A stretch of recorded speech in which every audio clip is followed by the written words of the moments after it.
Ja, herzlich willkommen. Heute das erste frühe Labor, das kulturpolitische Labor. Meta Laboratory on Cultural Policy. Labore starten, The other sind natürlich etwas später, Meta Labs will start later, startet but cultural policy is an early bird. So sieht es gerade aus. Ich freue mich heute tatsächlich. I'm thrilled to be here. Yesterday was a really successful day at Kampnagel. I'm happy to have Amelie Dorfmann here with me. We will host this event. Ja, herzlich willkommen auch von meiner Yes, Seite. I would also like Ich to freue say mich auch welcome. sehr, dass wir das I'm hier also zusammen thrilled machen to be here vor allem, together with you. dass der zweite Ball direkt Berlin wieder verlassen hat und zu uns nach Have Hamburg the second gekommen ball leaving Berlin and coming back to Hamburg.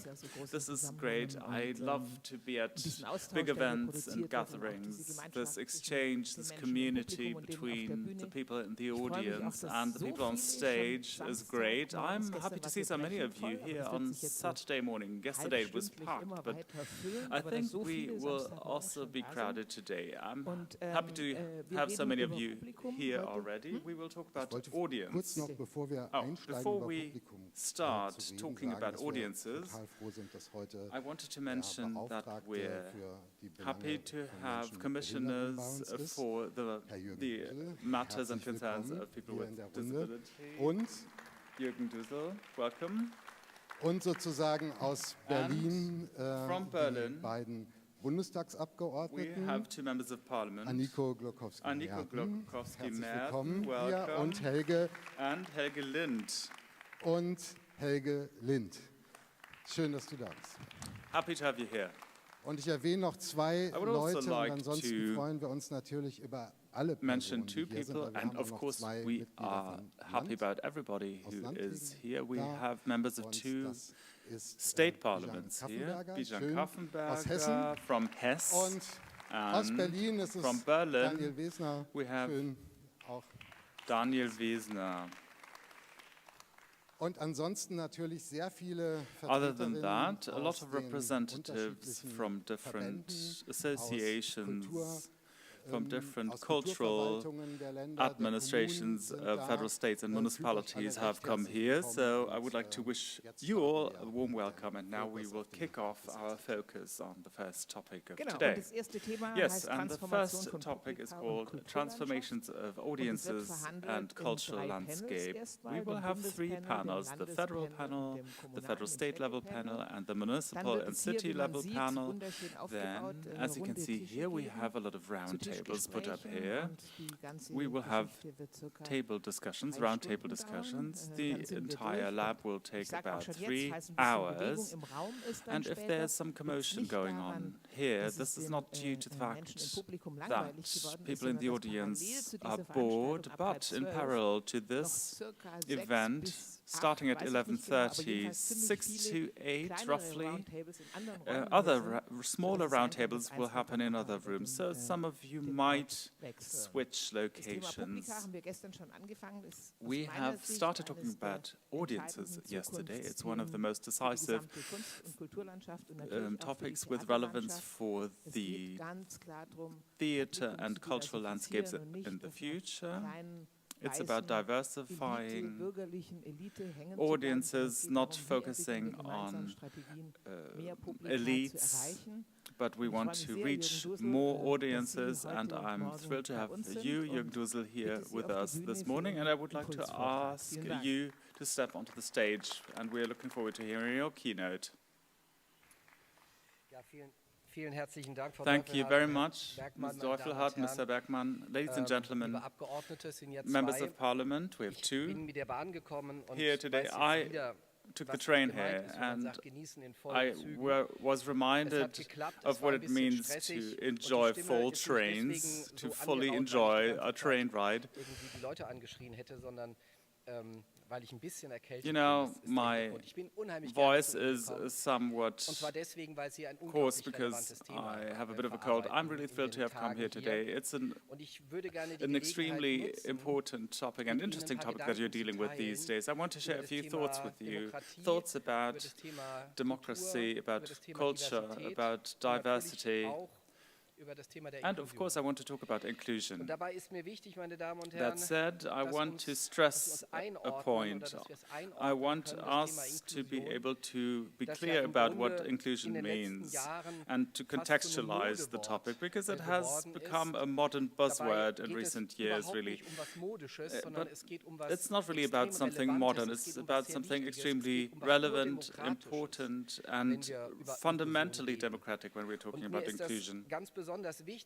I set great store by inclusion because participation of people in their diversity is so important. I'm not only talking about people with and without disabilities, I'm talking about the multitude of diversity in our society as a value. This is what unites us, I think. It's about large scales and small scales. It's about people with a migratory background. It's about people who have a very individual story. It's about people from Swabia and Baden. It's about men and people and intersectionally distinct and different people. It's something fundamentally democratic to have these people living together, to allow them, enable them to create something together and to make a contribution to a diverse and colorful society.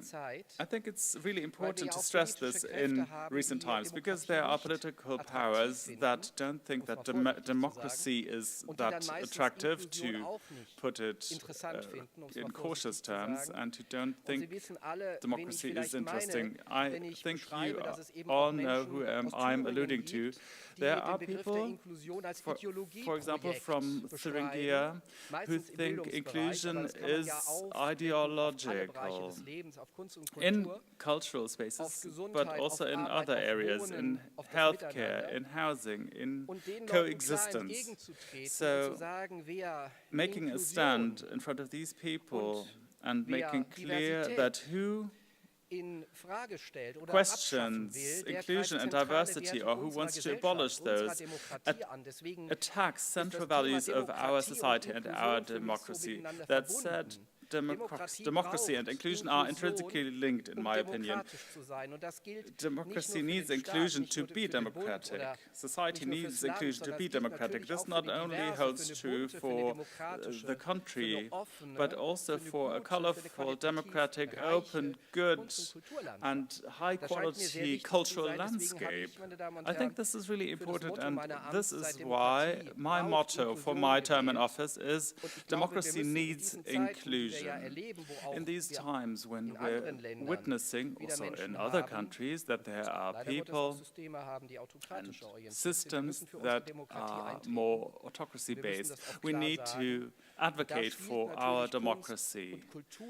In this context, arts and culture and this open scene with its diversity play a crucial role. Essentially, it's about democracy, an effort for democracy. And let me reiterate, democracy needs inclusion, otherwise there cannot be any democracy. This holds true for all contexts. And let me tell you a few numbers before we talk about diversity, because people with disabilities are often forgotten. We have 13.5 people in Germany, every sixth German, who have some kind of disability or restriction that they are facing. So if they want to visit a performance at a theater, they bring a person, or, you know, only 3% of these people, 13.5 million people, are born with their disability, as I am, for example. I was born without vision, I'm blind. So I don't want to get into the details, but for more than 90% of people with disabilities, school is not really a topic because when they were in school, they didn't used to have their disability, and we need to be clear about that, and we need to anticipate what the situation would be for that people. If they had to use a wheelchair, will they be able to visit their friends? Will they be able to visit a cinema or theater performance? Will they be able to go to a bar to visit their doctors? What about their free time? I don't even get me started on job and work life. So inclusion is much more than common learning. When it comes to culture and the arts, which can be an engine for democratization and for democracy, it is, of course, decisive that the system and the structures, also of a diverse culture or landscape of culture, is a culture of welcome for people with disabilities. So we shouldn't focus so much on people who come in on Sunday afternoon after having tea, but rather that you anticipate needs. And when it comes to debating on diversity, you need to talk about gender and migration and class, but also you need to talk about people with disabilities, because they are affected intersectionally. We have a lot of women with a migratory background who come from Ukraine, for example. So, talking about how can I step onto this stage, or how can we cater to people who need simple language, or when somebody is deaf, which is the politically correct term, and they want to be active as an artist, we need to be clear about the fact that this group is extremely heterogeneous, and that the matter of accessibility is not a byproduct. You need to have knowledge and know-how about how to go about resolving this, and it's not about only putting up a ramp to the stage. So, accessibility is a topic that, maybe not in your context, but in other contexts, has a bit of a negative connotation. It's a bit of a bother. It's expensive, it doesn't look good, and, well, people with disability will benefit, but who else will? But, well, of course not all people think like that. When it comes to accessibility, whether buildings or access to performances are concerned, access to performing arts, or the question of education for people with disabilities who want to become artists, whoever creates barriers in what they create does something wrong. It makes no sense to develop concepts and programs full of barriers. It doesn't make sense. Why should we create barriers? Why should we build hurdles?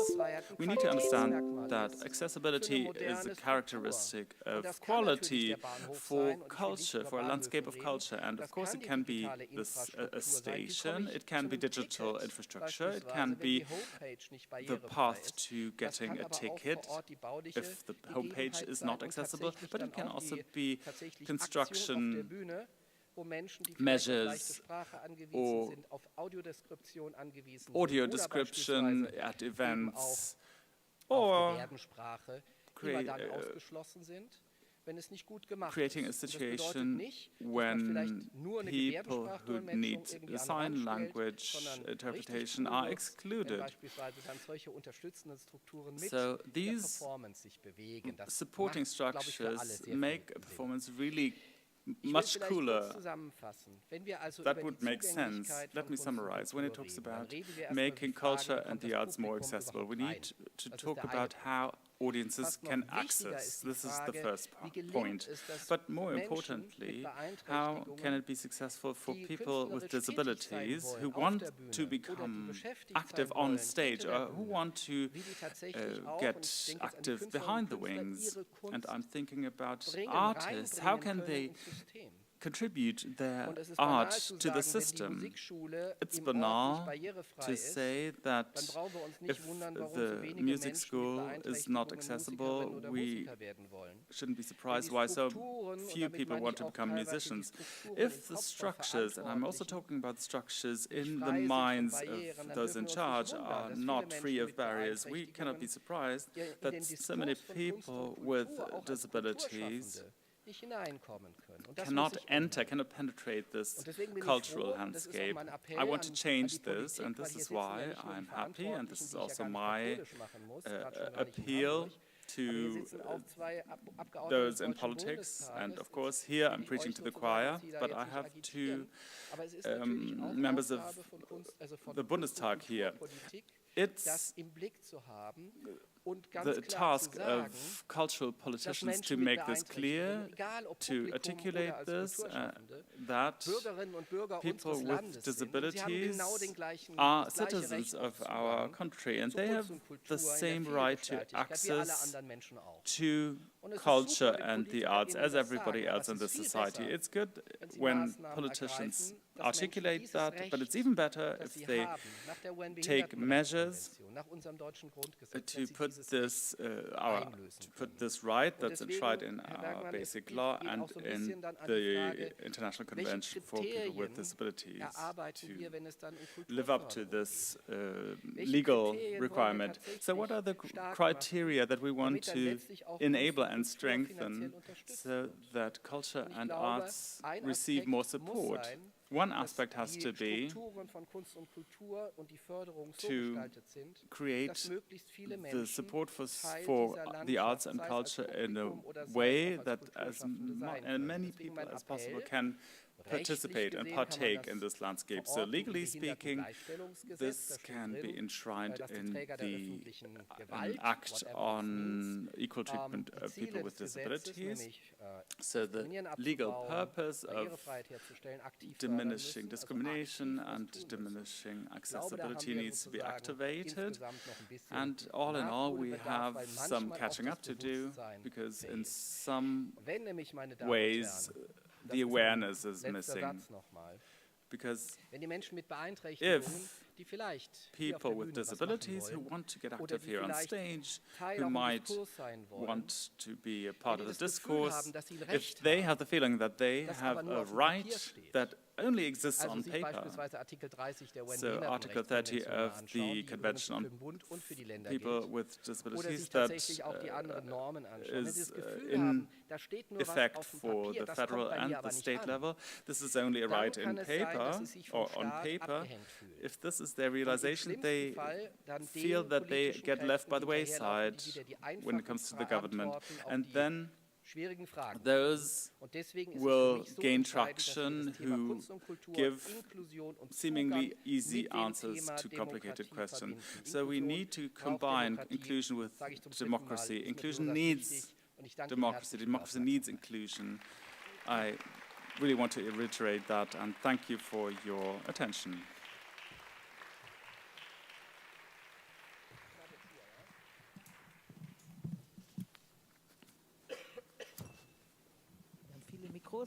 With many microphones. Thank you very much, Jürgen Duse, for this very inspiring impact. On a cultural political level, we can talk about this straight away. So this is why I would like to ask Helge Lind and Annika Glukowski-Merten to the stage. Welcome to you both. I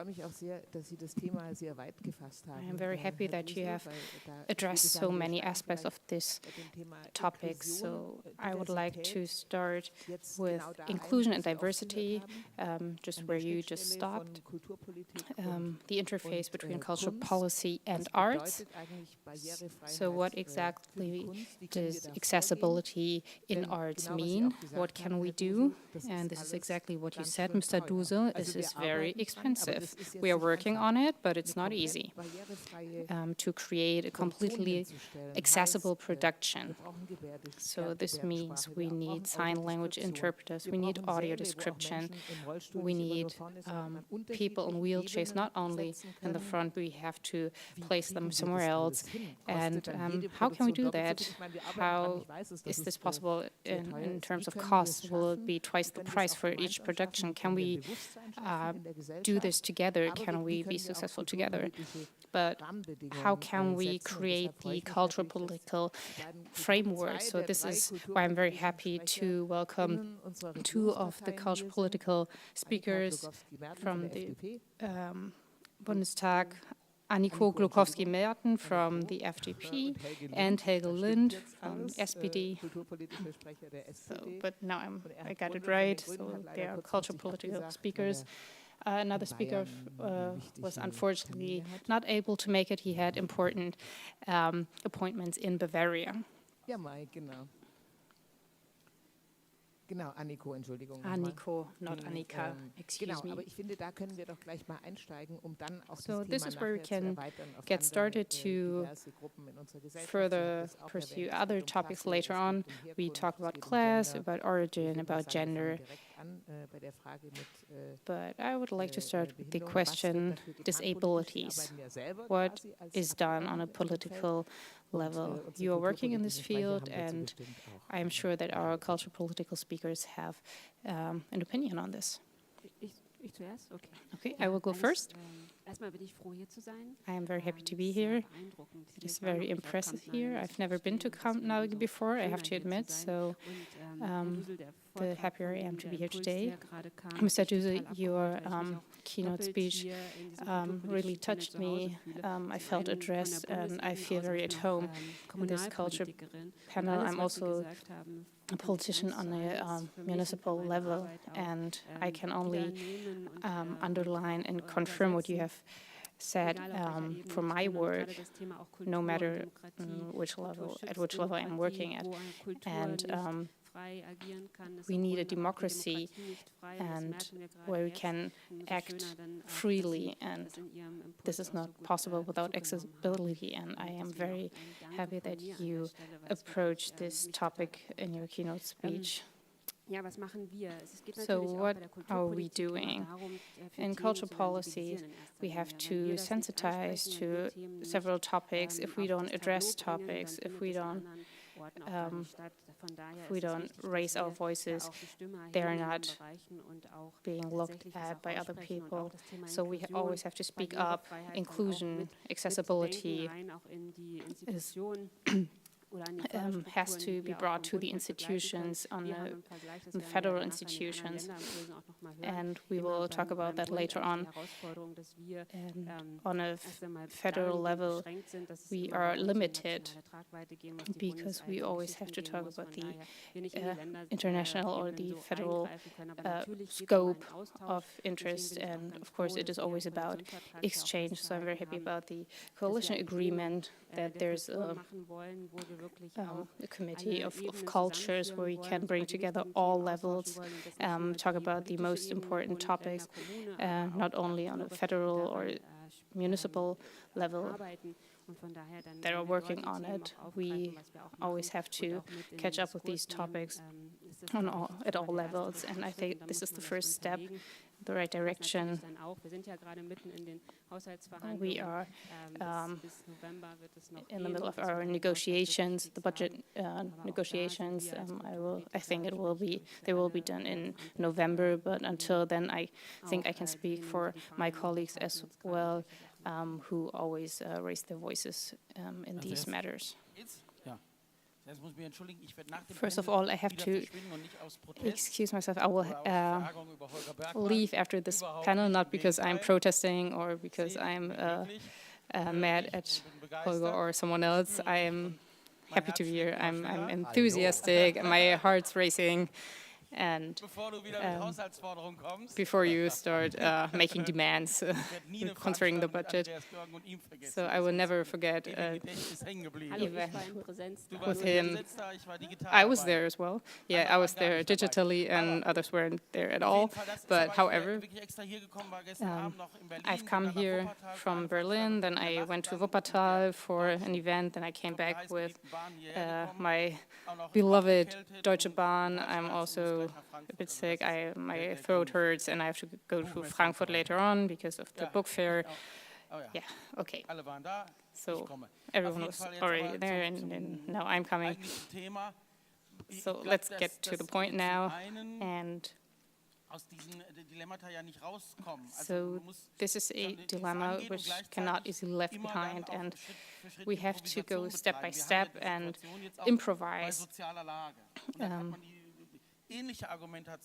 when the social situation is more or less comparable.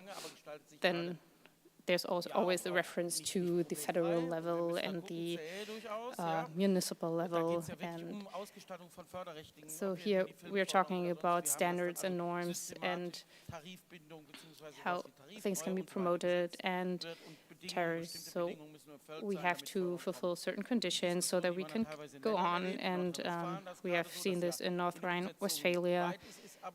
They have made progress in their implementation, but then the budget was cut. So we improve things, but for less. So of course, the means are limited. Inclusion doesn't take place. Human rights are too expensive.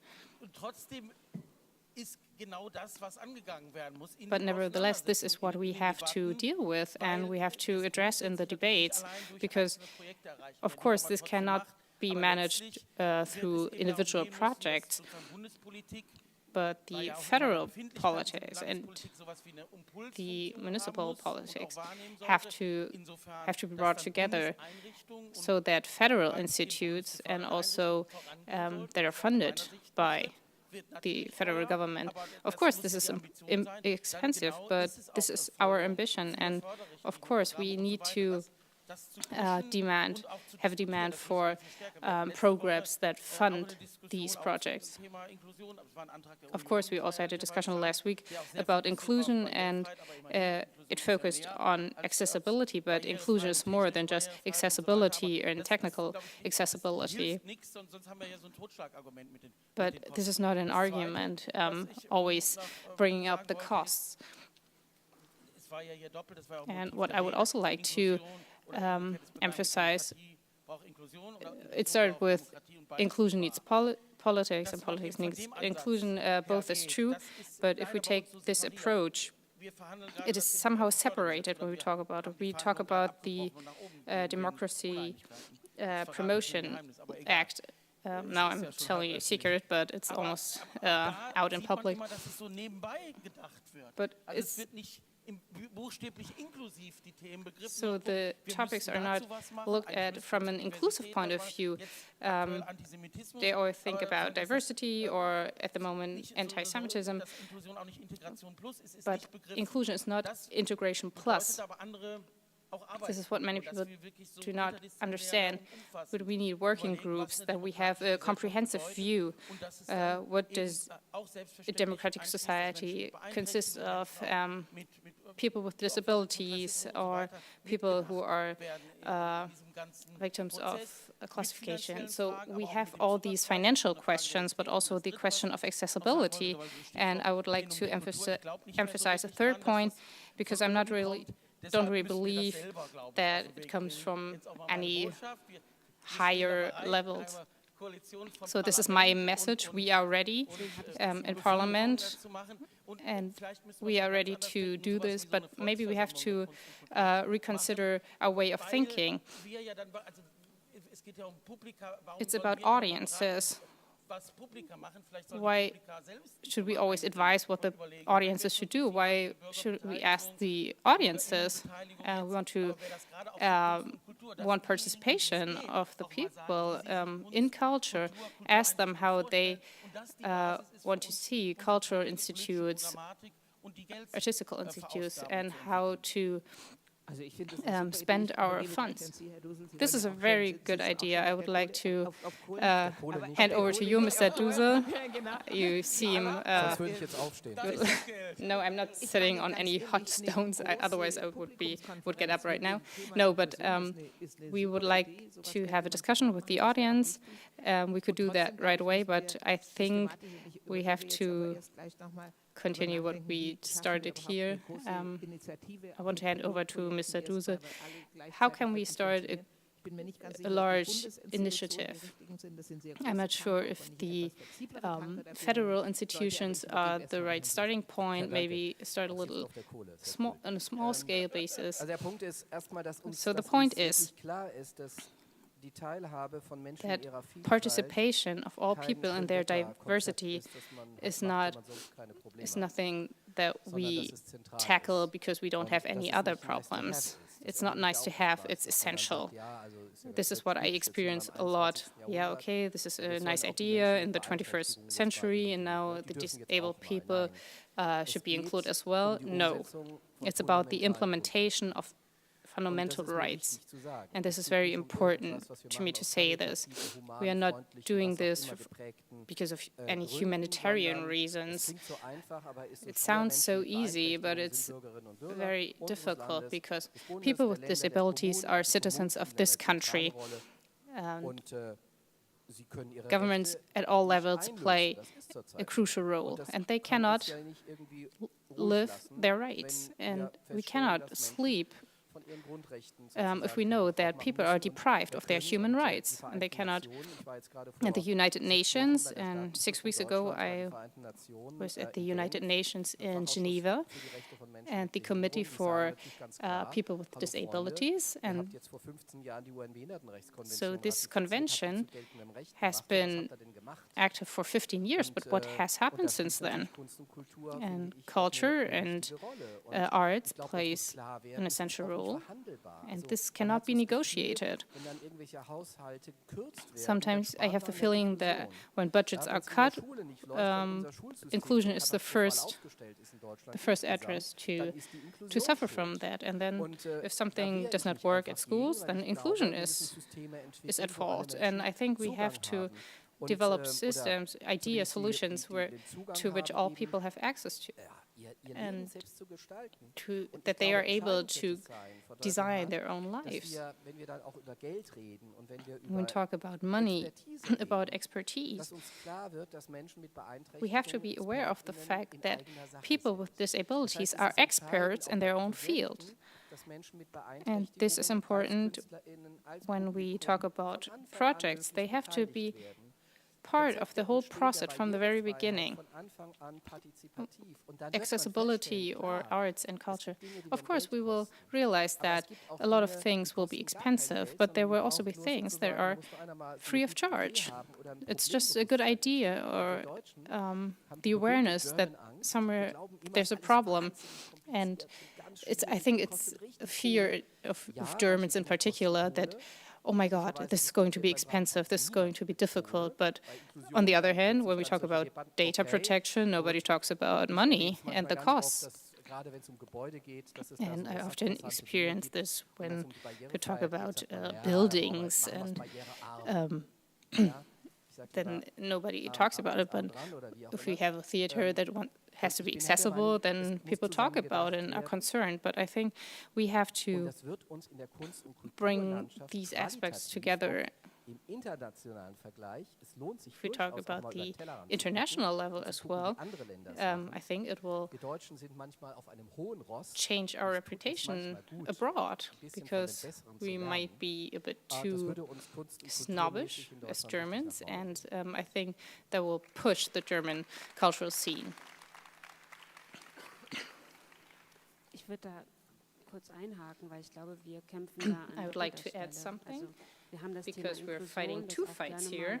We have the topic of inclusion, which is often considered nice to have, but on the other hand we have the topic of culture, which is often considered nice to have as well. And if we say we want inclusive culture, then we have two nice to have matters. So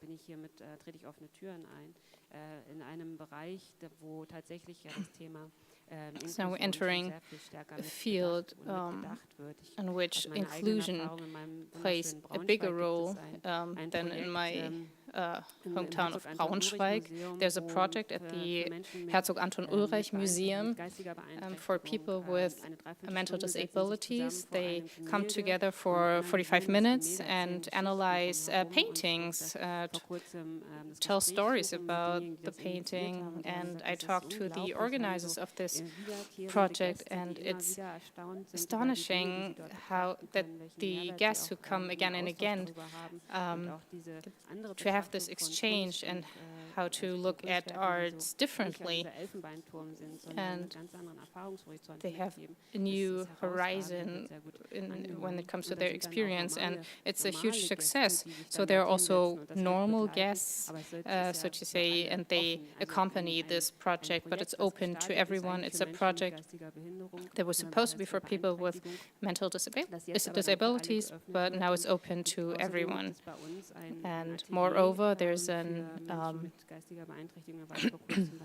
showroom for people with mental disabilities. This is only possible because there are foundations that support this showroom, and so you can see those very tiny movements, especially in arts, because we have a certain relation to certain things.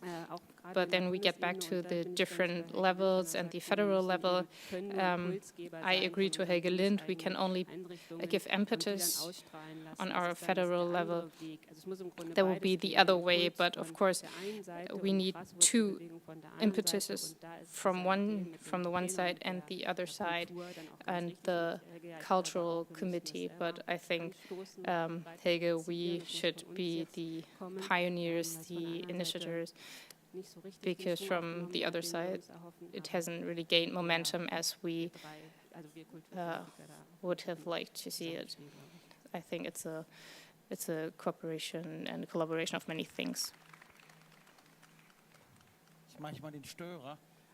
Okay, now I'm interrupting because I think we have to interrupt ourselves. This is our dilemma. Inclusion in Germany is extremely bad. If we take a look at the labor market, when I was trying to build up inclusive companies, all the debates on a municipal level,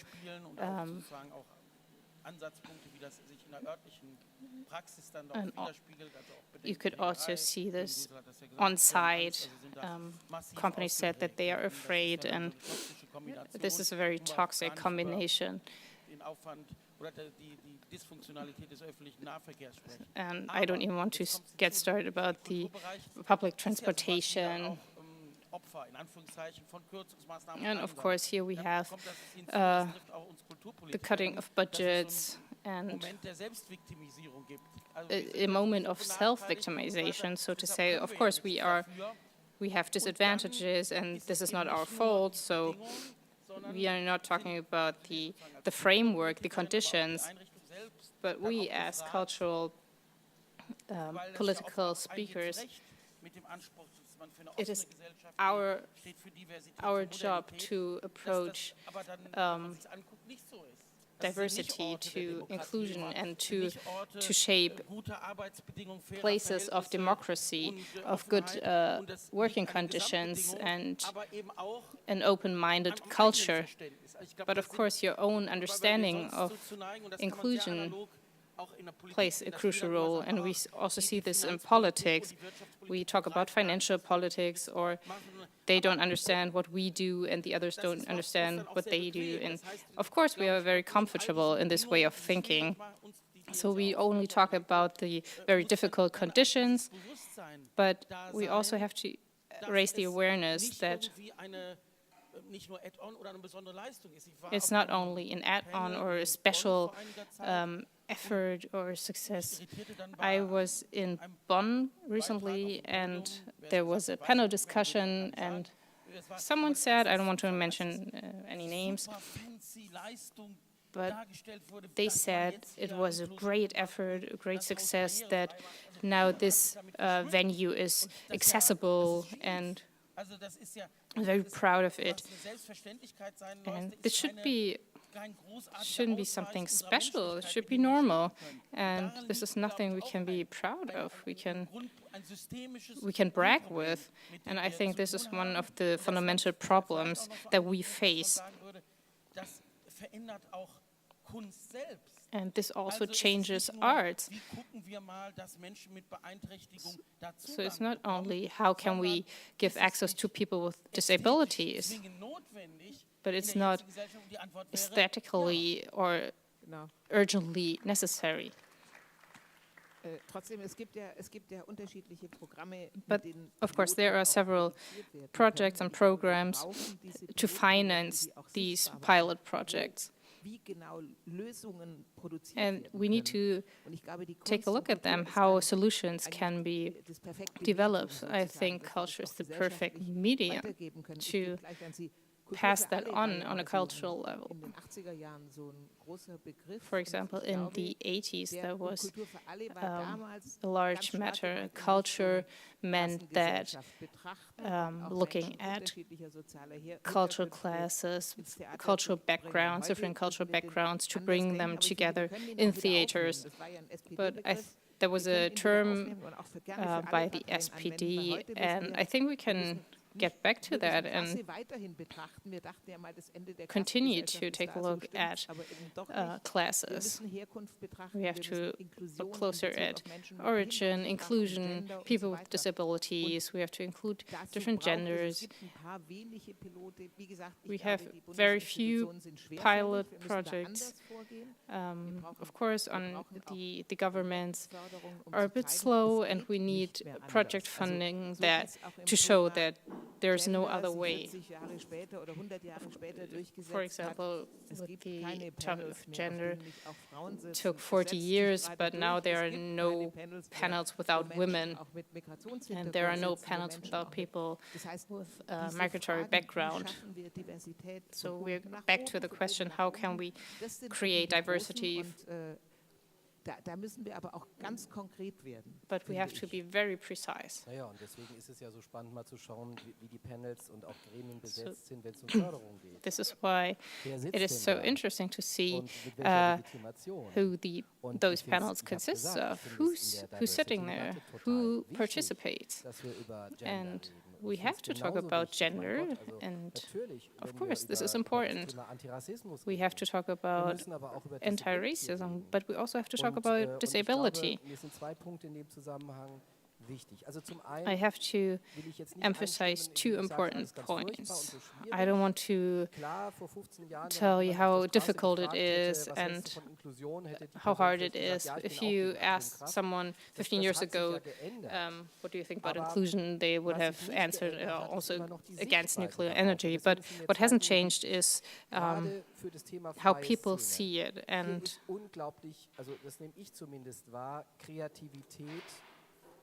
what I perceive is that there's a lot of creativity and innovation in this field, in this scene. We have to find ways to tell the stories that are present, to tell them on stage, and we should create appointments, gatherings, people with and without disabilities rarely meet, but we only learn through meeting other people, being in a dialogue. And this is why it's so important that we open up these new rooms to listen to these people who have a migratory background and are disabled, or if they have made different experiences. We need these stories on stage. And we need actors that people with and without disabilities bring this story on stage. For example, when I go to the Münchner Kammerspieler, if I see the reviews in the media, I'm always shocked, because there's a newspaper that I would actually like to read, but how they see what happens on stage they need to change how they perceive these plays on stage, because it makes our society richer, and we have to allow the people to tell their stories, and we have to allow the audiences to perceive and realize what they see on stage. But of course, there has to be an awareness. We have to decide what exactly we fund, what we promote. What is the plural of jury? Juries? I don't know. This is your field of expertise. But who are the members of these juries?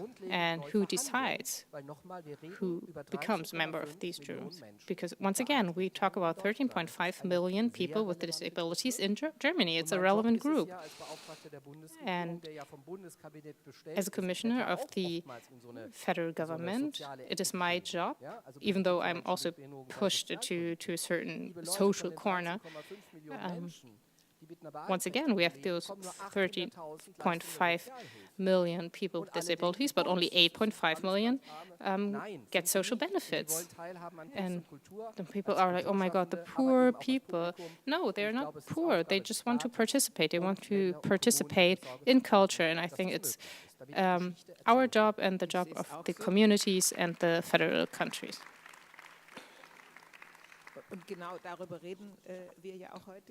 This is exactly what we talk about with communities, municipalities, and cities. I will hand over to Helge Lind in a second, but you mentioned the Münchner Kammerspiele. The core activism is from the free scene, from the cultural scene, from the free production sides, the international groups. You see active inclusion, people can talk for themselves, people with disabilities, with migratory background. This is where these formats were developed, not only talking about others, but talking for yourselves. It's very unfortunate that you weren't here yesterday, because we had our 12 judges from the jury on stage. So there were 2 groups. We have 10 jury members. They had one common presentation. There was diversity on stage. And now I would like to pass on to Helge Lind.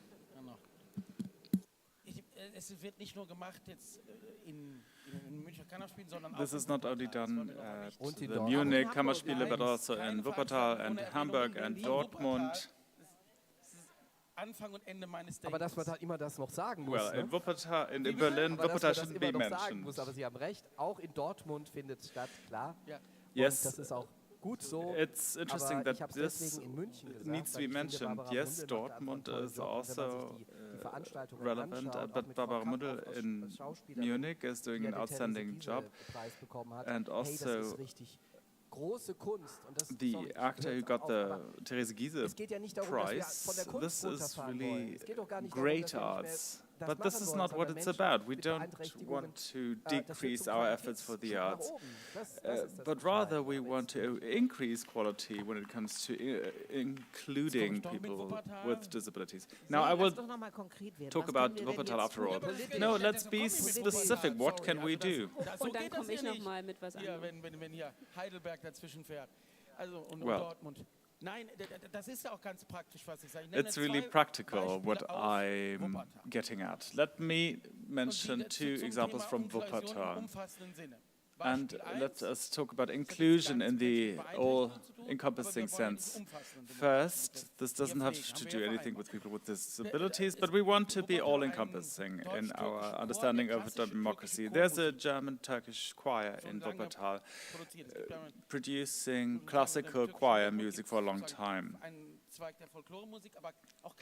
So there's a Turkish branch of folklore music, but they also do Turkish choir music with instruments, with their own repertoire.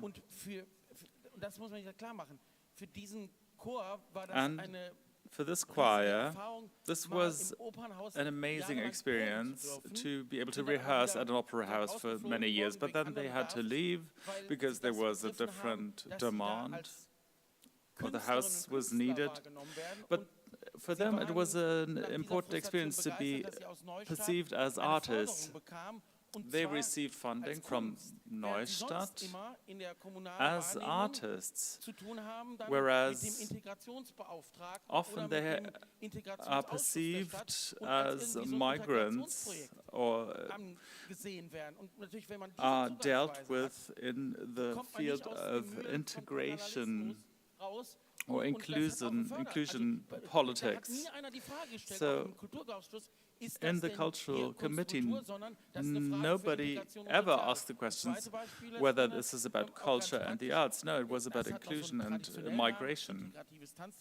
And then the second example is the integrative dance theater of Wuppertal. People with and without disabilities have been dancing for many, many years, for example, Pina Bausch productions, and they have never received municipal funding. So the conditions are not, the conditions that would be needed due to disabilities are not created. So there needs to be made an improvement. And nobody ever got the idea to understand this in terms of arts. Now, we need to be brief because we don't have that much time. And I have one closing question. Do we need more funding for inclusion? Or can we integrate this in general funding? But we need more motivation. How can we be successful in creating more motivation in this area?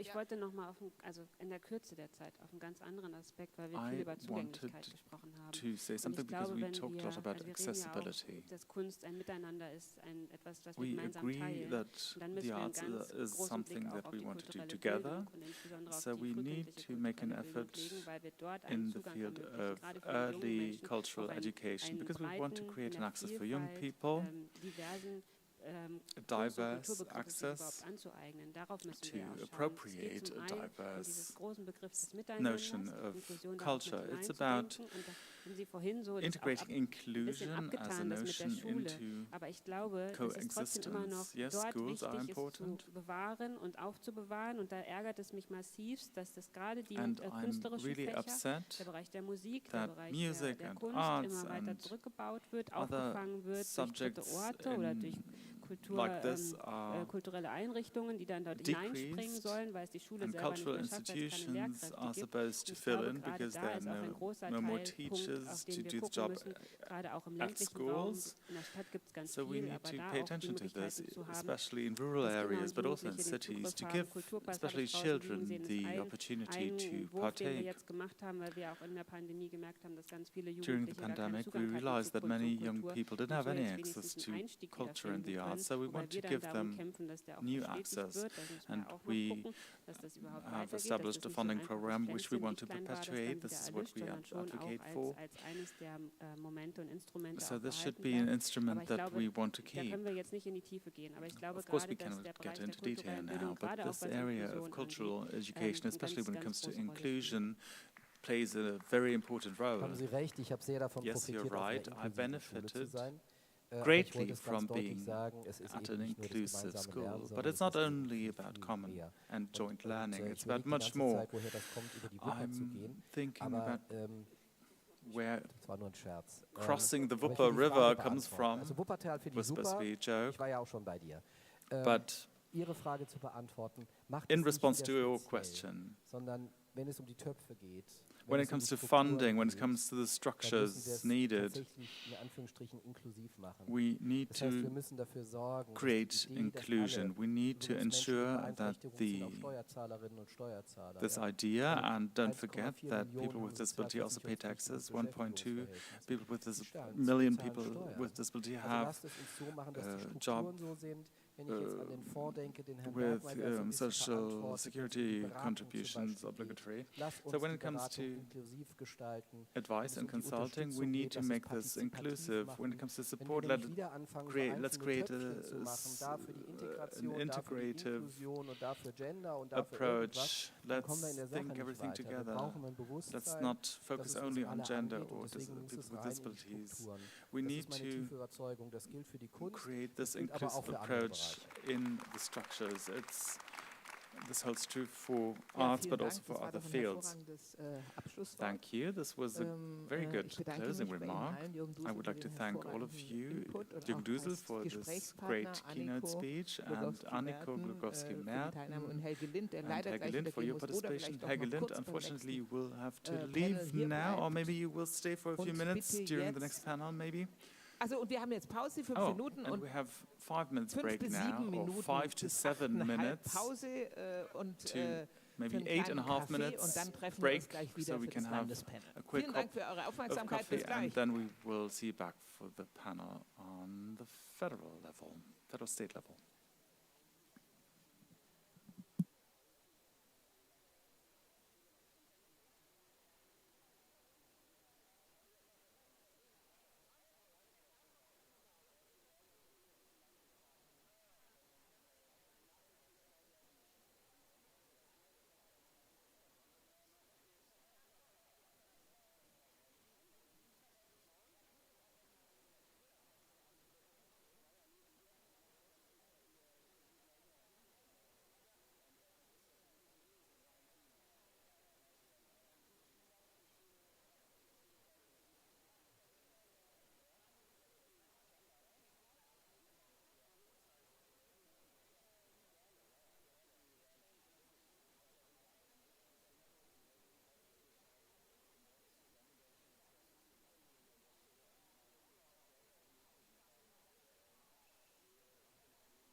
Licht ist an, Ton ist an.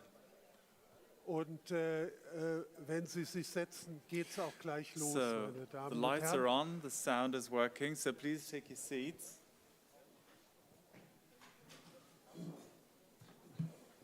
Herzlich willkommen Welcome zum zweiten to our second Panel panel dieses kulturpolitischen Vormittags. of this morning of cultural policy.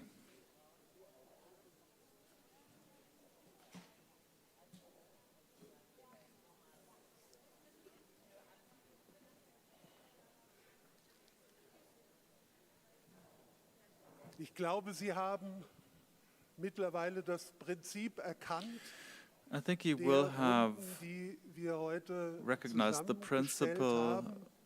Es of geht die how we put these Kulturpolitik panels des together. We Bundes, will der Länder talk und we der are talking Kommunen in about the Bezug cultural auf die policy freien of the darstellenden federal Künstler. government, the federal states, nach and diesem the Panel municipalities when it haben Sie comes alle to die the free Möglichkeit, performing an den arts. Tischen And Platz after zu this nehmen und panel, auch you are welcome zu to Wort zu kommen. join one of Aber the round vorab tables and wäre zu join the klären, discussion. nachdem But before Helge that, Lind aus we Wuppertal should clarify, after Helge gerade Lind verkündet hat, from Wuppertal Bundespolitik kann Impulse announced setzen, that wäre jetzt die federal Frage, was kann policy can eigentlich give an impulse. Landespolitik? So Denn the die question is, what sind ja can federal bekanntermaßen state policy im do? Besonderen Because dafür zuständig, policy makers at the Kulturpolitik federal zu state machen. level are in Dieses charge Unwort of von der creating cultural Kulturhoheit der policy. Länder, So was the nirgendwo cultural wirklich authority of the juristisch federal abgesichert statements, ist, which doesn't really have a deutet legal gelegentlich darauf foundation, hin, dass die Länder hier einen Anspruch verkünden, alludes aber to darüber some nachzudenken, kind of inwieweit sie dem demand auch gerecht werden, of, das wollen or wir in der some nächsten kind of halben claim Stunde that the machen. federal Ich habe aber states noch die issue, but erfreuliche, whether we will need to clarify whether they can live up to their claim. von But I also want etwas, to was Sie make schon an gesehen announcement haben, of aber Sie something wissen that noch you nicht, might wer have seen dahinter already, steckt. but you Wir don't know haben hier who's behind it. ein weiteres Beispiel We für, have helfen another Sie mir, example Graphic of Recording, graphic recording here wie auch in immer das the hall. deutsche Wort heißt, aber die beiden, die uns möglich machen, sozusagen So auch we nochmal über das Gesagte nachzudenken, two indem sie people uns das who sozusagen enable us to authentisch, hautnah reflect what has been mit Bildern said hier zeigen. by illustrating Die wollte it. ich nochmal besonders erwähnen. Johanna Benz und So, Tiziana Johanna Beck. Benz and Vielen Tiziana Dank. Beck are our two graphic recorders. Für die Thank you very much Pointierung. Ja, pointing und was jetzt out folgt, what ist has been sozusagen said aufgebaut by auf images. 3 Bundesforen, die Now, der Fonds Darstellende Künste zusammen the mit dem Bundesverband Performing Arts Freie Darstellende Fund Künste in den letzten Jahren has been working together with the Federal durchführen Association for durfte, wo the wir Free Performing vieles Arts schon in the last few festgehalten years, haben in der and we have Entwicklung, established quite a lot in when der it comes to the kulturpolitischen development Entwicklung. of Wir haben cultural darüber policy. hinaus und auch darauf bauen wir Beyond auf that, Neustart Kultur beim Fonds mit there's a program einer called Neustart wissenschaftlichen Kultur, Evaluation New Start begleitet. Die Culture, Ergebnisse which was accompanied sind by in ein a Buch scientific study. gefasst. Das wurde gestern This- etwas despektierlich von the den results were Kuratoren published in a genannt book, als ein which Ergebnis, aber es gibt natürlich was- auch einen Open Access und die Ergebnisse über Call- 1000 which Seiten was nachzulesen introduced by the auf der curators yesterday, Website and the results des can Fonds. Und also jetzt be eben diese viewed on the website of the Labore, fund, so there's open die auch access. noch And einmal now we have these versuchen, labs here das Ganze von that der are künstlerischen trying Seite her to shed a light zusammenzufassen. Und Sie haben from das Prinzip auch from entdeckt, the dass die Moderation arts vom perspective. Vorstand des Fonds You Darstellende realize Künste gemacht wird. that Nach Amelie the Teufellath kommt jetzt Wolfgang Schneider und host, später noch the Anne-Kathrin hosts Lessel. are Ich come freue from mich aber the zu Beginn Performing Arts hier begrüßen Fund. zu dürfen für ein kleines, So we will have kurzes Statement Miriam und ein Abiteli, kleines, kurzes Gespräch. Die Schneider, Referatsleiterin der Senatsverwaltung für Kultur und Yes, we will neu have heißt es Miriam und Abiteli, the gesellschaftlichen department Zusammenhalt. head of the Senate Herzlich willkommen Administration for aus Culture Berlin, and Miriam Social Abiteli. Cohesion from Sie Berlin. haben das Welcome. Wort und You das have the Pult. floor, and Dankeschön. the microphone. Wenn Sie es nicht gesagt hätten, hätte ich schon mal vorher gesagt, wie toll ich das If you finde, was hadn't die brought it beiden up, da machen. I would have Ich dachte erst, said es gehört how zur great it Präsentation is, von Herrn how great Dusel the und dann graphic wohl war's recording is. Ja, I thought ganz it was a part of fantastisch. Mr. Dusel's presentation, but let me say how great habe ich, this glaube is. ich, gerade meinen ganzen Impulsvortrag so ein bisschen über den Haufen geworfen. Now I Als sort immer of so, dann hört man so, was refashioned vorher my gesagt wird keynote und speech dann because möchte ich I was irgendwie listening so to what agil sein was und said darauf auch before and I reagieren. wanted to react and respond to it Ganz kurz, in an agile way. Einführung, As Senatsverwaltung a für Kultur und short gesellschaftlichen introduction, the Zusammenhalt, Senate neu, früher Administration for Europa. Culture and Social Ich leite mit Cohesion. meiner Kollegin Julia Gutierrez-Perez das Förderreferat, das I'm in there sogenannte, with my für colleague Julia die freie Gutierrez Szene, Perez. KünstlerInnen und Gruppen. We are in charge of Und da free haben wir für die artists, freien Darstellenden Künste cultures so and groups. roundabout 10 We Millionen have Euro 10 Fördermittel im million Jahr, euros roundabout, weil wir annual auch die großen funding, spartenoffenen Programme more or haben. less, Das because kann man we dann immer have nicht so ganz genau sagen. open Wir projects going on as versuchen in well. den Förderprogrammen In our funding den projects, we Lebenszyklus try auch to reflect abzubilden, in dem the Sinne, dass wir life cycle. That Einstiegsförderung means haben that bis we hin zu have der startup vierjährigen funding Konzeptförderung. up to wo the mir Herr 4-year Schneider und Herr concept Bergmann schon funding. So angedroht Mr. haben, dass Schneider sie and da Mr. gerne heute Bergman drüber reden threatened wollen. to want to talk about it Ich habe with me today. mich jetzt erstmal ein bisschen wieder auf das Diversitätsthema Now innerlich I konzentriert. refocused Wenn Sie mich noch on was the fragen, topic of dann fragen Sie mich diversity. noch was. So, but if you have questions, of course, talk to Einstieg me. Diversität jetzt zum Beispiel bei der Einstiegsförderung. Now, when it comes to Die the ist bei uns startup auch funding Wiedereinstieg und for Umstieg zum diversity, Beispiel. it's a startup funding, but Ich versuche aber das also Thema nochmal so ein bisschen generell if jetzt you want to anzugehen, auch in change, Bezug auf die change your track. Jurys, weil da I also Herr want to Dusel so get into nachdrücklich war und the das juries ist auch because eines Mr. der wichtigsten Dusel Themen, wie ich finde, in stressed diesem Bereich. this topic and Für it's uns als important Förderreferat really geht es for us as a bei dem funding Thema hauptsächlich department. jetzt erstmal um Förderzugänge verbessern. We Wir haben ein are making an effort Grundsatzreferat, die to leider heute nicht hier improving sind, funding die access. sich We quasi have um die a Querschnittsthemen kümmern. Das ist fundamentals auch manchmal nicht so ganz einfach, weil die task einen sitzen force da in dem Haus und that kümmern sich um Querschnittsthemen in deals with langen, konzentrierten Prozessen und wir sind sozusagen das topics, and Hands-on-Förderreferat, we die are the in so einem hands-on Förderzyklus, der teilweise funding zweimal im department. Jahr haben Förderprogramme, Ausschreibungen erfolgen, da versuchen auch tenders einfach for schnell funding mal twice a year. Maßnahmen umzusetzen, um and Förderzugänge zu verbessern. We're trying to put measures into practice to Wir haben improve funding access. das Thema Jurys sind So wir when it schon comes vor to ein paar Jahren juries, angefangen A few anzugehen. years ago already, we started Also our work. die Jurys sind ja unsere Verbindung The zwischen juries KünstlerInnen und constitute Geld. our link Also das sind between ExpertInnen, die wir artists and money. beauftragen. Ich würde so gern sehen, They was are die malen, experts. die Fließbandspieler. I would really be interested in seeing what they are drawing. Deswegen ist es ganz besonders So wichtig, dass this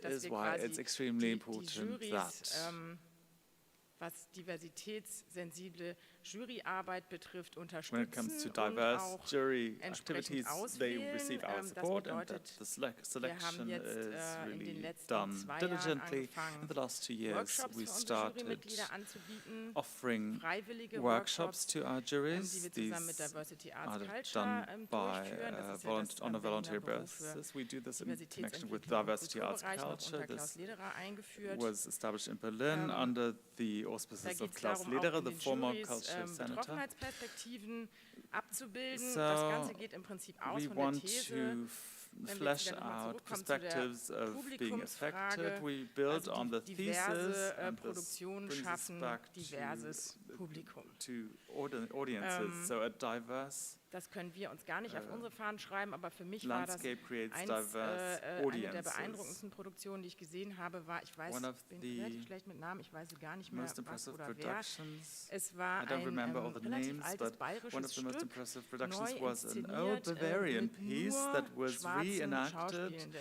only Ich habe by noch nie using so black viele schwarze actors. I Menschen have im never deutschen seen Theater gesehen. that many black Und das ist people eine in a Kette, German ne? Also theater. deswegen fangen wir bei And den it's a Jurys chain, an, really. damit So we start at the die Auswahl der juries, Projekte at jury entsprechend level. passiert. So Wir haben ein projects are selected Datenproblem, nenne ich es mal. correspondingly. We have a data Das Thema problem, if I can put it like this. ist auch The was, topic of womit wir uns, data das liegt for eigentlich auch bei unserem equality. Grundsatzreferat, aber uns beschäftigt das, weil es so nah an uns dran ist. was erheben wir für Daten, wer beantragt bei uns, the wer kind of beantragt bei data uns we nicht, collect, so wer wird who gefördert, wer files wird an nicht application, gefördert. who Das doesn't würden wir file alles an sehr application, who gerne receives wissen. funding, who doesn't receive funding. We would Das like to wissen wir know all that. teilweise über We Eindrücke, die work manchmal on aber this together with auch our eben nur fundamentals Eindrücke task sein force. können. These are sometimes Das only ist was, womit wir impressions uns we wieder ein get and bisschen is verstärkt something beschäftigen. Da that geht es dann we darum, was wir are an unserer increasing Antragsplattform our auch efforts around, abfragen. Und and da that we also muss man ja bekanntermaßen auch ein bisschen try to vorsichtig find sein. out when it comes Spannungsfeld to an zwischen application. Information, ich We erfahre need to be mehr careful darüber, about wo Lücken this. sind. Andererseits sind das auch We sehr find out vulnerable more Daten, die man about auch where gaps may richtig und exist, ganz, but these are also sorgfältig vulnerable behandeln data muss. that really need to Das be ist aber ein treated Thema. with care. Wir haben das Thema der Then, Töpfe, hat Herr Dusel angesprochen. Mr. Dusel mentioned Wir funding. sehen das ähnlich, pots. dass es nicht unbedingt We so gut ist, agree einzelne Töpfe zu mostly haben. Bei that uns it's geht's zum not Beispiel ideal um to have individual funding Access-Kosten. pots, because in Es ist bei our uns field möglich, it's about Access-Kosten im access Rahmen der costs. It is Projektförderung possible mit zu to beantragen. also file an Das application bedeutet for natürlich, receiving dass funding for Projekte access erstmal costs. teurer This werden, means die that Antragssumme project wird höher. Daher costs ist es will umso increase, so wichtiger, the sensibilisierte application Jurymitglieder zu bottom haben, line denen klar will ist, warum das so increase. ist und dass das auch so sein muss. So everybody needs to Es be gibt auch so ein in the bisschen know immer why wieder this is the die case Sache, and warum why macht this ihr is nicht einfach necessary. einen We often are Access-Topf und asked dann why knallen we wir das don't immer so create drauf. one Das access ist für uns pot von der and then Fördersystematik we her auch nicht disband so, out of this pot. so der But richtige Weg.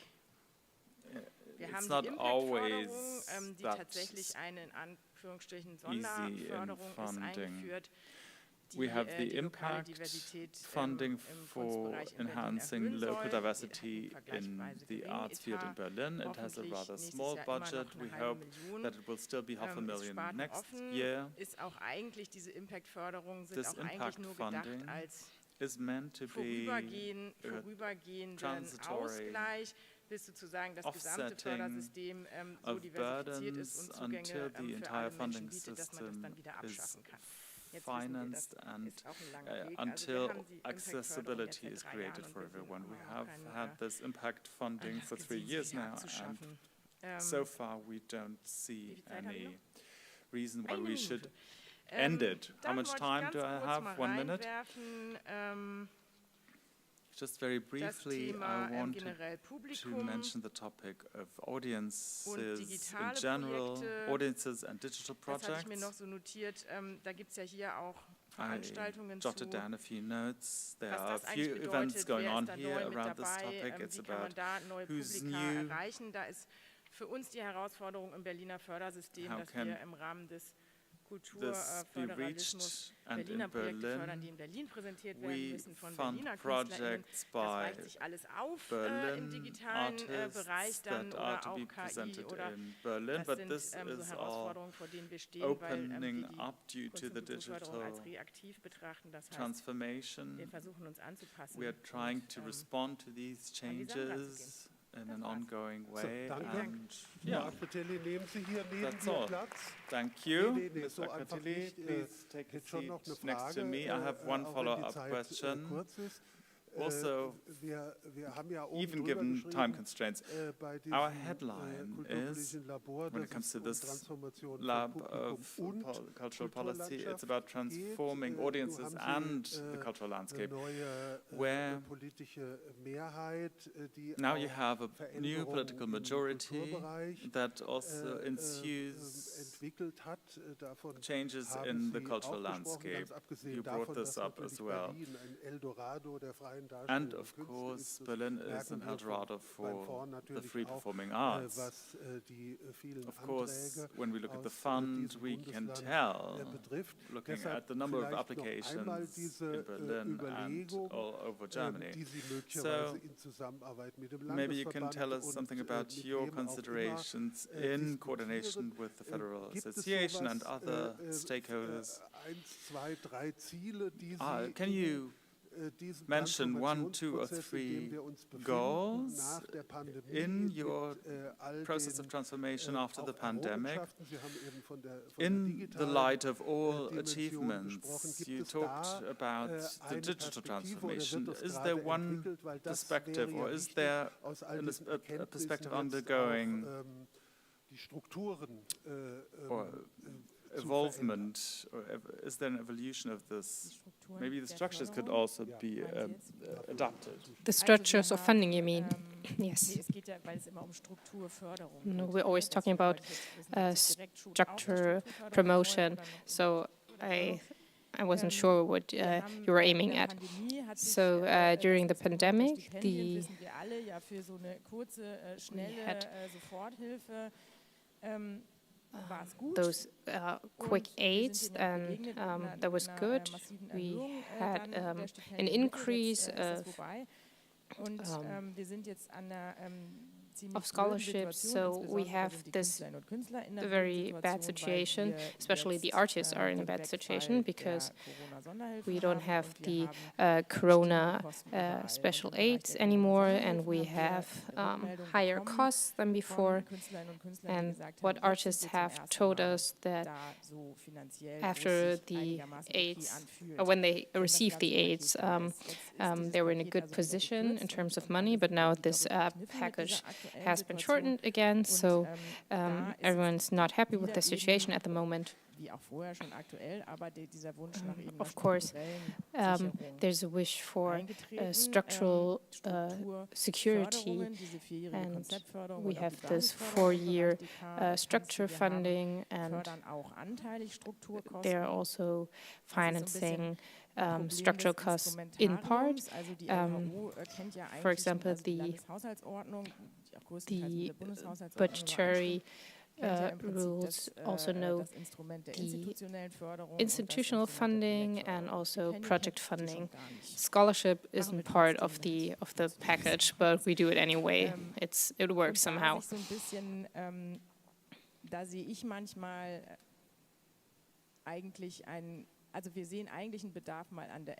And we see that there's a need to work on these regulations, which is difficult for us because the institutional funding is the only thing that focuses on structural costs, and they can be depicted better. And the other funding isn't really for this kind of project. So this is we're a bit in, we can go further because even though we're trying to implement this type of funding and talking to federal governments, local governments, I think it started in 2016, the idea to take over structural costs, but as we have seen, it is difficult. We have those big established groups, and then we have the small groups with less finance requirements. But of course, it's also depends on the administration, how they advise their groups.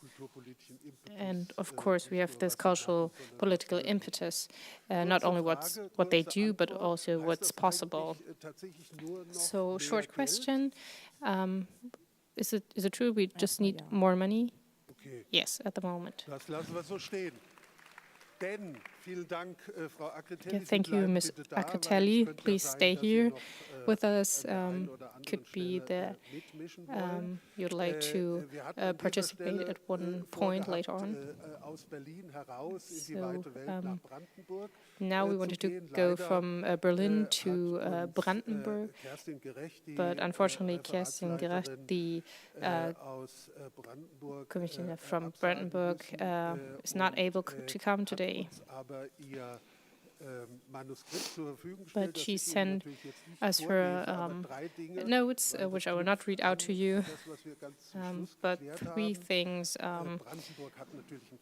are connected to what we have just talked to us. Of course, Brandenburg has different possibilities of funding. It's very close to Berlin, but a little more rural.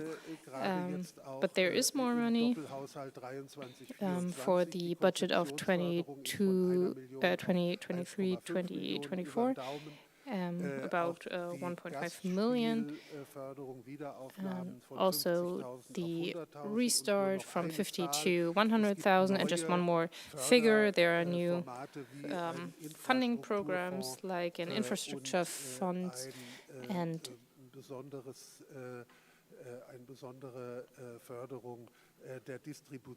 special funding of distribution.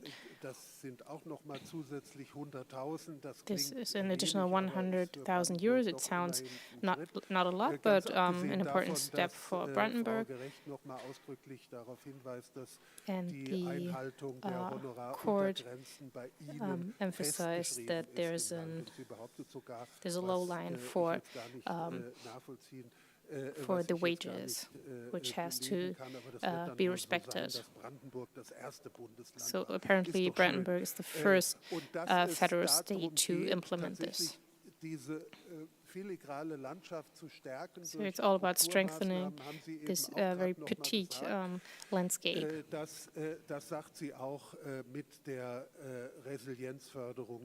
This also includes the promotion of resilience, which is continued. But I'm very happy that I have someone I can talk to about this topic and can give us more information on this topic. She's also from Brandenburg. Nicole Nikotowski, please join us on stage. And please confirm what I have just said, that now you have all the money. Or please explain to us the system of distribution and the venues, the theater venues. Behind you, there was written Brandenburg. Many people think about Reinhold Grebe. Brandenburg has burned down his song, but we have this feeling of new beginnings in Brandenburg. There's a cultural political strategy. Many players from civil society or free players take part in this movement, especially in performing arts. We have an excellent exchange between the ministries and our association of the free performing arts, and for which I am here. We have brought topics to politics. They were talked about and discussed in a federal level. We had funding, but nothing happened. We had those 35 members and who receive this funding. Not all of them, but our members are those who receive federal funding. Now it's called conceptual funding, but I don't know what the new name is. Before we just called it Category 1, Category 2, and now it's process funding, conceptual funding. But for many years there were only 5 theaters who received this fundings, but there was no movement, nothing happened. Only certain projects could be funded. So, and we requested change and more money and a development. So we started a campaign that 10% of the theater fundings in Brandenburg, because 30% of the audience speaks for us. So they support us. They agreed to include it in the budget, but we needed a political assignment for it. So we went to the cultural committee. We talked to all of the factions, and astonishingly, we have met a lot of understanding as part of the theater landscape. We have 5 cultural city and state theaters for the free performing arts. We were taking a look at them together, and we were included in the funding. And this really helped. They were open for our approach. So now we have a plus of 800,000 euros. Before we got 1.6 million, now we have 2.4 million euros per year. What we also achieved is that we have 12 projects from the former category 1 that can be supported for 3 years, and we have more projects that can be funded in the overall project funding. Especially in Brandenburg, we need impetus, and there's no movement without financial aid. But we want to show a lot of different theater shows in Brandenburg, festivals. Okay, not everything at once, even though you can be proud of it. And it sounded a bit like a manual how to be politically active and to influence politicians. But I would like to know what can Brandenburg offer as a federal state, rather small. So both forums ended that we need more space, more money, more time. We have now cleared everything about money. We're going to talk about the time, but what about the space? We've already talked about that. Absolutely. Talking about reaching more audiences. And so 55% of all people in Brandenburg do not live in the 4 bigger cities. So we have a project called Brandenburger Venues to create more spaces where performing arts can take place. And to establish projects in these spaces.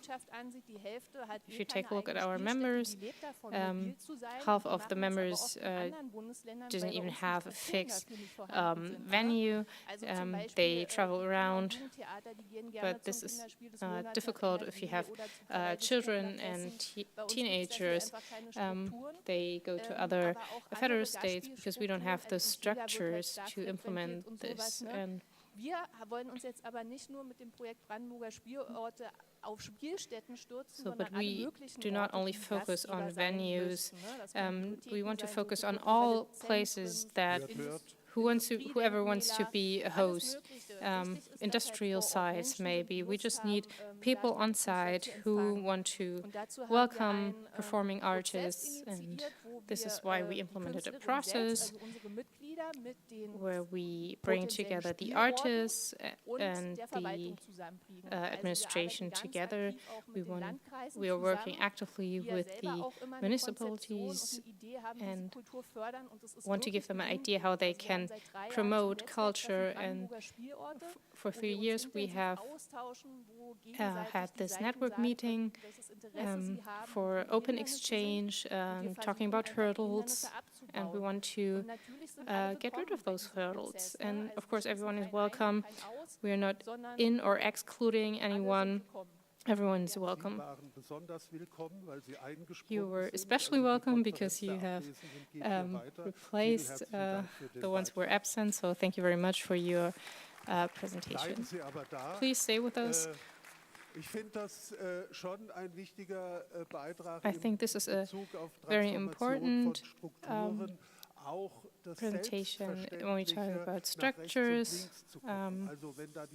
talking to right and left to talk about social, cultural, education, theaters.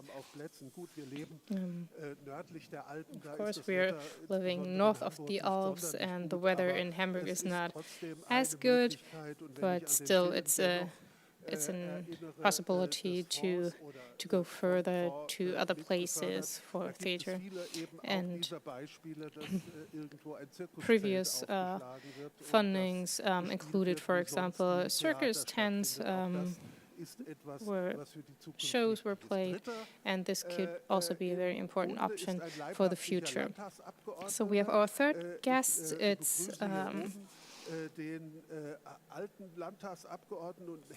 the former member of parliament.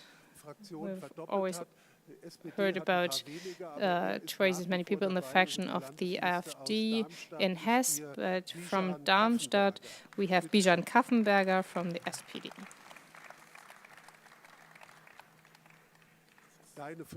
So now you get your 5 minutes. Oh, 5 minutes only, okay. Dear participants, I am very happy to be here today to have a conference of the attentive people. And yesterday many people were absent, so I've already had the chance to talk to the microphone and participate in these political, cultural discussions. My name is Bijan Kaffenberger. I'm the co-president of the Forum for Arts and Culture in Frankfurt. But I'm also active on stage, and I think this is a good thing, because I think that cultural politics doesn't really give a real overview or insight of what happens inside any theater. So it's a co-production of the several Frankfurt institutions. I'm also part of the theater in Darmstadt, so I can also take a look behind the scenes. I'm also a member of the Musonturm committee. It's a good example of intersectionality and different perspectives in theater, in shows, what happens in everyday operations. I'm not an inclusion political speaker, and I'm very happy about that, because it is important to me that even if you're affected by the Tourette syndrome as I am, I can be active in politics. In Hesse, we have already voted. Since last year, we have established the funding plan to support the cultural landscape, the theater landscape. So I said culture for all. No, I have a joke for the weather in Hamburg and the Deutsche Bahn, and then we're done with that. Yeah. Always good to have a little round of applause. Okay, so I'm entertaining you. So in times of social change and wars, we need culture more than ever before. And because we need culture, culture needs something from us as well. We have talked about the free scene, and we need decent funding. It is important that we do it, that we approach it. It's an important topic for us in Hesse as well. How can politics and culture communicate? We have grown together during the pandemic. In collaboration with the Association for Performing Arts, it was a good example of how that politicians have seen the diversity of the scene. And I think that was important, that in the cultural scene and in politics, we have long-term benefits that so many players and stakeholders were seen during the pandemic. Okay, so this happens when you make your notes spontaneously. We said 5 minutes. We want to put emphasis on cultural education. We see it as democracy and inclusion for all. This is what Jürgen Duse has already addressed. It's not about pushing any program, forcing it to schools, or gesehen, dass dieses we have seen that in Frankfurt, that we had a project for young people up to 18 years of age.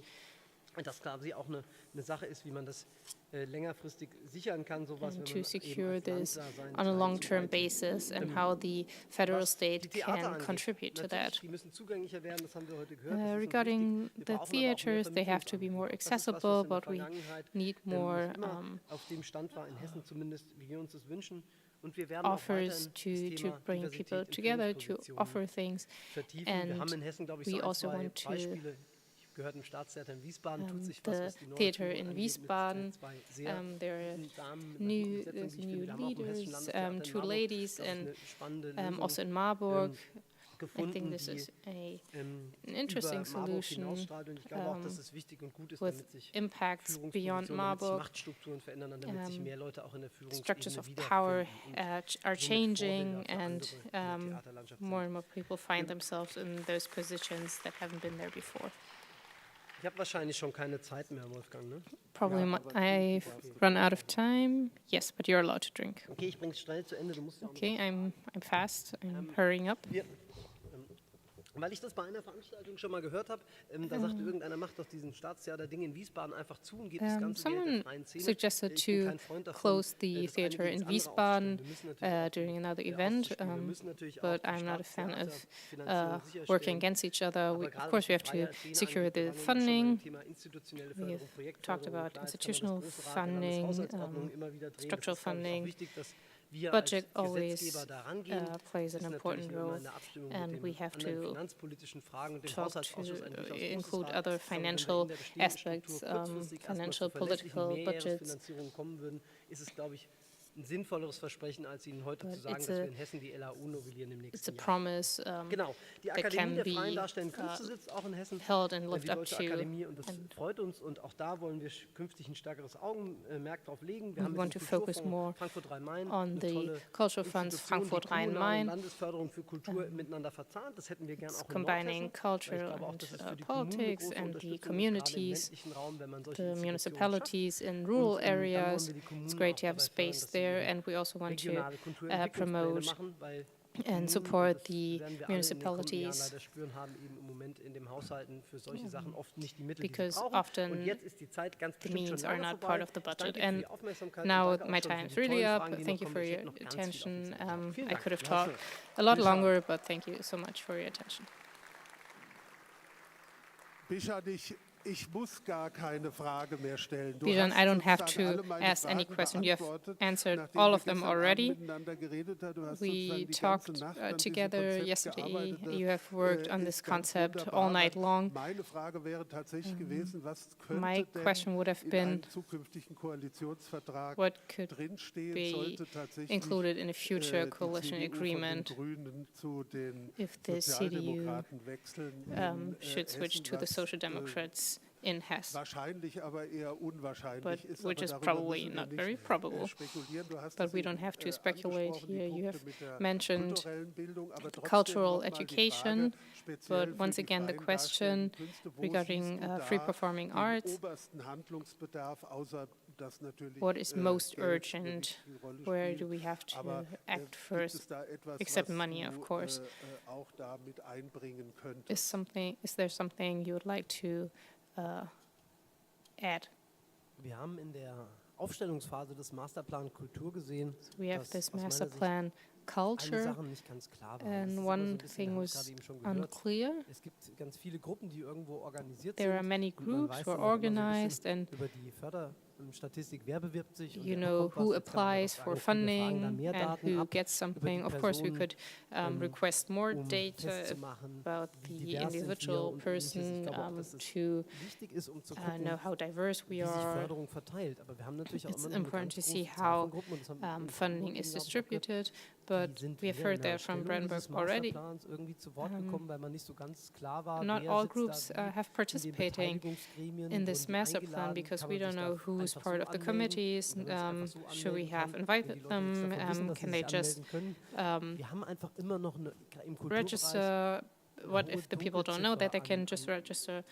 Künstlerinnen, Künstlern, Kulturschaffenden, we die have wir so a lot richtig of noch nicht erreichen. artists Ich glaube, dass wir hier that an we der are einen not oder anderen able Stelle to noch reach. öffnen müssen, And I think auch we have deren to be Perspektiven more einzubringen, open weil to für die include their diese perspectives, konkreten Fragen, die wir hier diskutieren, sich vielleicht manchmal noch gar nicht because stellen. the questions that we Blicken durch discuss diesen here Förderdickicht are manchmal not noch gar nicht even durch und present. schrecken vor dem auch teilweise zurück. And Und ich maybe glaube, das they're ist ein afraid Problem of und da müssen wir uns them, noch weiter and öffnen. this is a problem that we have to tackle in the Wir future. sind an dem angekommen, was Herr Dusel uns auch Thank you vorgegeben very hat, auch much. wieder über Demokratie Herr Dusel nachzudenken. Und da said hat das that we will Theater go scheinbar back doch, to thinking about democracy, zukünftig noch eine ganz gewichtige Rolle zu and spielen. theater will play a pivotal Das role ist, in the glaube ich, future. eine der Erkenntnisse, dass This die is one Länder of an der our Stelle learnings etwas tun today, können. that Wir haben the uns federal states can do über something die Rolle about des it, Bundes und jetzt der and Länder the role of ausgetauscht. Ich the möchte einen Aspekt zum Schluss federal noch, states and the federal als governments. Abschluss, We already deutlich talked machen. Wir about haben them, nicht Europa dabei, but I aber want eben to ein durchaus auch say that we have relevanter not included Förderer, Europe here, but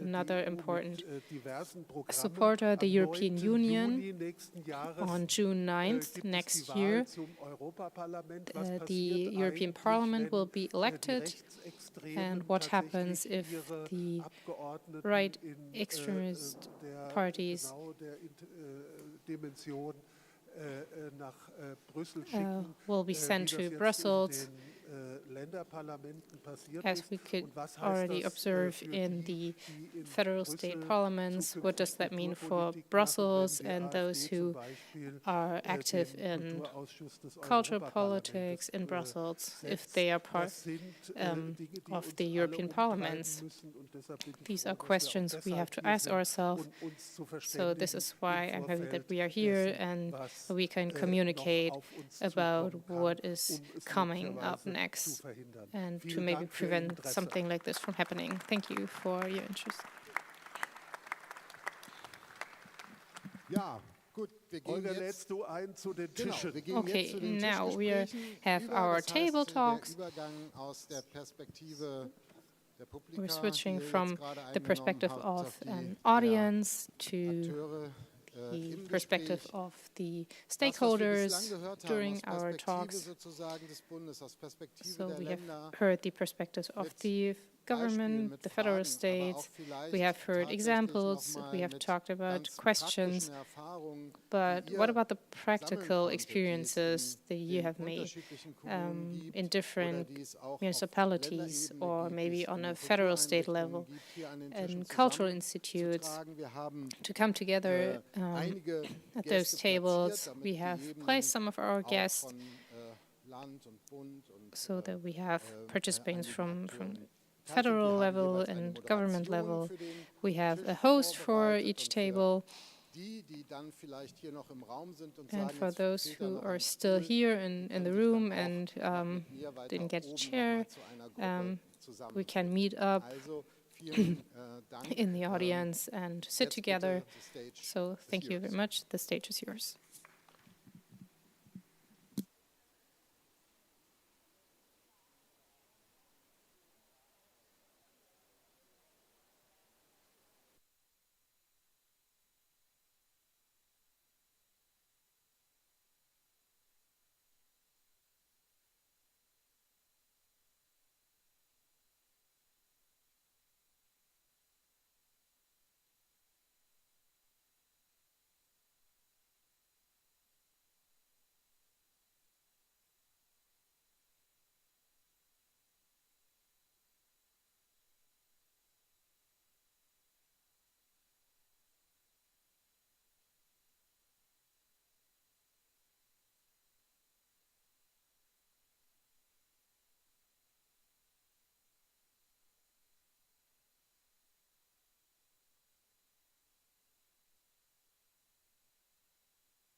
das war auf On-Off und jetzt stelle ich es auf Mute-Mode, weil dann ist es schneller wieder da.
Ja, jetzt muss ich mich doch übers Mikro zu Wort melden. Ich hatte diese 5 Minuten angezeigt.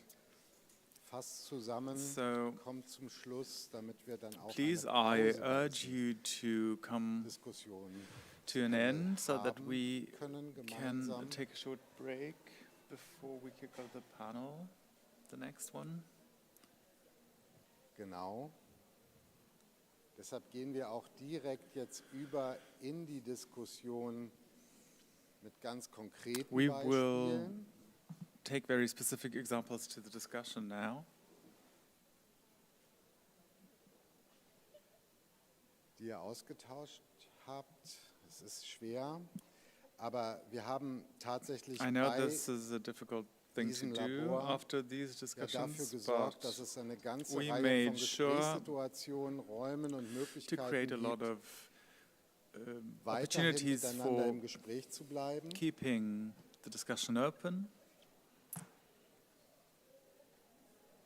Und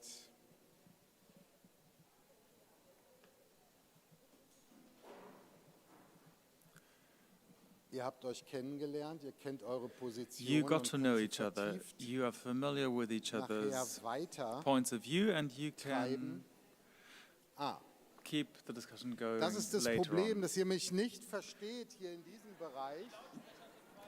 The problem is you cannot hear me. Deshalb müssen wir wieder die Position wechseln, which is why we will need to switch positions so that we can take specific examples from municipalities in order to finish up this panel.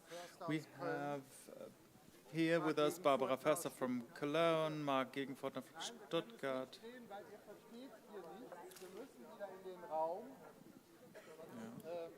wir das gerne so machen? Aber wir müssten jetzt wieder sozusagen hier die Publikaposition einnehmen. Und um 1:40 Uhr machen wir dann die Pause. Deshalb sind wir jetzt auch sozusagen machen wir direkt weiter im Anschluss, damit wir dann zum Mittagessen alle gemeinsam gehen. Und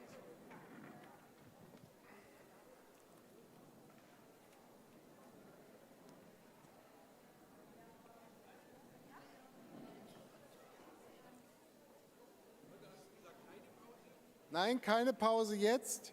Marc Gegenfortner, Katharina Wolf aus München. Break now. We will have Marc Gegenfortner, Barbara Förster, Katharina Wolf from Barbara aus Köln, Förster from Cologne here. Hätte noch länger gehen.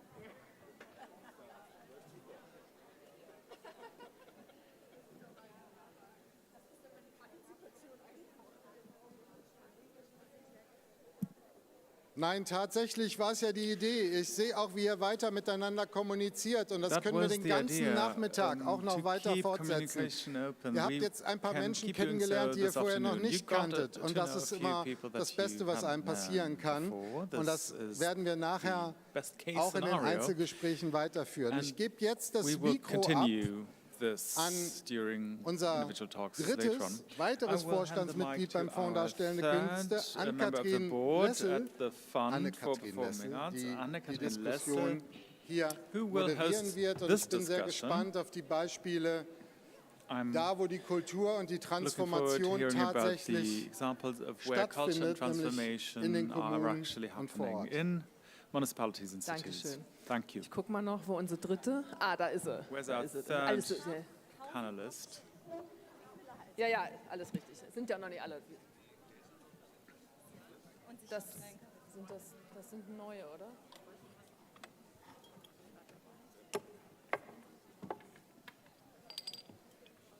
Taffer Zeitplan. Wir haben jetzt. Ja, also ich sage jetzt, glaube ich, gleich noch mal was zum Thema Zeit.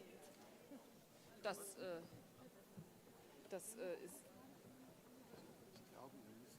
Wir müssen einfach. Sag mal, wie lange, Holger?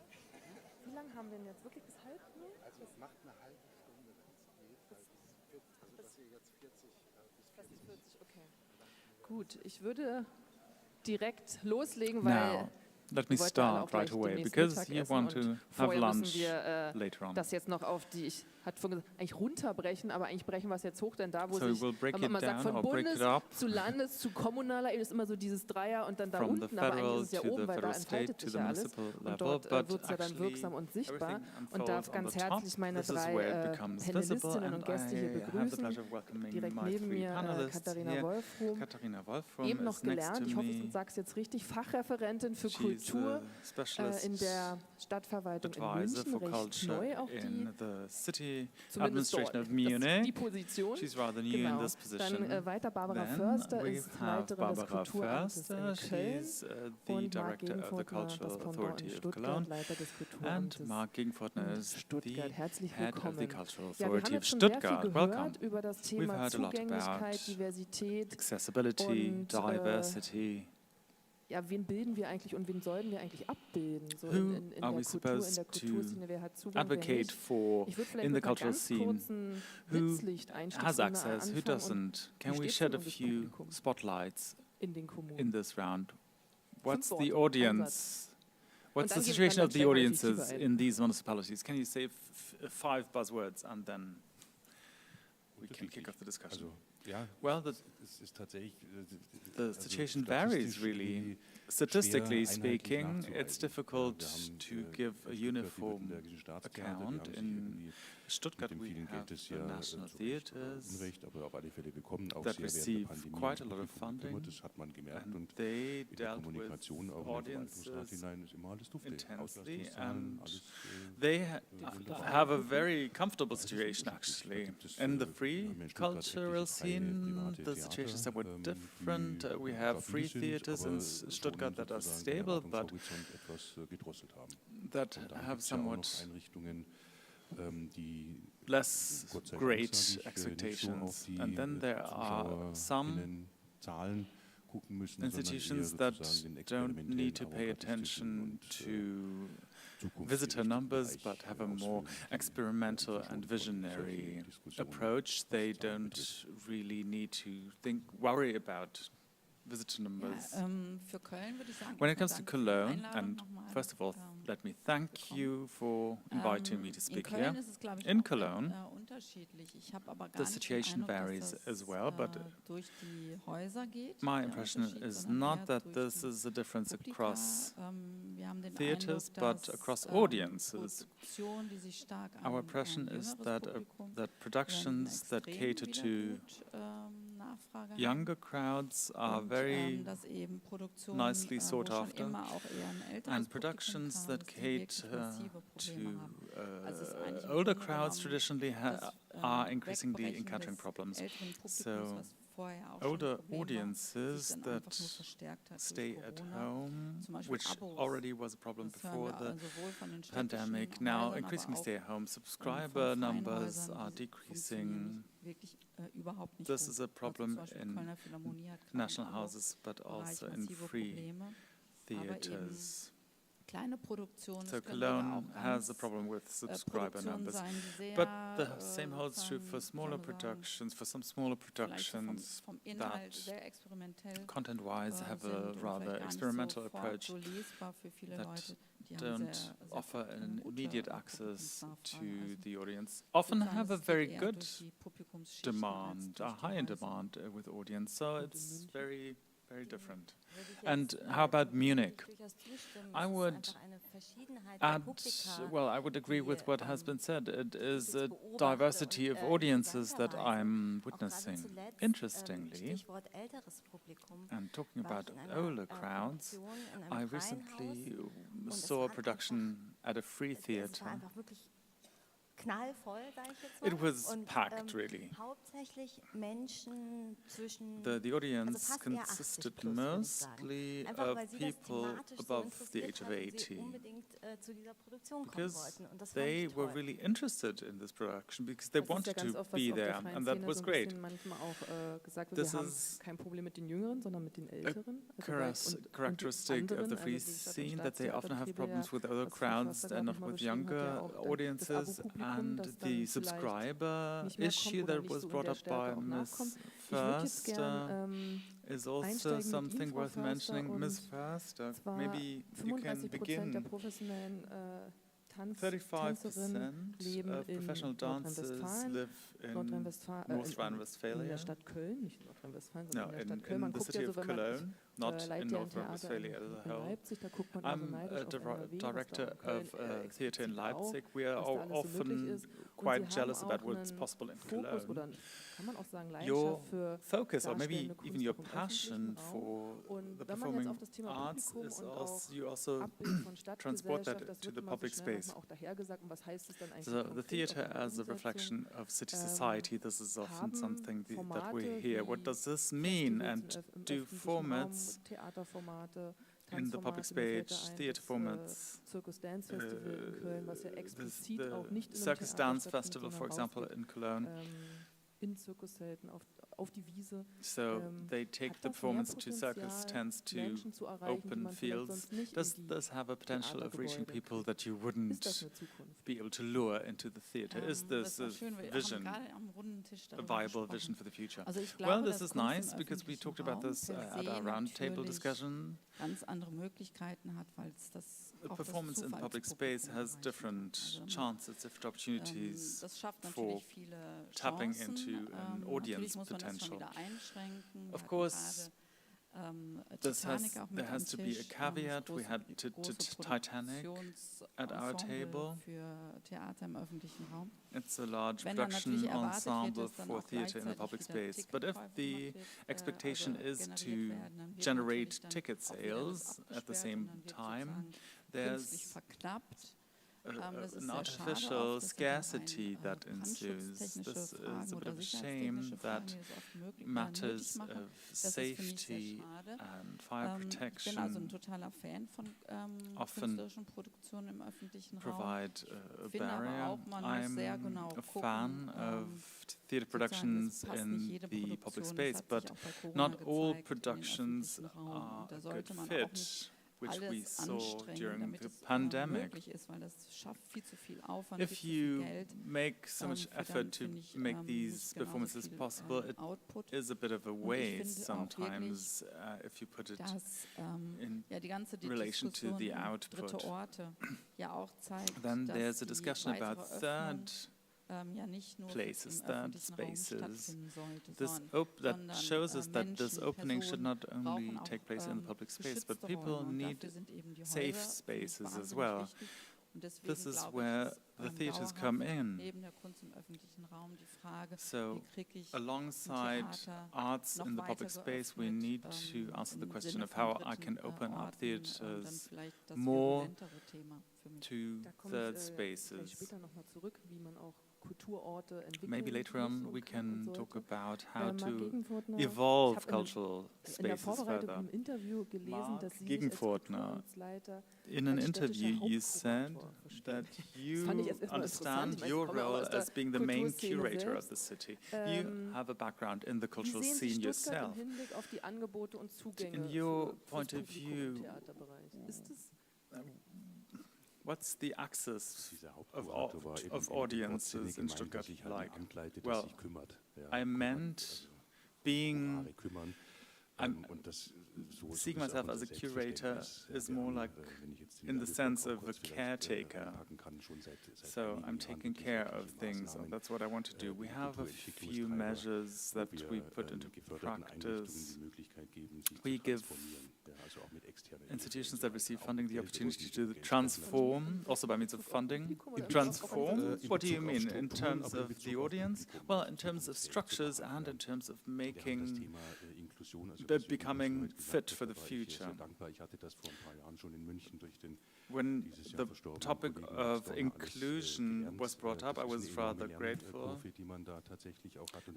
It's a great learning curve that you need to follow, and you need to raise awareness in all areas, not only in politics, but also in terms of administration. The municipal administration has rather reactive structures in many cases. So there are a lot of measures that need to be implemented, and we did so in coordination with our municipal or city representative for people with disabilities. So there are a number of complex topics that need to reach people, that need to reach institutions that want to open up, but sometimes they remain stuck in their willingness to make a change, but they are held up by structures that hinder this transformation. So what was the question? So what about the audience's access to culture in your city? Well, this is a rather tall feat to create these accesses, be it theater, city theater, or the free scene. I think theater structures are rather flexible already because many artists' contracts are fixed-term contracts. Of course, we can problematize that, but it's easier, it's much more agile and flexible than in museums where there are long-term contracts. So focusing on theaters in the context is, well, focusing on an area where this transformation can be faster. It's a permanent, it's an ongoing task that involves a lot of structures that need to be created also in administration in order to support such a transformation. Last night we heard a lot about visions in terms of diversity and inclusion. But supporting this as a cultural administration, as makers of cultural policy, is difficult. It not always works that well, but it's also about providing support and being supportive in the discourse. We also have theaters that need to look beyond the sheer problem of visitor numbers. We also need to take the media into account. And, you know, look beyond utilization of these theaters. So you have set out on a path, but it's a process. Yes, it's a process that takes a lot of time and patience on all sides. Generating this patience is just as strenuous as other components. Thank you. Katharina Wolf from Time is something that if you look at Munich and if you look at how things have been evolving, the Quartier am Reiter, well, there's a city quarter that is rather lively. But in theory, housing, cultural institutions should go hand in hand there. Is this working? Is this an urban quarter where potential audiences meet? Well, first of all, thanks to the question, and thanks for bringing up the topic of time. I think time is something that you can look at from different points of view. Especially during the last roundtable discussion, I realized that time is something that we need to see in a positive way when we talk about how we should transform and how we want to accomplish certain things. That said, you can say, well, now you're talking about this theater and this creative quarter and these two halls for almost 25 years now.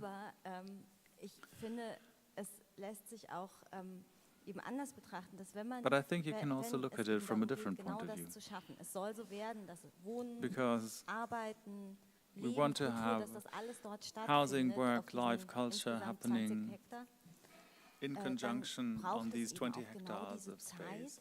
And if you want to achieve that, if you want to accomplish that, you need a certain amount of time for the structures to be able to get established.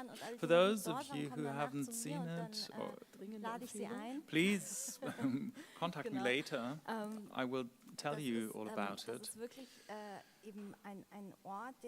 It's a space that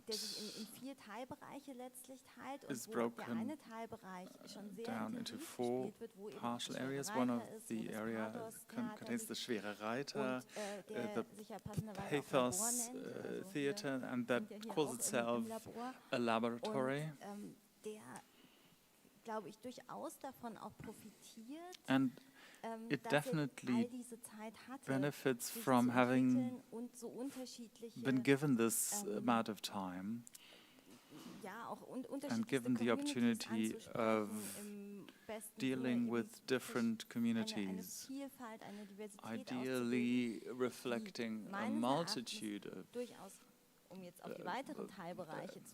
diversity that includes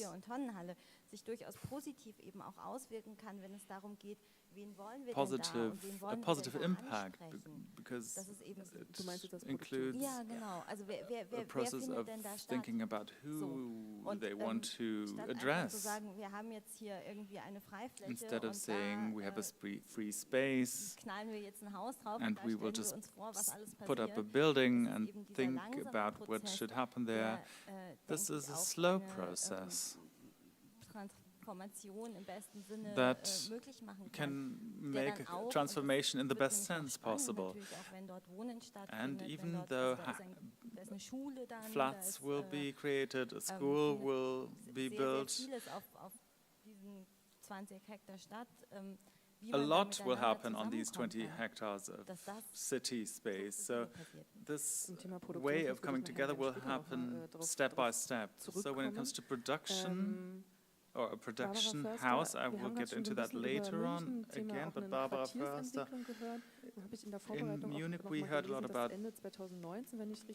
developing a quarter, but in Cologne the Hallen Kalk halls were redeveloped to a quarter in 2019. To what extent do these cultural transformation processes get involved in these developments?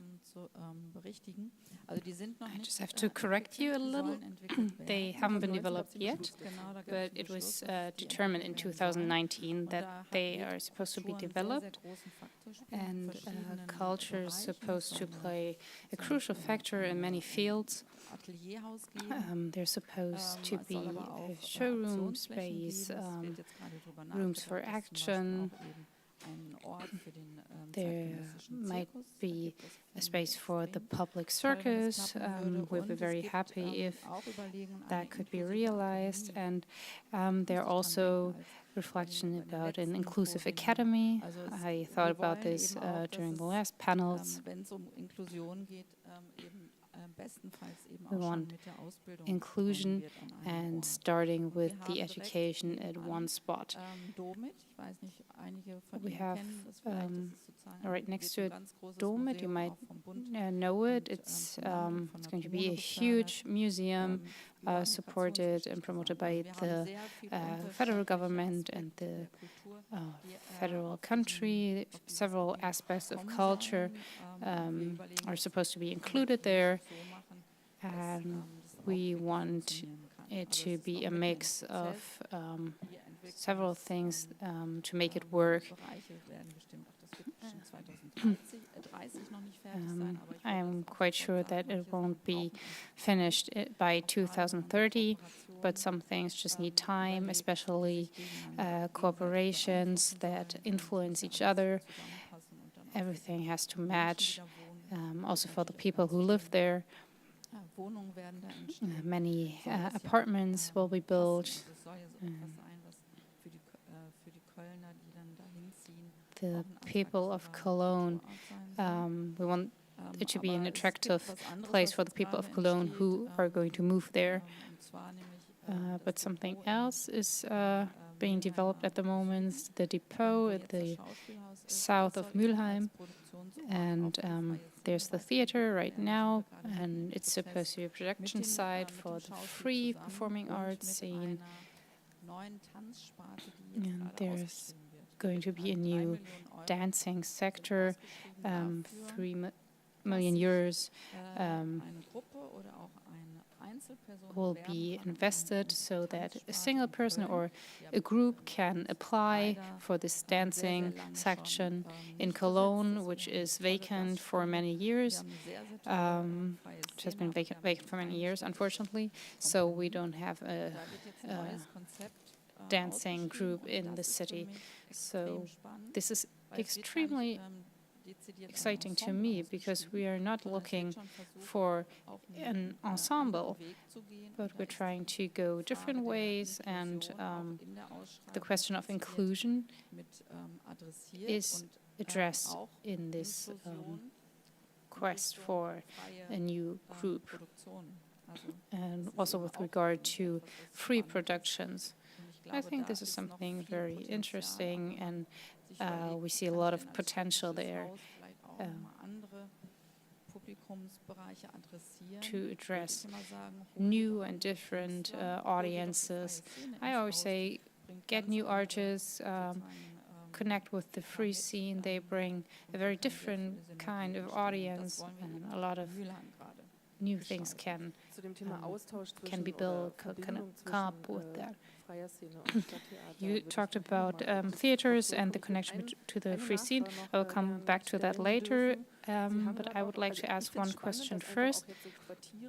I find it interesting that quarters and bigger projects are being developed, because it also offers an opportunity for new reflections. How does this community develop, and how can a part, of course not all of them, you cannot generalize, but how can you create a space for a certain group? Who can be the users of this space? Not only people who live or work there.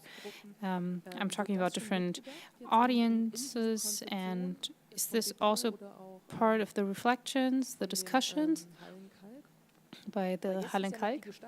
Because at the moment we're talking about the design, about the windows. It's not necessarily co-designed or decided with others who can be our audience in the future. You cannot really calculate that. But participation is a buzzword here. Kalk is a pretty young quarter. There are many students who live there or move there. And from the very beginning, the people who live in this quarter are involved in the projects. So this isn't anything new to when it comes to quarter projects. They can add what they would like to see, bring in ideas. But it doesn't end with this development architecture. Of course, you always have this architecture bureau office, and they tell you what it's going to look like, and then they start building the building, and the citizen is not involved at all and cannot help shape the whole project. So this is why the individual conceptions are discussed with the citizens on site. And this is why we think it's great that we can use the Mülheimer Depot in the future, and the audience on site has accepted this as a space of identity, and we want to keep that also when further developing this place. Katharina Wolfrum, we have talked about the production side in Munich. There are several processes involved, but we don't want to talk about that right now. We don't have the time, unfortunately. But regarding audiences, for whom do you develop and transform spaces that had a very different use in the past?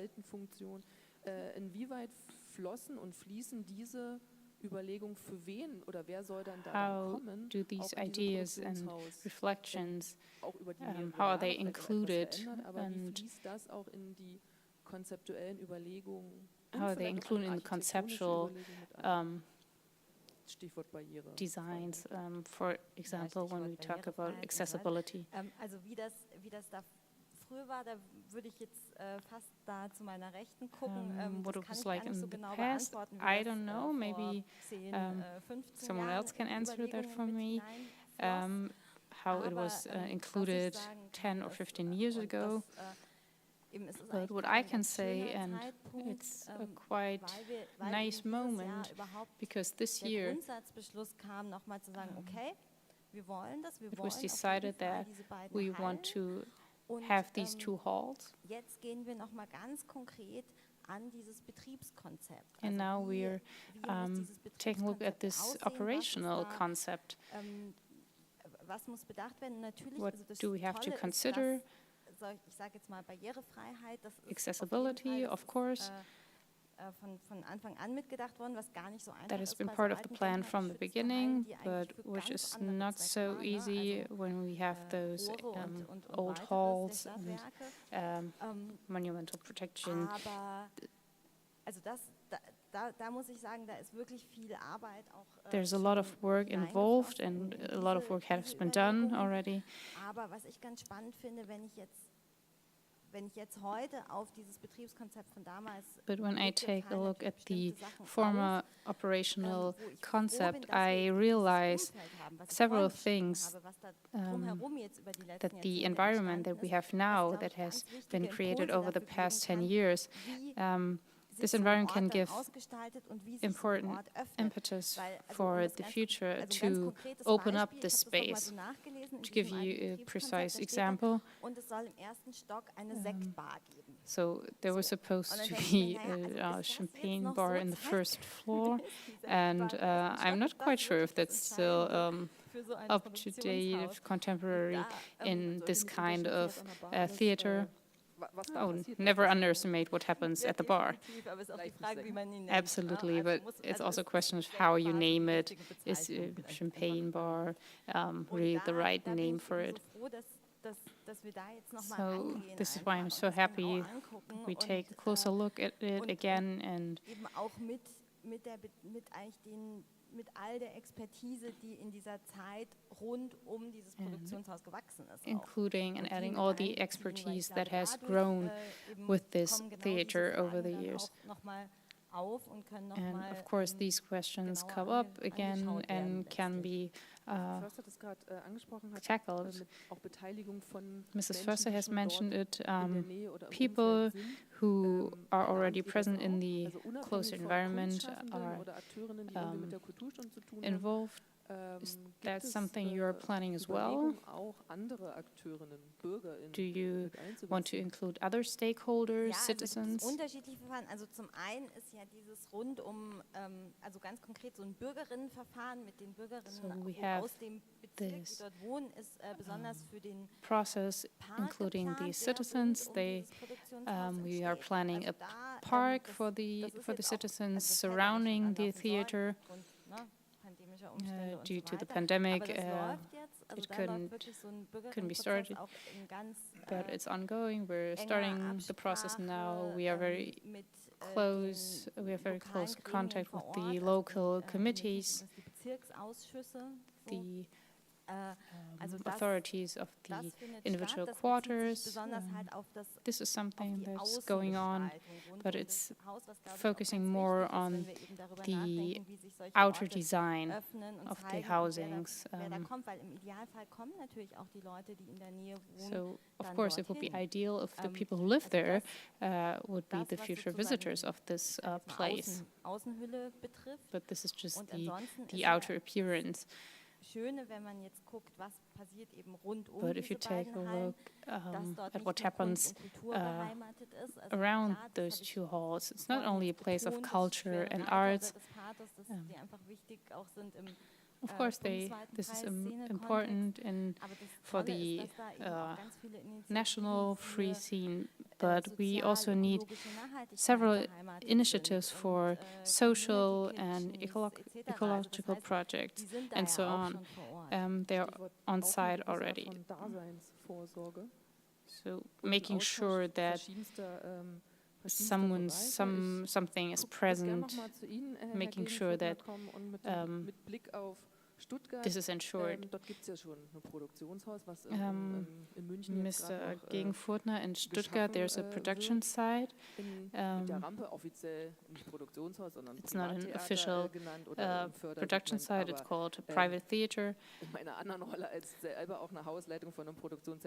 But as I'm also leading a production site, to me it's a theater. The old directors, but also the new directors, have raised the question, who is going to the theaters, who's not coming to the theaters. Is that a pioneering project, a pioneer project where transformation, accessibility take place in a satisfying way? I don't think it's satisfying, especially not for the current directors. It's controlled by politics. Of course, this is there's an architecture that's not fully accessible yet.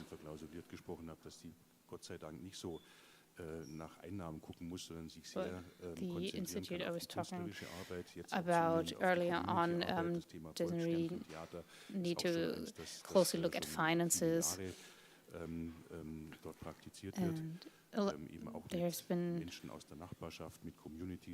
communities and people from the neighborhood being involved there for many years. Even the opera house is looking at that. We're getting back to that. I don't know when, so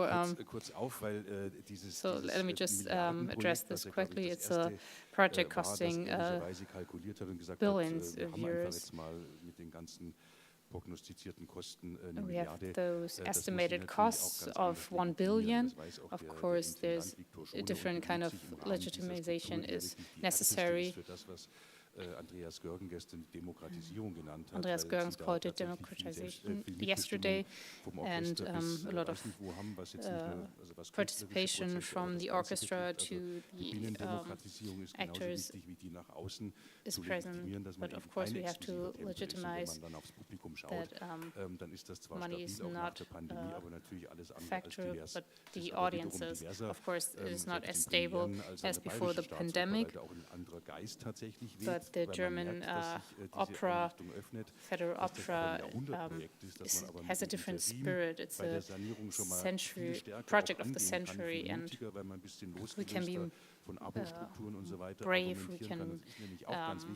We don't need to argument with money. And Victor has already mentioned that in the discussion. He has to earn a lot of millions of euros, sell tickets, and he needs politics to back his plans up. And of course, they will not only take a look at utilization figures, but income and what he's earning. And let me just mention something else. The Rampe is the most diverse cultural site in Stuttgart that I know. We also have an aesthetical debate because the aspirations are very high. But the free scene and also the institutions need a broad diversity, so that the civil audience is not as present in these rooms, but I would like to know how they can participate in these aesthetics and forms of theater, that they can take it beyond their own bubble, if I may call it like that. And we need this. What Katharina Wolfram described, that 80-year-olds were part of the audience. This is also important in financial, economic terms, because independency has to be financed. Let's come back to the state opera. The interim side during the restorations is where the free scene is very active. So now the opera is somewhere where transformation has already taken place. Free cultural scene, which opens up new potential because, as we know, restorations are not finished after 3 months. We can build something up over the next years. I know this is not your responsibility, but is there an exchange between the free scene and the opera? Is there anything that could be called future-oriented? Yes, absolutely. That the entire cultural budget of Stuttgart goes into theater and opera. But the Wagenhallen artists were not as thrilled about the opera coming to their space, but both sides have approached, and the city landscape was developed for the next 20 or 40 years. There will be change, but of course change is different from our daily changes, happens on a daily basis. So we have a 5-year plan maybe, or that cannot be compared to a city planning of 20 to 40 years. It's not about your personal interests, but of course others are involved. But sure, there's great potential. Okay, time is a good word. My last question. So transformations take time, but at the same time we don't have time, because these processes have to take place. Otherwise, more people feel excluded and not addressed. We have talked a lot about institutions, politicians, what they can do, but so my final question would be, you as stakeholders in the administration, what would you like to see in the future with regard to audiences? Do you want me to start? I would like patience and time. We also need it when we are negotiating, when we are always doing it in a hurry and being too emotional, hysteric, then we are not getting anywhere. So we need to go a little slower. We need to build up understanding, develop, and I think this is an essential aspect at all levels, all groups, administrations, governments. This is what I would like to see. I agree. Time. Time for togetherness, for being in touch, exchanging opinions, ideas, views. I already said that during the table talks.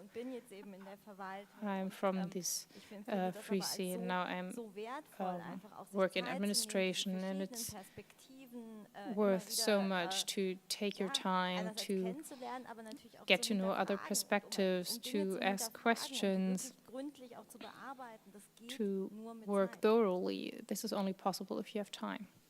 Ja, was wünsche ich mir? What do I wish for? Was ich schon sehr viel sehe, ist sozusagen Offenheit. What I see a lot is openness to learn, and I think this is what I would like to see, learning from each other. There are many institutions that are very good at individual issues of inclusion, and it would be great if that there would be progress, but I think this is happening, and we would like to offer the platform for it. Learning from each other is absolutely possible in the different forums and panel discussions. So thank you very much to Katharina Wolfrum, Marc Gegenfurtner, and Barbara Förster.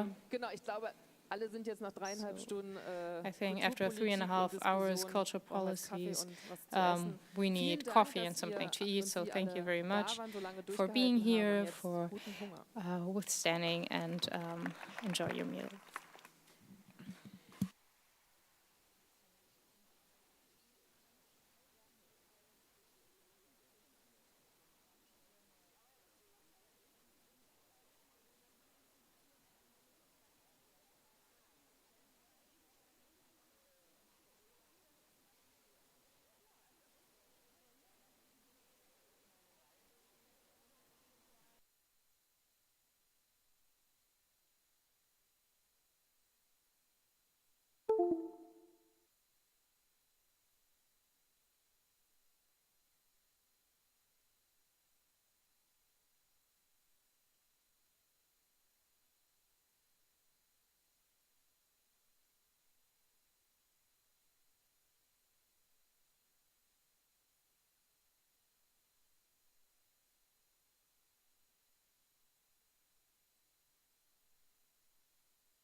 1, 2, 1, 2. Oh, sehr gut. Man hört sich sogar selber hier.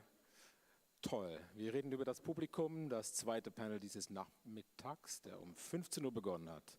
Das ist die Intendantenrunde, the other side. See you on the other side. Ein kleines, magst du noch ein bisschen weiterreden kurz? Entschuldigung, habe ich gerade nicht gehört? Ein bisschen weiterreden noch? Ein bisschen weiterreden. Wir reden heute über, was machen eigentlich die großen freien Produktionshäuser, was machen eigentlich die Stadt- und Staatstheater, Dankeschön. sind sie noch so zu nennen, was machen die Berliner Festspiele, die ein Festival auf Permanenz geschaltet sind. Dazu haben wir 3 Gäste eingeladen, die sich gleich alle mal selbst beschreiben werden für die Nichtsehenden. Ich habe soeben damit begonnen. Und wir haben rund eine Stunde. Super, danke. Ja, danke dir. Ich hab's. Danke.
Hallo, hallo. Hello, Wunderbar, das Mikro hello. geht.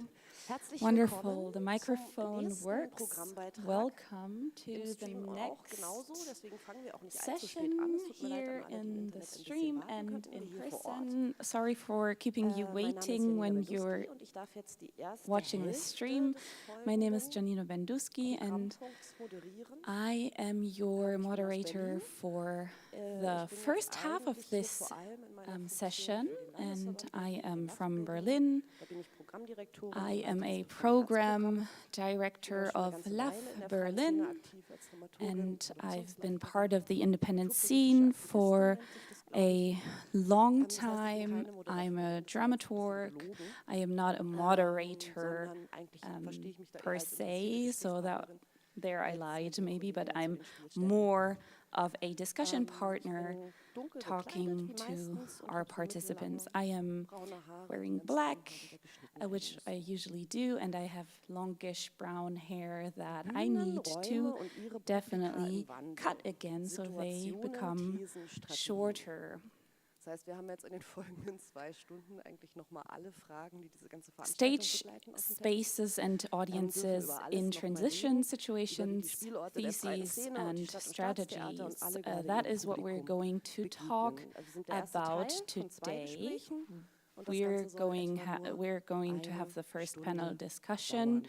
There will be 2, and Ich this freue mich, panel dass ich dafür discussion 3 will take Gesprächspartnerinnen about habe. Es gibt auch 60 hier minutes. eine Umbesetzung, die ich gleich sage, weil wir eine Absage haben. We have Und 3 würde jetzt meine participants who Gesprächspartnerinnen will tatsächlich be mit auf die in Bühne bitten. discussion with me Es sind Wagner today, Cavallo vom Ballhaus which is Nauenstraße in Wagner Berlin, Cavallo, Hendrik Frobel Hendrik vom Chamäleon Theater Frobel, auch aus Berlin.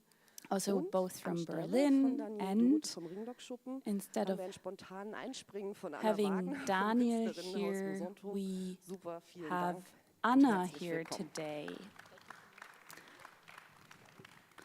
Daniel Dode couldn't make it, Wir haben unfortunately. uns im Vorfeld verständigt, dass wir das Ganze jetzt schon als ein Arbeitsgespräch So unter we Kolleginnen want begreifen. to Es ist in der einen Stunde jetzt nicht vorgesehen, talk dass wir noch zu about this Publikumsfragen as a kommen. Es ist working ja ein discussion Publikum auch hier, between oder viele colleagues. Publika, auch im Screen.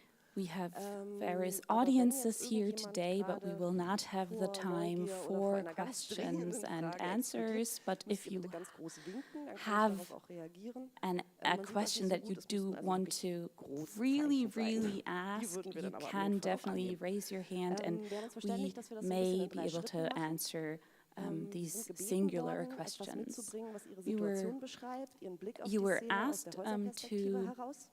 talk Muss man about jetzt your ganz ehrlich sagen, houses and your wer 5 perspective Minuten vor and prepare Panelstart einspringt, something. hat keine Vorbereitung dabei, So aber wird das honestly, auch so Anna, versuchen. you just jumped Das heißt, wir in hören so ein 5 bisschen 3 minutes before Statements the zu dem, wie es ihnen gerade start, geht, mit dem Blick auf so ihr you may not Publikum, have was ihre prepared Themenstellungen anything. gerade sind. That's Wir wollen in okay, der but zweiten we're Runde going über to das just reden, was talk gerade about hier the houses passiert, first and then talk about Fragestellungen, what die is sich happening Künstlerinnen in den here. Laboren So stellen. the questions that the Und wir würden in der artists dritten in the Runde dann labs tatsächlich are auch schauen, was sind die wondering Herausforderungen about, für die and then Zukunft. also Also look was kommt auf die into Häuser zu, was what interessiert sie, is was sind so ihre Fragen. important for the future, for Und the vielleicht auch, houses, what are the bleibt ja doch ein questions, future kulturpolitisches questions, Level dabei. and maybe Was bräuchte es we dafür can an have Unterstützung und an some Strukturbedingungen, um das auch umzusetzen. culture, political level so in haben this wir es discussion gemacht. to figure out what is needed Bitte to reagiert actually auch gerne implement aufeinander, kommt these ein bisschen ins changes Gespräch. in the Aber wir transition. sind ja jetzt hier kein So Frontalpodium, sondern eigentlich auch ein yes, Arbeitskreis. please, Und wir dachten, wir let's fangen just mit discuss. So Wagner an.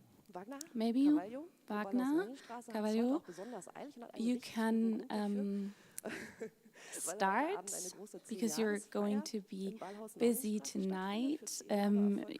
You will have your 10-year anniversary in the Ballhaus Neuenhausen tonight.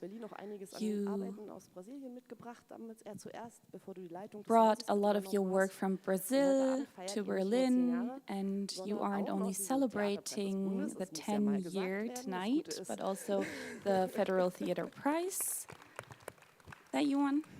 Das Gute ist, dass ich dich deswegen eigentlich gar nicht mehr vorstellen muss in eurer So I Arbeit, weil don't alle haben really dieses have to introduce you gelesen und anymore gesagt, because nein, ich freue mich everyone sehr, dass du read da the bist jury und statement würde ich and ganz knows kurz already. uns etwas über euch und So eure why don't Situation you zu just introduce yourself? Vielen Dank, Janina. Thank you very Und much, auch vielen Janina, Dank, and Gesamtorganisation, thank you very much dass ich heute hier to gesehen all habe, seit organizers. etwa eine Stunde bin ich da. I've been here for about an hour, and what I saw today is just fantastic. And I'm very happy to see all my colleagues here today. I am wearing a greenish pair of pants. I have a bluish pullover that I'm wearing, and I have long dreadlocks, and I have a beard, and I'm black. The B.A.L.L Neuenstraße has existed since 1982 in Kreuzberg in the Neue Straße. Kreuzberg is not only Berlin.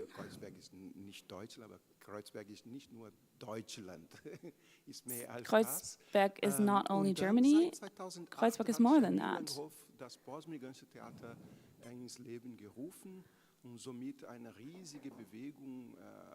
And this movement was the post-migrant theater that was established was actually a movement that is very important and did a very important work. And in 2013, I joined this house and actually am now in charge of the house. And these perspectives that were here before, we added the black perspective to that, a queer perspective to that, and it's been 10 years, and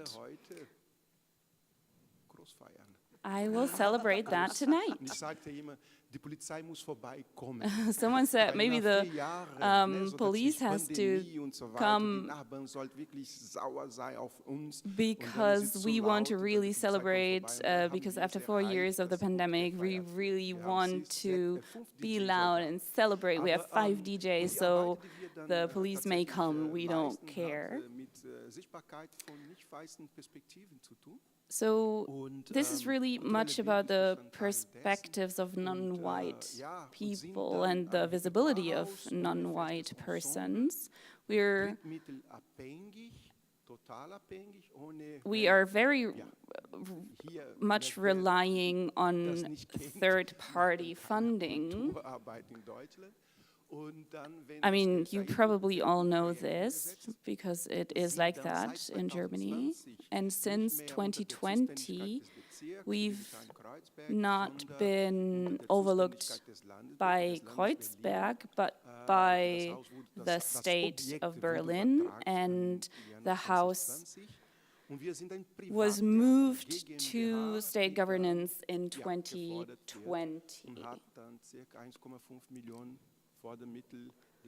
And we received funding of around 1.5 million euros. And now we have to receive more funding of 1 to 2 million per year. It's a very classical house from 1863, and we want to give different perspectives. We have a capacity of 40 to 92 seats, but tonight we will have more people. I will not tell you how many due to security reasons, but it's going to be a lot of people.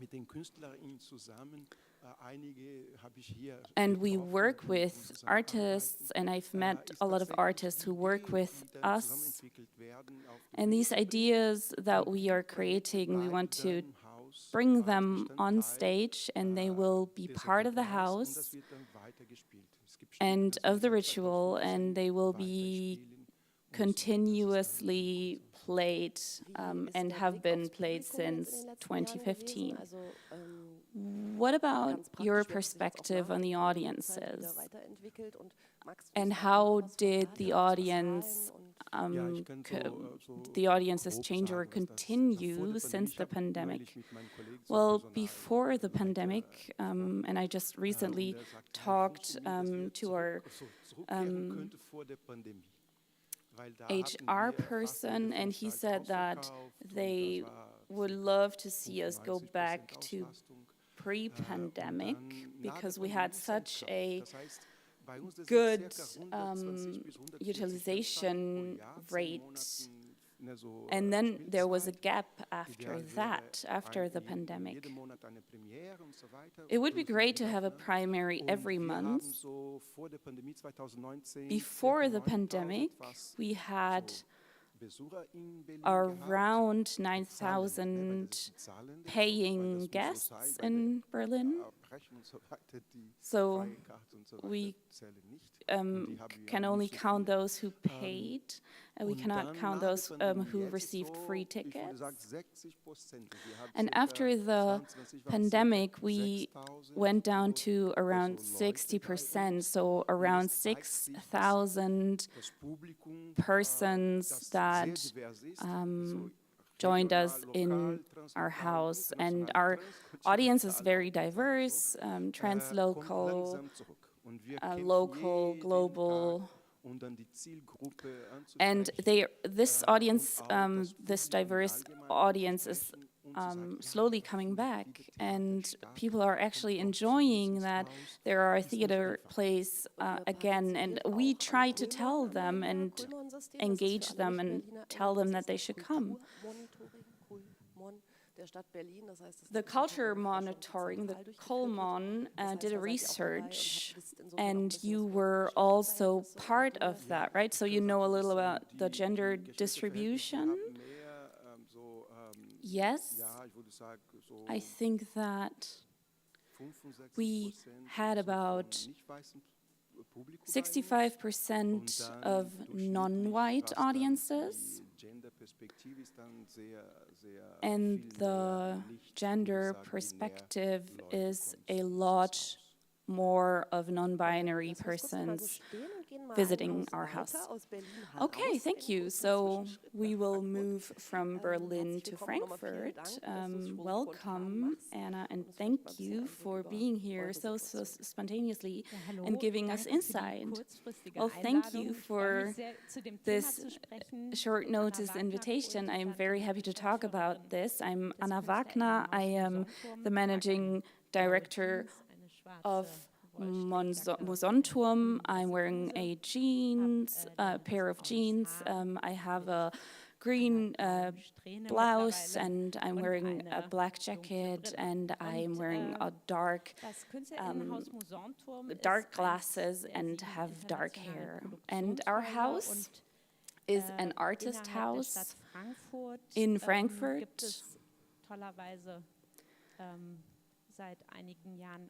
And within Frankfurt, and I'm thankful for that, there are some houses that now work as production houses, but the Mosonturm is the only one in Hessen currently.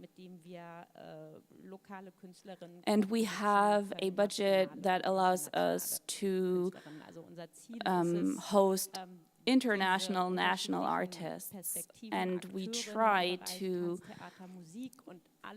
see different actors within the scope of dance, dancing art,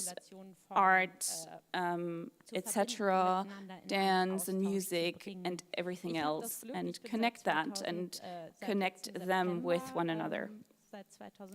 Since 2022, I am a director, but I've been a dramaturg already with the house since 2012. So I've seen the development of the audiences for 10 years. And yes, there was a transformation just naturally, but also because of the work that we did and the work that the artists did. And if I describe it from my perspective, then thinking about audiences only started about 10 years ago, at least in our house, and in the way that we perceive our house and our work. So as a dramaturge, I was always working on translating these questions, what does the audience need? But it was not, I never really know what the audience was. And the audience of the Musanturm, which was founded in 1982, this audience has aged.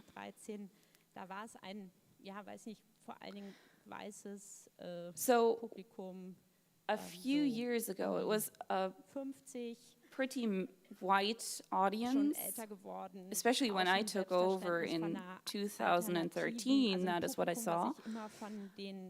So it was an audience that used the city structures, but also wanted to know more experimental forms. And since we're in Frankfurt, and there is a great landscape of trainings for art, for the arts, and since Frankfurt is a very culturally diverse city and has a large part of people who have a migration background, that there sometimes seems to be a discrepancy between the audience that came to our house and the people that live in the city, so the city society.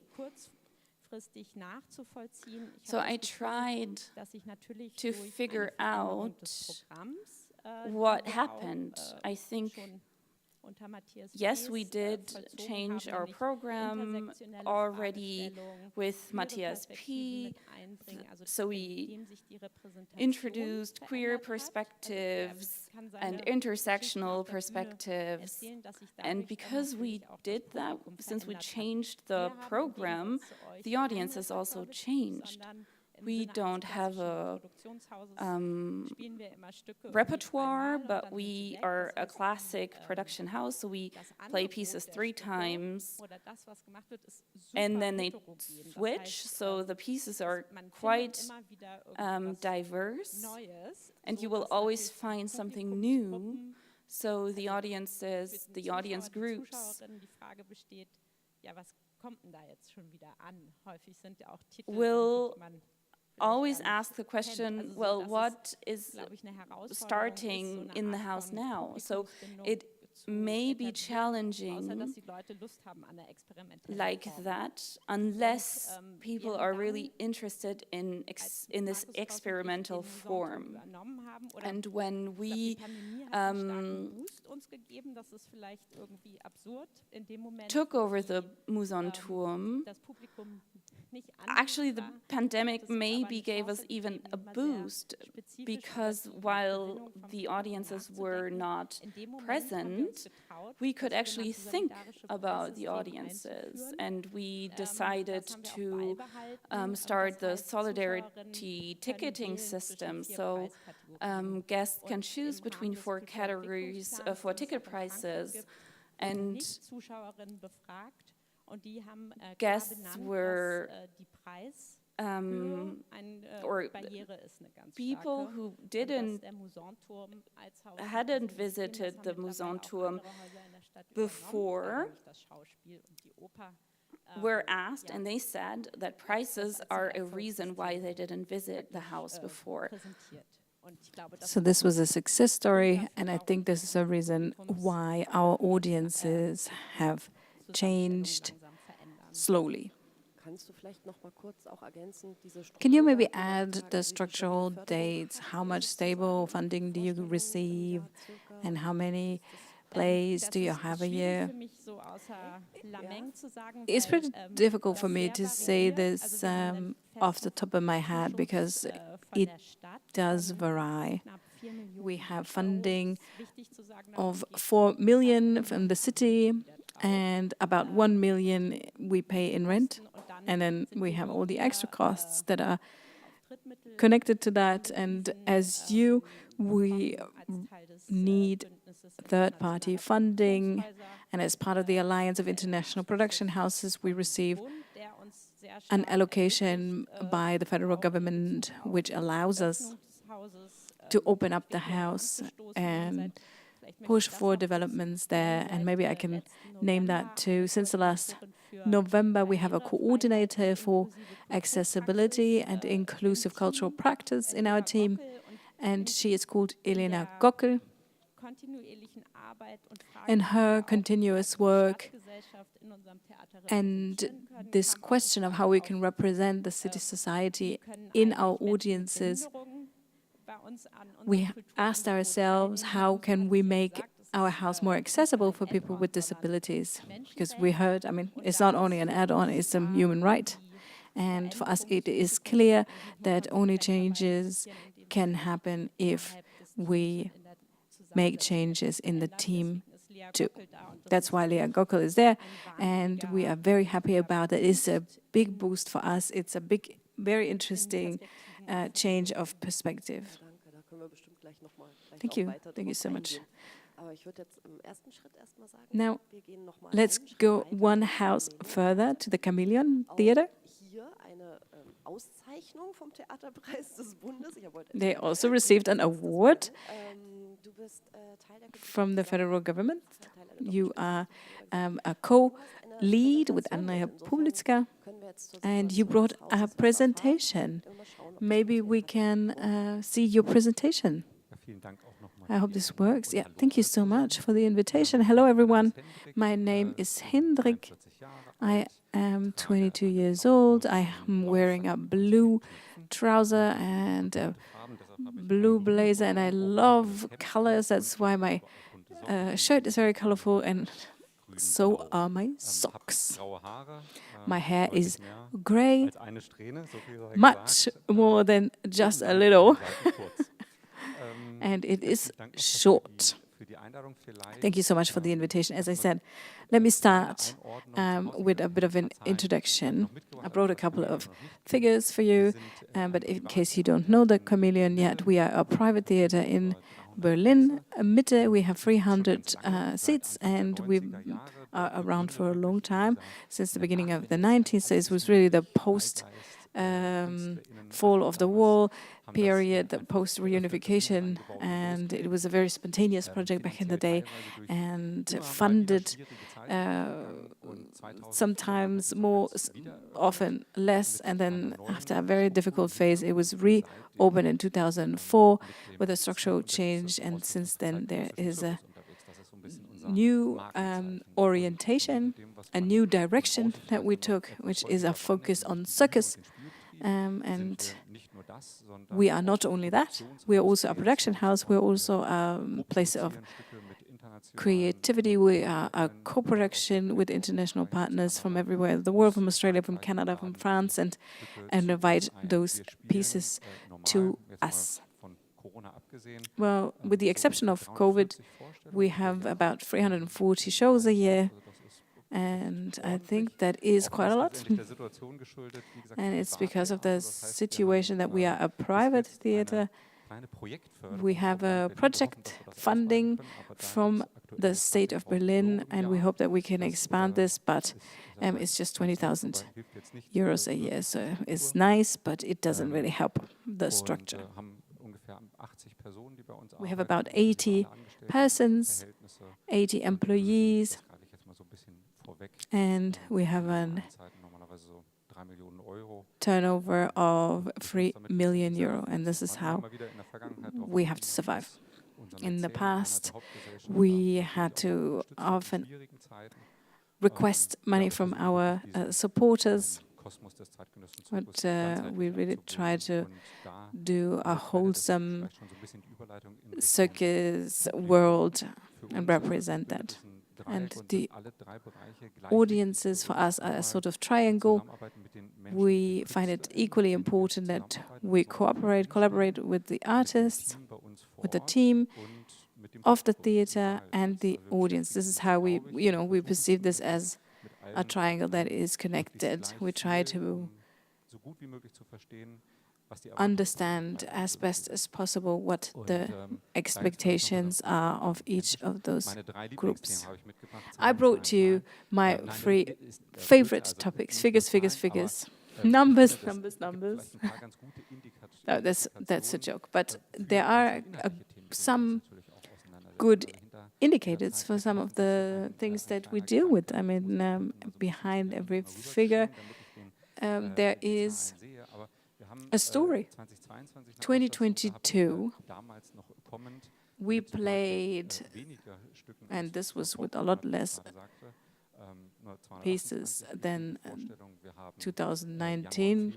We had 228 shows played. We started in March, and then we had a break in summer because if you know the Hackische Höfe, you know keyword audiences. We are dependent on the people who come to Berlin. So we usually have a 50-50 split of people from Berlin and from outside, and it really depends on the tourist.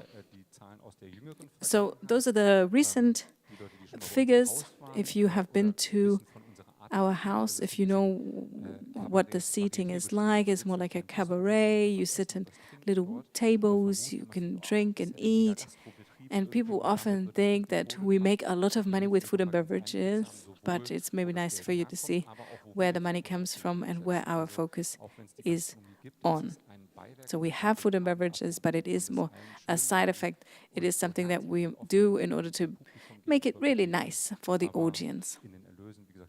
But as you can see, it is relevant for our turnover, but it is not the big sum. And then on the bottom, you see a couple of reference figures for 2019. I'm happy to send you the presentation afterwards. We have a very diverse audience. We have started participating in Kuhlmann in March, and it's a bit of a pity that not everybody participates in those questionnaires and very few people click on diverse. So I hope that this continues to rise, and now we know that we have 55% first-time visitors, which is great. And with the question, why do audiences come to us? We have turned to solo artists, the ones who suffered very much during COVID, and we said, if we open, when we open the theater again, we're going to bring you all on stage. And that actually worked really well. We showed 10 different plays in 6 weeks and brought a lot of artists on stage, and we won a lot of new visitors who were very interested in all those aspects. So 2019, where do the people come from who visit us? And that was impressive. I mean, Wagner just said it. We knew that after the pandemic, we're not going to be able to go back to where we were before the pandemic, and we don't want to. For us, it was really clear that we want and will be able to deal with a local audience. We found ideas on inviting them more often, having other topics in order to start the exchange with them and try to get them to come into the house And when it comes to the age groups, I don't think this is special. I think they are rather younger in comparison to other houses, other statistics that I know because of the different type of theater, maybe.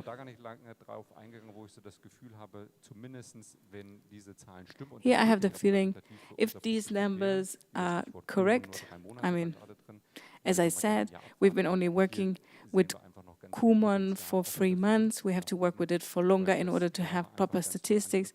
But it's nice for me to see that, because this genre, this type, offers you a possibility to leave the middle class and address a younger audience. And this is something that our shows often work without language.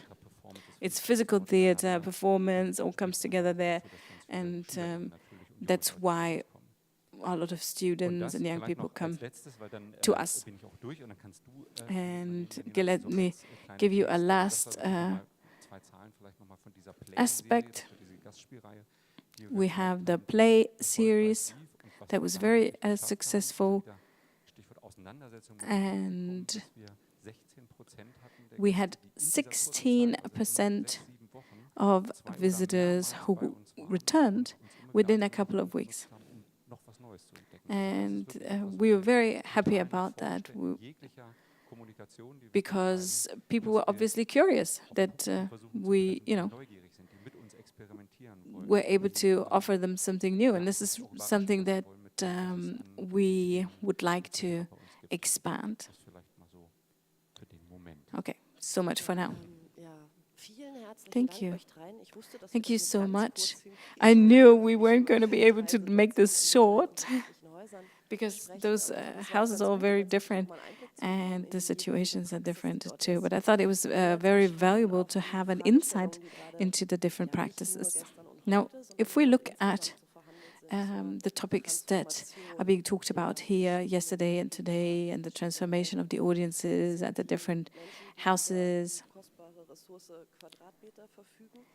the people who have square meters are often the ones that are addressed when it comes to calls for action.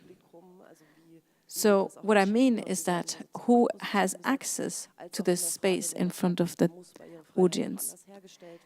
And if we say we need more accessibility, we need to be more open, etc., often it is said that the houses have to do it, and especially when they are not very big, it might be extremely difficult because costs have risen and there are a lot of tasks. And sometimes when I listen to those discussions, I think, like, what can a house do? I mean, what can they afford to do also? And how do you feel about all these requirements, when you're being told to do that, to do this, let's have this integration? How do you deal with those questions and requirements or demands? Ja, ich wollte nur kurz spontan sagen, ich glaube, in den kleineren oder mittleren I think that in the small or medium-sized houses, sind die Anforderungen sicherlich eine große Herausforderung. the requirements are a big challenge, yes. But what I noticed in the Musanturm, which is not super big, is that just because everybody is very close to each other, the artists, the audiences, and the team makes them discuss things together, because people kind of automatically participate, Artists notice that we are working hard on accessibility in the house, in the teams, so the artists notice. And what I mean is this, the lack of distance, maybe, leads to this exchange, and that's a big potential. This is how you can make a difference. the Musanturm always wants to implement things immediately. Markus Dross and I felt things, and we also brought up things, the diversity, society, the urban society, accessibility, transformation processes within the structure is something that has to be done. And we're all happy to implement all of these things at the same time. So we really opened a lot of doors at the same time and implemented 2 big festivals. And that's also the reason why I didn't name any figures, because it would really not show the proper picture, but rather a distorted image.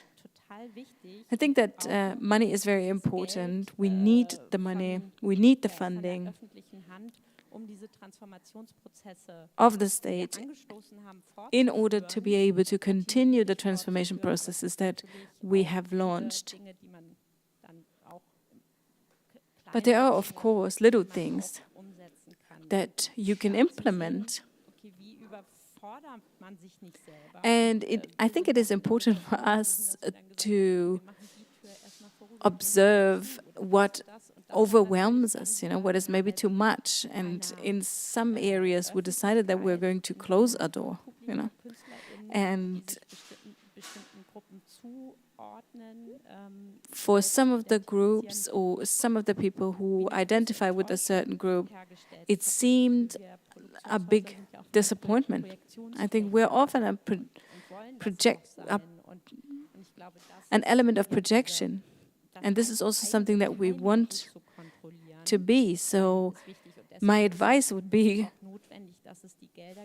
think about your timing and the funds that we have that we can manage freely, we have to use to find our rhythm there, because otherwise you get into a situation where you have some funds for cultural education for a certain target group, but actually we're working on another target group at a time. And then we might be stopping working with that target group and start working with another one in order to be able to access this funding. So I think that it's more important to have continuity and long-term activity there instead of being jumpy.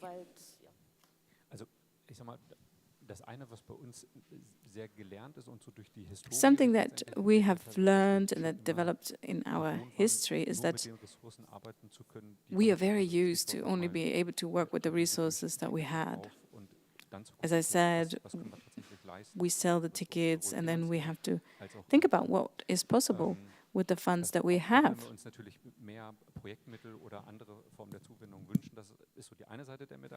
Although we would like more funds and more resources, but I also think that it makes us more flexible, more spontaneous, and it keeps the team really tight because we have those requirements. I mean, of course, we also want to expand the audiences, we want to create access, and that is very important to us. But I also believe that we always try to communicate why we're doing certain things and why other things are not possible. We are in a historical building with a lot of stairs that you have to overcome before you can enter the house, the theater. And we openly communicate this. For us, it is an important element of being authentic. And this is something that is very much appreciated, and I think it's beautiful. It's something that developed after COVID. We did a couple of steps towards translation into sign language, and it was magical. And I really get goosebumps when I think about it. And every time I witness this, I participate this, and it is something that is beautiful for the entire team to be able to work with another target group. There are some pieces that don't have any verbal language, but we still have music with lyrics, and that is very important. So we have 3 to 4 times a year translation in sign language, but we also have a performer, a music performer, and I hope my artists forgive me, but I can only look at the sign language interpreter then because it is so fascinating. And people don't pay attention to the acrobatics. So the new step for us is audio description, all the surfaces and the costumes. We try to make it possible for them to experience it, you know, like describe everything and hope to make this accessible in a sustainable way.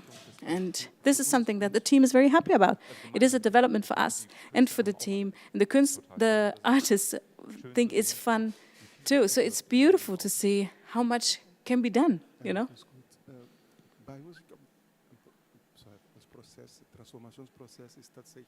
For us, the current transformation process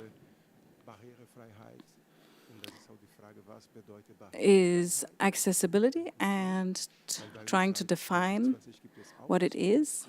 Since 2020, we have an elevator, didn't exist before, and now we can address a new group that before couldn't visit the theater. And we have accessible toilets, which is great.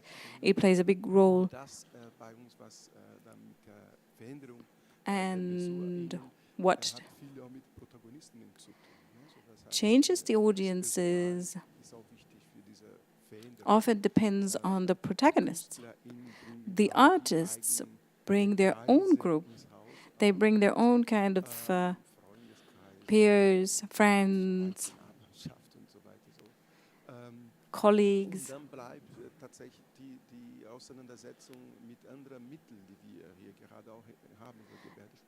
And then we have these other means. We have sign language.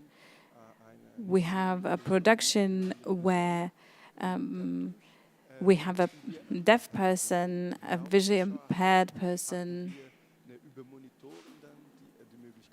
and we have a moderator with sign language, and we change the audience in this context because of the protagonists. And then everybody was waving their hands at the end for applause. And of course, the biggest question for us is, just like the protagonists on the stage, we want to reach the audience. You know, the biggest task that we have, the biggest challenge that we have, and the energy that we invest with less staff. It's a big fight because, as many other houses, we have trouble finding enough personnel. And the people become experts. Our staff becomes experts. And the bigger houses pay a certain tariff and pick up the people from us. And they help there. And it's because we are educating the newcomers in this area. And how? But as I said, one of the big challenges for us is how can we involve the community around us, our neighborhood. We try to bring them in with flyers, and it's a big topic for us. I mean, local, etc., is important, but local, being anchored, kind of offering something to the neighborhood, this is something that is our biggest topic. Well, if we hear you, it really sounds like everything is already ongoing, everything is working fine. You too have an institutional funding, and you have project funding, and you have just been suggested by the experts for a 4-year permanent funding. I think this was the plan, right? We'll see how this turns out. And there is a debate currently about how the funding should maybe be bound to certain changes. And there are some houses that say, please give us those clear guidelines or those clear regulations, because that makes it easier for us to make changes and to communicate this within the team, within the house. And it will make motivation possible. And then on the other hand, there are those voices that say if there are too many regulations, there's no flexibility to make decisions on taking their own direction. So I think that we're kind of expecting a decision on how, this should be done. How would you like to have it? In Frankfurt, there was a culture development plan that emphasized participation very much. And I think this actually gave us enough guidelines, things to do. However, in my view, it is more important to raise awareness among politicians. Because if accessibility is mandatory, that doesn't mean that it is understood according to the social model. Our experience when talking to politicians is they often say, oh, okay, great, then offer audio description once a year, people will be very grateful, and let's just renew or renovate your lift and then you'll be fine. But I think it's about a lot more. We need to raise awareness about diversity and the cultural sense, etc., etc. So there are many more topics that are important to include. So yes, there should be maybe a target, a goal, but how it is reached is maybe flexible for each of the houses. This morning, somebody raised the question of whether there shouldn't be a certain funding category for those measures, for accessibility measures, and I think that rather the problem is whenever there is third-party funding, there is this requirement that you have to be able to raise 20% of it yourself.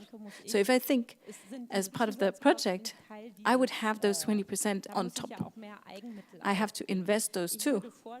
My suggestion would rather be that we do not have a separated accessibility fund or whatever other possibilities you would name, but that you don't open another category, but you define certain costs that are an add-on, that are not part of the percentage type calculation. So that would be my suggestion for the fund. Just as an example, adding this in a different way so that the houses can implement those changes. It's not like, it shouldn't be the question of can we pay a minimum wage or do this measure, this accessibility measure. I think this shouldn't be the question here. Did you hear that? I mean, this is also political, right? It's not only relevant for Frankfurt, it's also relevant for Berlin, So that's why I'm emphasizing this. We have a political representative from Berlin, and this person has done a lot. However, currently, political situation is not very easy in Berlin, as we all know, and we hope it's going to improve in the future.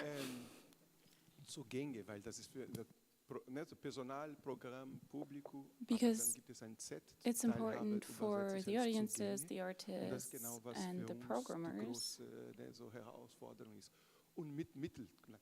And obviously funding is a challenge, because everything is very pricey nowadays.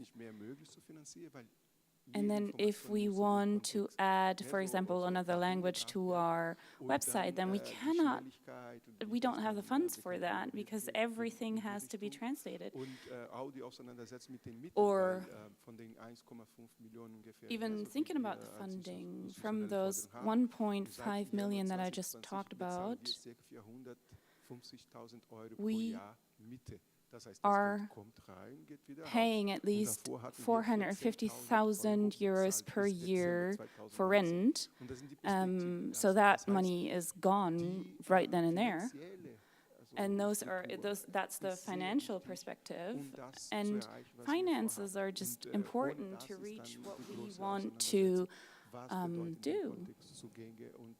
What does accessibility mean? Is an important question, because we started an extra program for cultural politicians to understand the diversity of the state and the city of Berlin.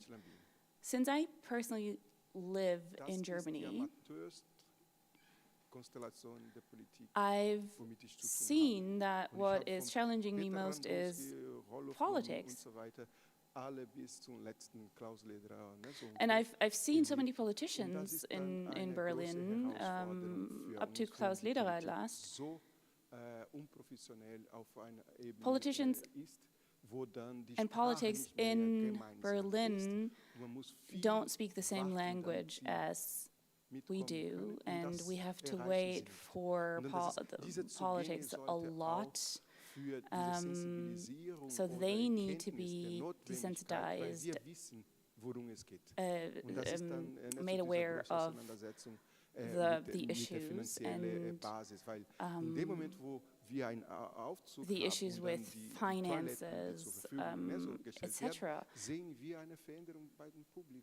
Because as soon as we implement a wheelchair accessible bathroom or an elevator, we can see that audiences change, and we need to create awareness about that.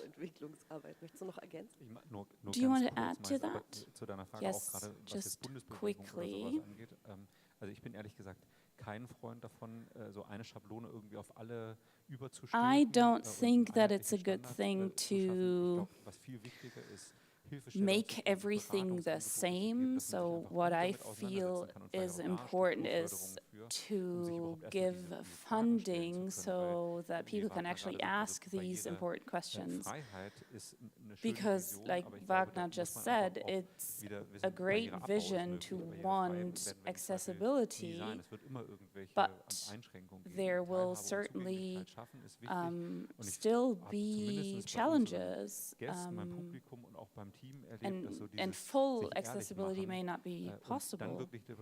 So we would have to look at maybe these 3 things that we can actually implement, and we can do it, and we can start, and then that's better than starting 100 things and not being able to finish them. And for us personally, and that's quite a subjective perspective that I'm giving here, is that accessibility for the ticket prices is the most important topic for us. Right now, we have around 45 euros net prices for tickets, and that includes student prices and other reduced prices. So we still have a good mix, but it also means that some people won't have access.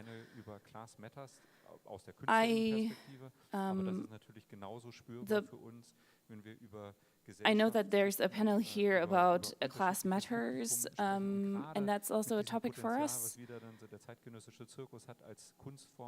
Especially if we think about modern circus as a form of art where you don't need any knowledge, because you can just sit there. But you can also think about it. And I believe that it is very important to find better ways to include other people who aren't yet visiting. Great. We don't have any more time today because people may need to catch a train, so just a quick last round when it comes to our goals and next steps. There is a funding model that includes goals, personal goals. So maybe in this last round, let's talk about the 3 next steps in your houses that maybe you want to do this year or next year. So the next 3 steps.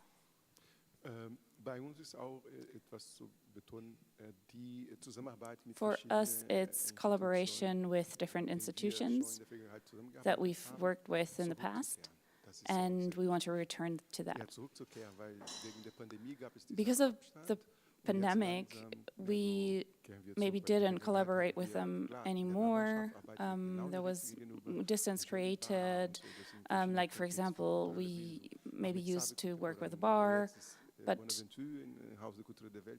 now it's a different world. So we need, so you want to reconnect with old relationships. Second, well, I want to help my staff and up my staff, so I want to increase the number of staff. And then third is maybe try to get more funding.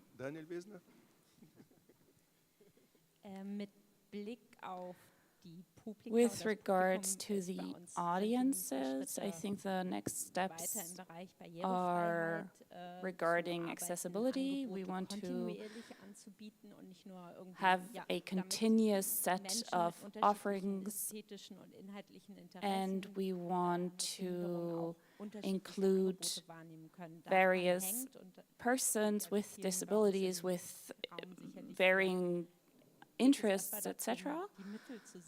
But for us, we need to find funding for that and fight for this funding, because funding is what enables us and enabled us in the past to start this development.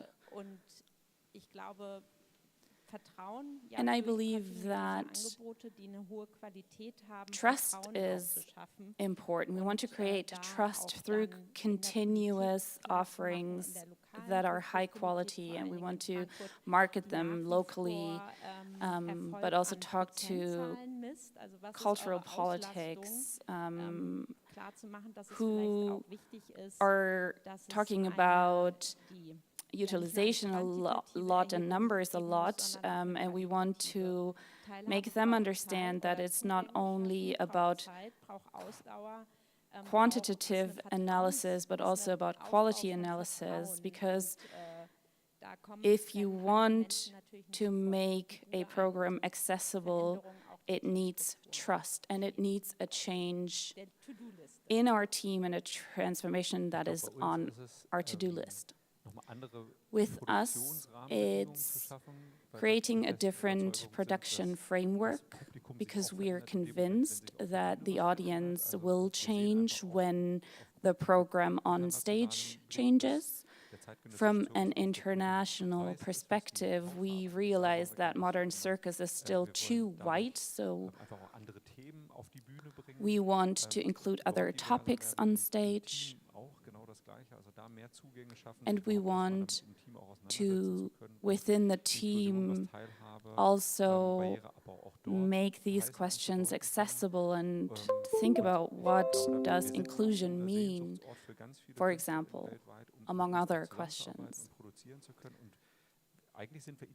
So we are a very open house for the audience, but also for ideas, but we need funding, not only financial funding, but also the resources and structures to be able to work on that. And if we communicate transparently then that will create the right touch points for accessibility and take that back into the society within Berlin, but also locally, translocally and transnationally even.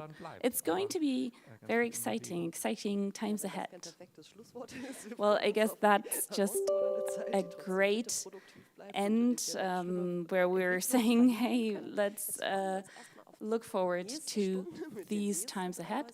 We're looking forward also to the next hour. We're not doing a break, and we'll just continue. But if you want to grab a drink, you can go in and out, but there's no real break, so don't start chatting or smoking. Thank you.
wir legen los, oder?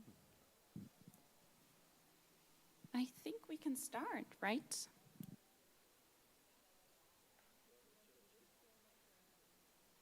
Sind alle bereit? Ja, dann herzlich willkommen Is everyone ready? If so, welcome to this second panel. My name is Tobi Müller.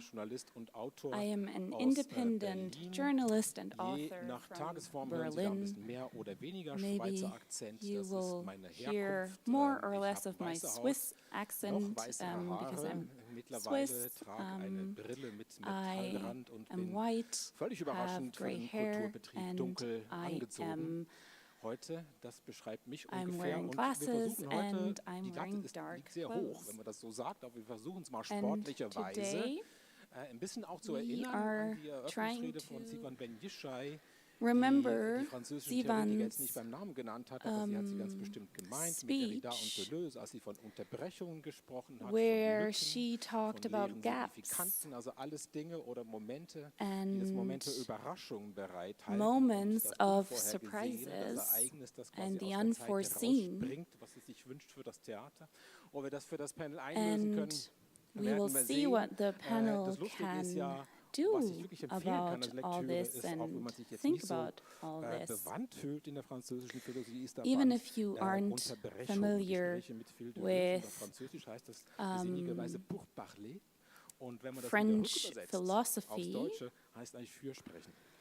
Und das ist eigentlich das, was wir heute auch you machen may wollen have heard of mit dem pour Publikum. Es hat drei parler, Teile, which diese Diskussion, diese gute Stunde, means die wir jetzt miteinander machen. Ich glaube, es ist speaking wichtig, am Anfang for mal über die someone. Prämissen zu sprechen, And die hier auch I oft im think Raum stehen. that is what we can was ist try to eigentlich do überhaupt over los the next mit dem hour. Publikum? And for Wo that, nimmt es zu? we Wo should nimmt es ab? talk Da vielleicht ein kurzer about the Fakten- und basics and Realitätscheck bases von den Häusern, die first. heute So vertreten let's sind. do a fact Dann check gucken wir uns in einem on zweiten the Teil an, houses that was are ist eigentlich die present Ansprache? today. And then Was wissen die Häuser über the ihr second Publikum? part Wie kommuniziert would es mit ihnen? be Was hat sich da in den what letzten Jahren do the verändert? houses Auch know lange about schon their vor der audiences, Pandemie. Nicht nur what has nicht nur changed danach. Und in maybe einem dritten even abschließenden Teil würde ich gerne pre-pandemic. klären, And wer then in eigentlich the alles third gemeint ist, part, mit it mehr would Teilhabe be und Zugänge to und talk wer about vielleicht who dann we mean eben when we auch talk about nicht. Also wer accessibility ist and dieses alle? inclusion, Um die ist ja nicht and zum who ersten Mal don't geht die we Theater, das sind auch talk Diskurse about. der 90er Jahre, die hier So wieder who kommen, aber is unter anderem Vorzeichen, everyone? die wir hier gerade führen.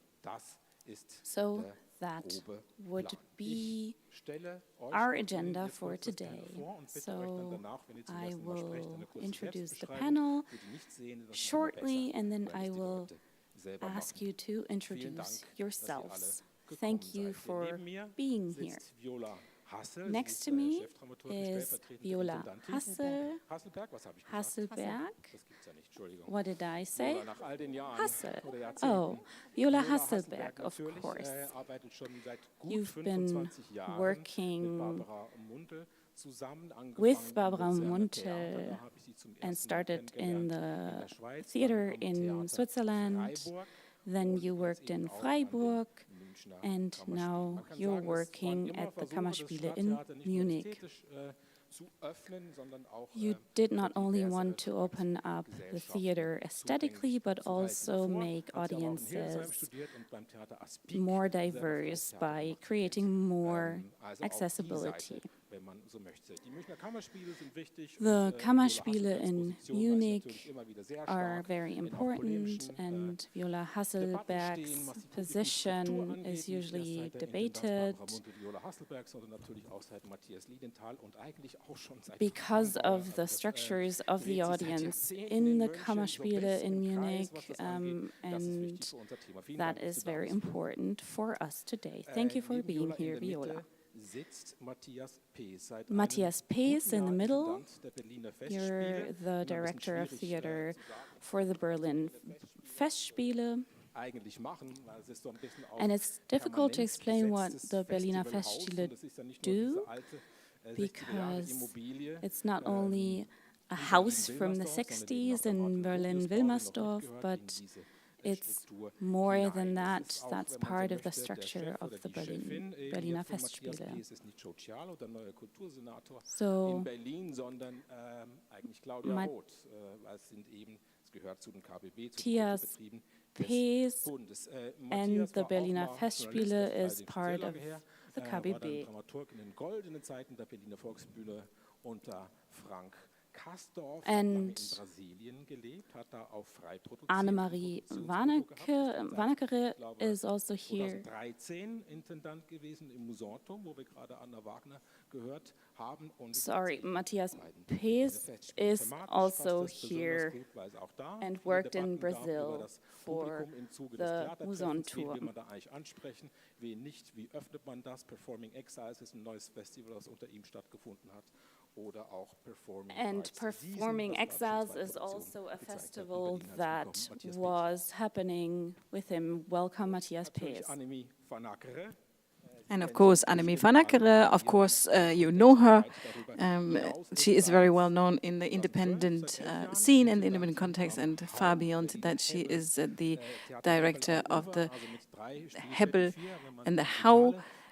And she also does complex plays in the digital realm and offers a lot. She's from Belgium and she studied, among others, in Paris in the Netherlands, worked there for a long time, since 2001, curated festivals, was a director in Rotterdam Schouwburg, and this she did until 2011, and then moved to Berlin, where she started at the How.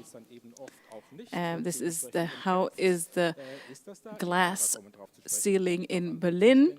We're going to talk about this during this conversation.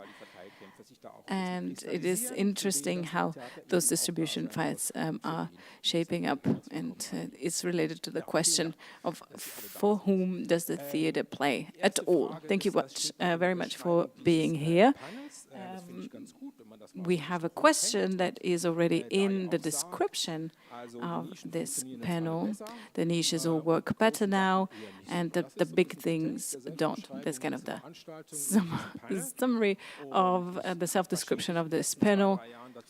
And I have researched about this in the last couple of years and talked to people about what is working and what is not working. And I would like to do a reality check. And I would like to ask you, how is it going in your houses? Can you confirm that if you target audiences, if you address audiences in the niches, that this works better than the kind of standard address to target groups? I would say yes and no. You asked whether I can confirm this. I'm sorry, can you describe yourself? Yes, of course.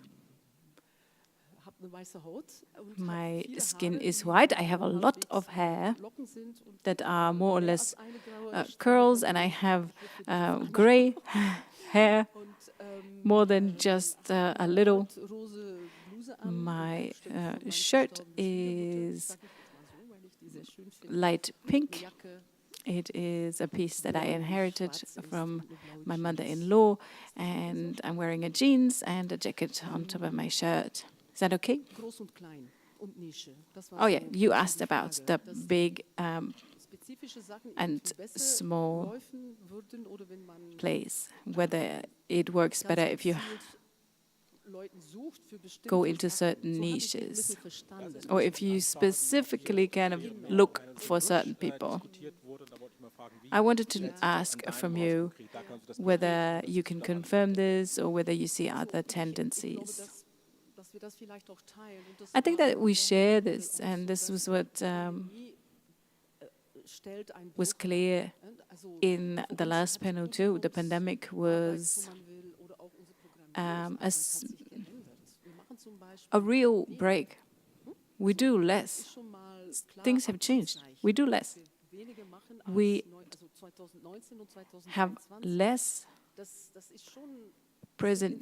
shows compared to 2019. And this also refers to the audience numbers. So we would say that more people come to the individual shows, but we have less shows or less events in total. We used to have more than 400, now we have just about 300. So the absolute number of visitors is, of course, lower. Yeah, we have 80% capacity. With the B.A.L.L theater, the most beautiful theater in Berlin, we sometimes kind of cheat a little bit. You know, sometimes we have smaller productions where we close half the hall. You know, this is how we cheat a little bit. I'm sorry, I cannot hear Matthias because he's not using his microphone. But that's maybe another topic that it refers to our architecture. But when it's about filling the room, filling the seats, that works fine. Our Revue zu Klassenverhältnissen was something where we could have filled the house 4 times. We were hoping, but we didn't know that.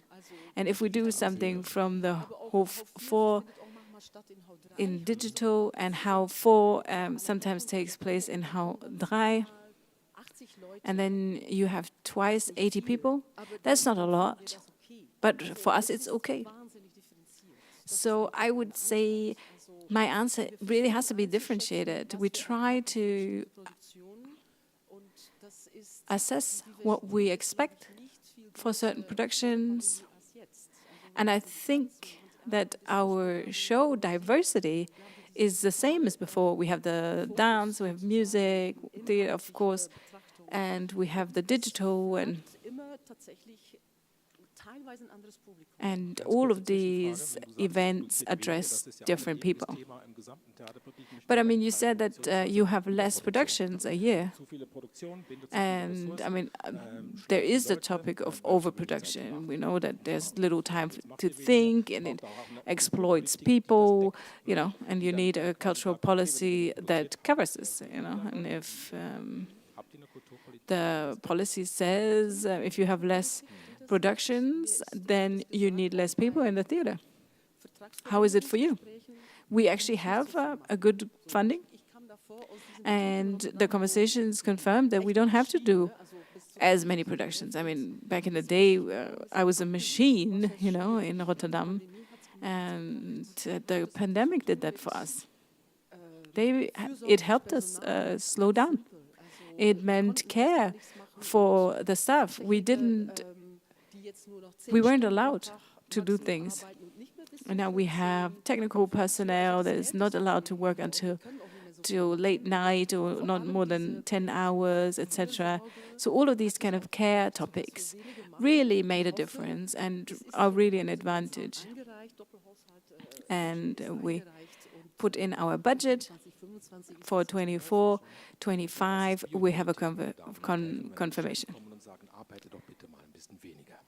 That is interesting policies, right? When the boss comes to you and says, please work a little bit less.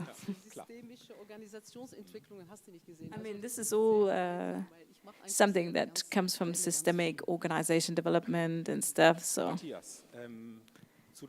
Matthias, niche versus big things. You have a huge stage, but also the option to bring productions on smaller stage, and of course the festivals play on both of these stages, and the Jazz Fest, and just in this year performing Exiles, of course, and I think it is a fest that really targets a very diverse audience.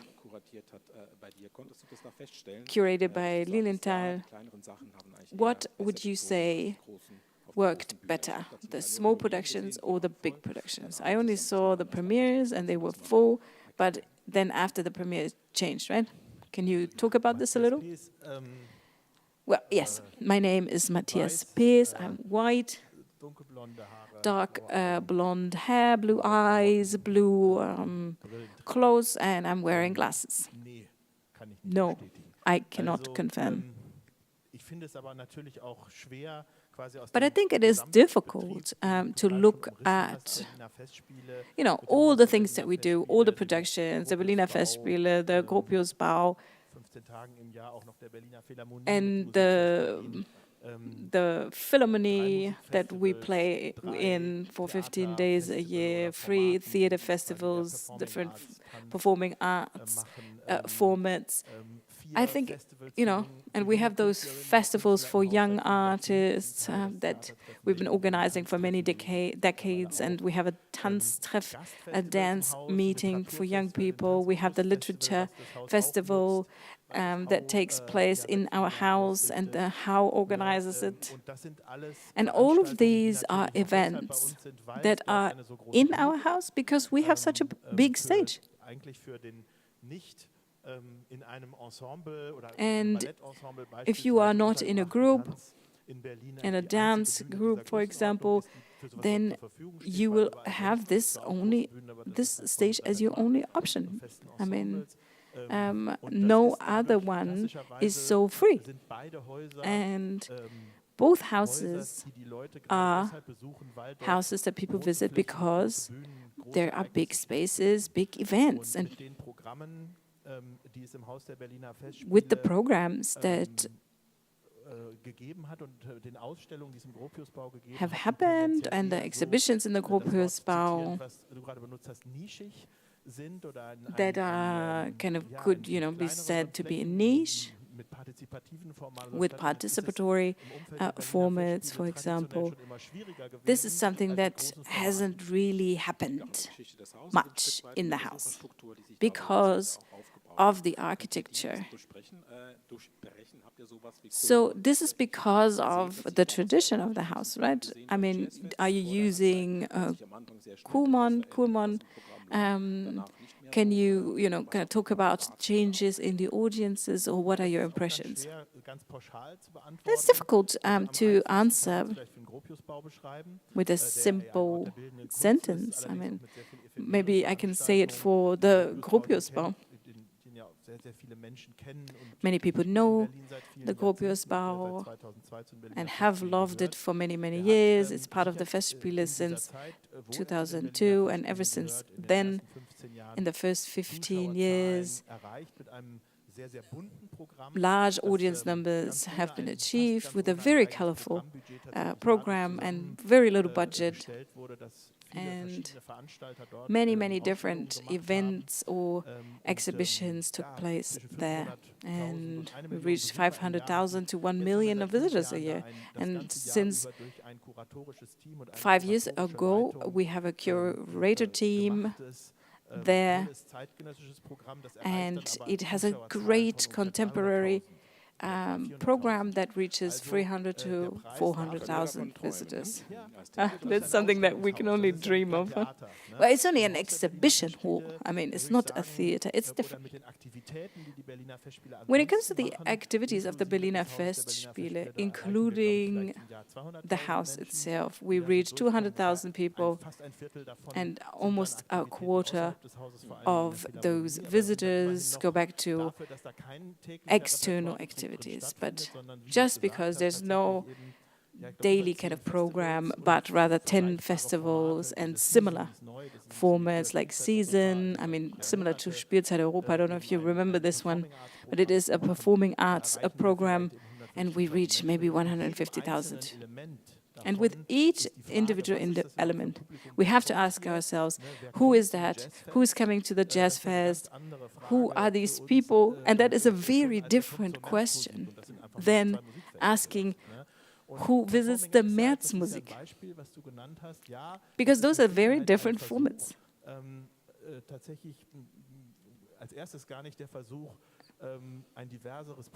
And our attempt is not first and foremost to diversify the audiences, but offer spaces for people who are not usually present in the house. We try to bring people on stage who haven't been on this stage before, people who live in Berlin, work in Berlin, and offer a space that you might not think about first. And, you know, this is really something that we managed to bring, to implement, to realize. And every event brought new things. We had a penguin bar and a Ukrainian concert on stage. Many Ukrainians came, yes, it's true. A lot, very diverse audiences. And it's also because of the architecture. I mean, the Gropiusbau has a huge room where sometimes you have to pay and sometimes you don't, you know, while you're walking towards your position, and often there's kind of a performative element there that you can walk through before you reach the exhibition, and families love it. I see a lot of families going there. Viola, you are in a very classical house in Munich, and the discussion of how you open this aesthetically or how you try to reflect the international or the local independent scene is a question that you're asking yourself. This was already something that the Lilienthal Directorate started, and you probably remember the discussions that happened in Munich, and you remember those articles in the Süddeutsche Zeitung, which has the monopoly there. And this is something that is really kind of the task to care for the avant-garde. So what would you say before and after the pandemic? What has happened? So again, I'm repeating the same question. The niche, is it more successful than the big things in the chamber that invites the conventional visitors? Those are many questions. My name is Viola Hasselberg. I'm wearing a violet pullover, a dark brown trouser, and I have brown hair. And I'm going to try to summarize your questions. We started during the pandemic,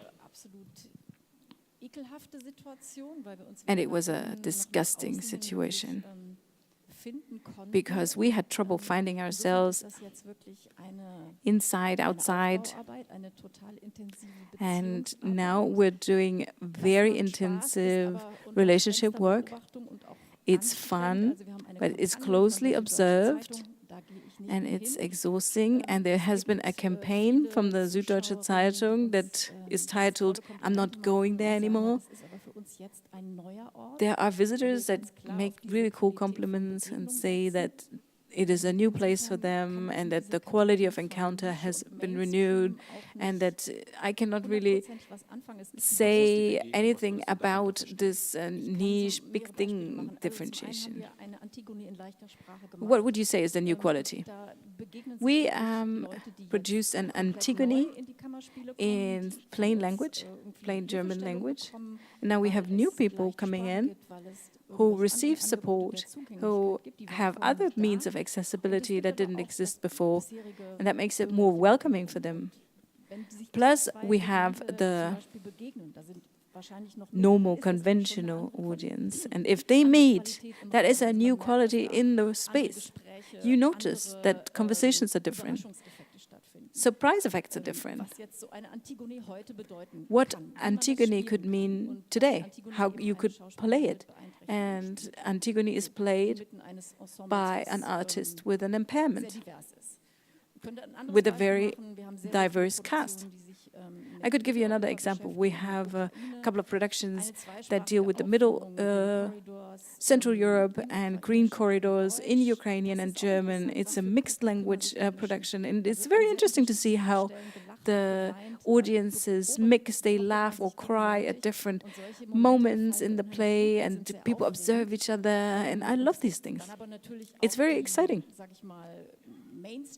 And then, of course, there are the more mainstream events. Aschine Leich, Gerhard Pold, our very popular piece, and we planned it this way, yes, and there are, of course, people who come only to this one. And I think you have a focus on diversity in Turkey? Yes.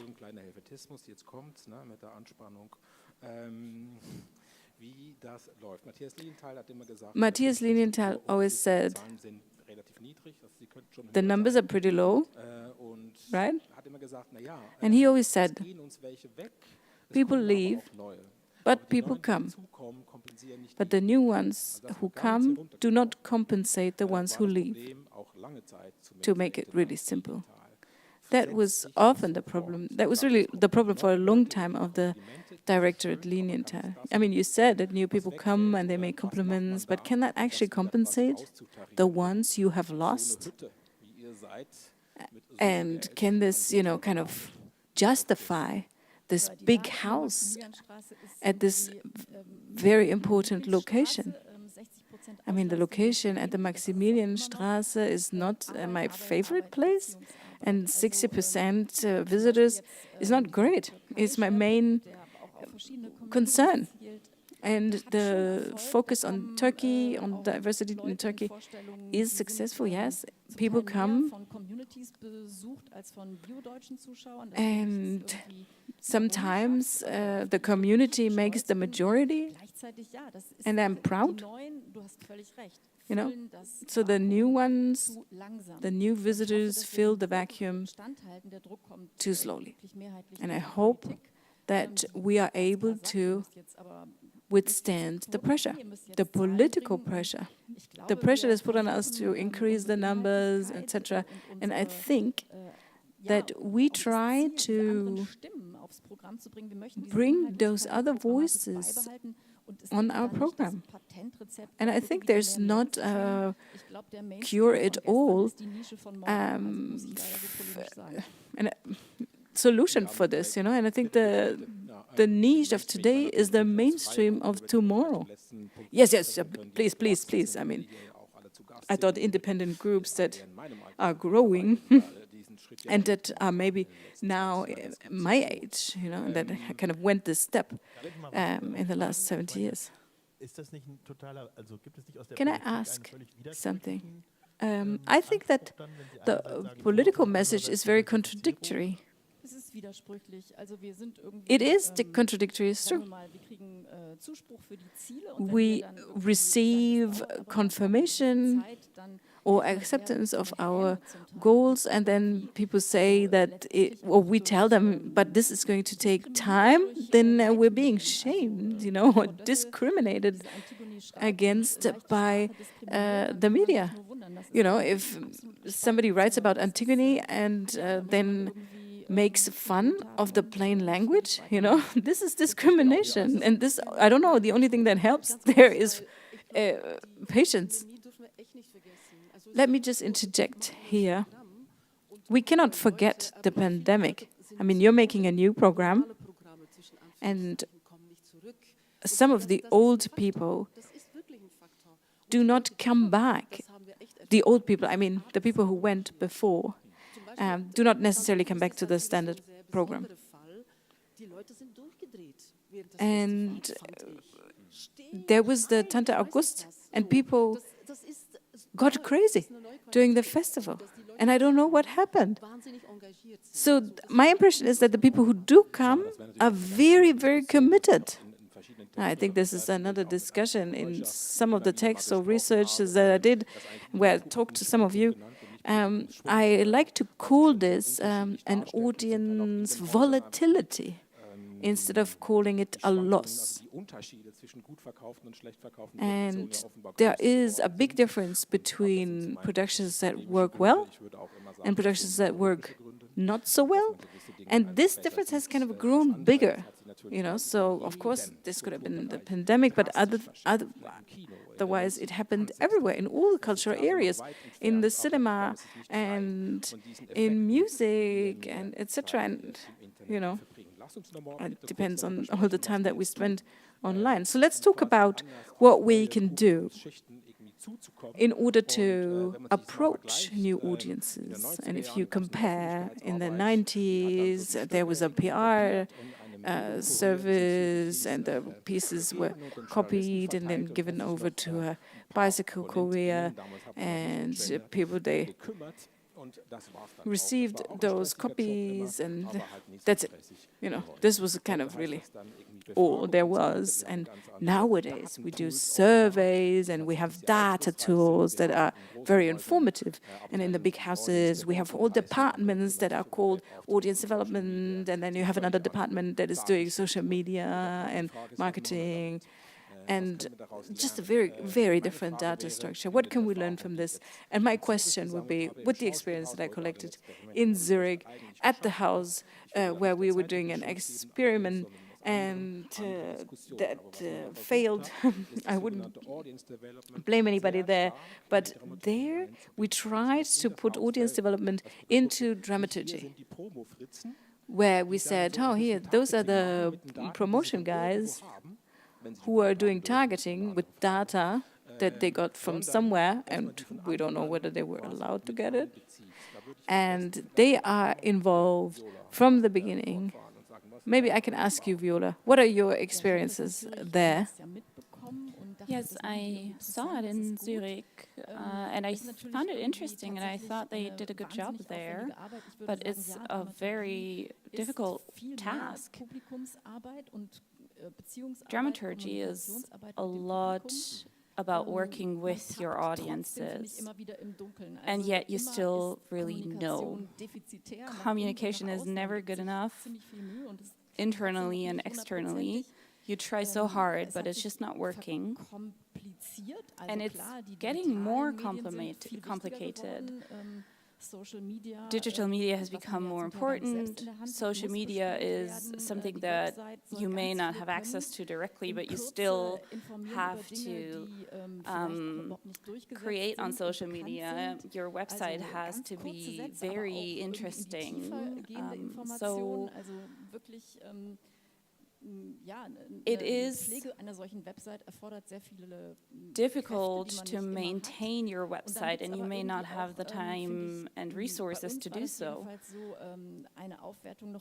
At the same time, there's the need to also do analog marketing, so we use a lot of paper again because people want to take a piece of paper with them.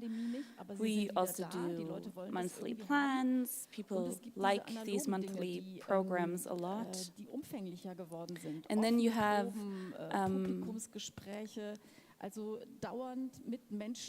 audience talks and open discussions, and those are not always audience developers who talk to the audience. Well, the artists can also talk to the audience, for example, so there's still a lot that can happen. Well, what about micro-targeting, when you figure out one certain group and you target that group? Does theater need that? Matthias, do you do that? We do everything that you can imagine. We try everything. I think when programming and curating programs, and if you ask yourself who to communicate it to, and who you want to invite, then these questions have become much more relevant. We have a communication department, and there's just as much staff as in programming, for example. In the Gropiusbau, that's not new. Over the last 5 years, we've seen a development. On a lot of very physical levels, as in opening up the house, parts of the house are free. That can be connected to including the kind of neighborhood of the Gropius that may not even be relevant for Gropius, but still these people are, walking around in no man's land between Potsdamer Platz and Gropius in Kreuzberg, and these people made a difference because we opened up the space. And obviously, we can also see that on a digital level through, for example, targeting. And that's just very important for our everyday work. So if you want to activate an audience, then that is connected to your art. So what would you say, Annemie? If I look at larger groups,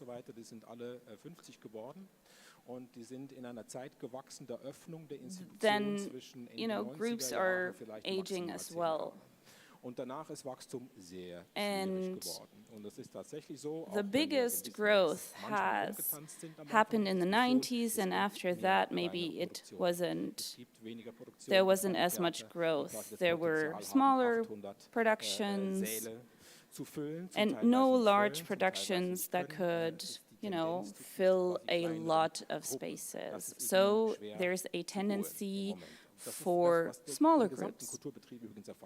And that is something that we can see in the overall cultural sector, because festivals, for example, find it hard to find headliners. How do you handle that?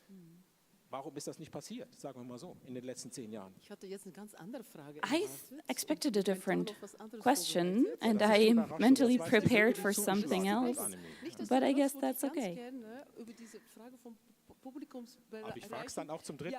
I will still ask you again, even if you answer a different question now. Well, if I can just say, in order to understand how a department works, then it's very differentiated. We have a marketing department that does social media, but also does the website, but we also have a program on how to connect. And we keep discussing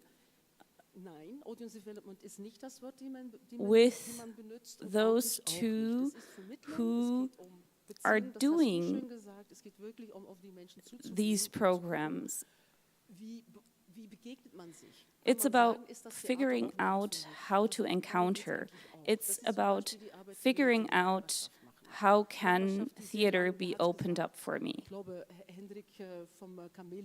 Hendrik of Chameleon said that the neighborhood, the community surrounding our spaces wasn't usually a targeted audience, but they can be.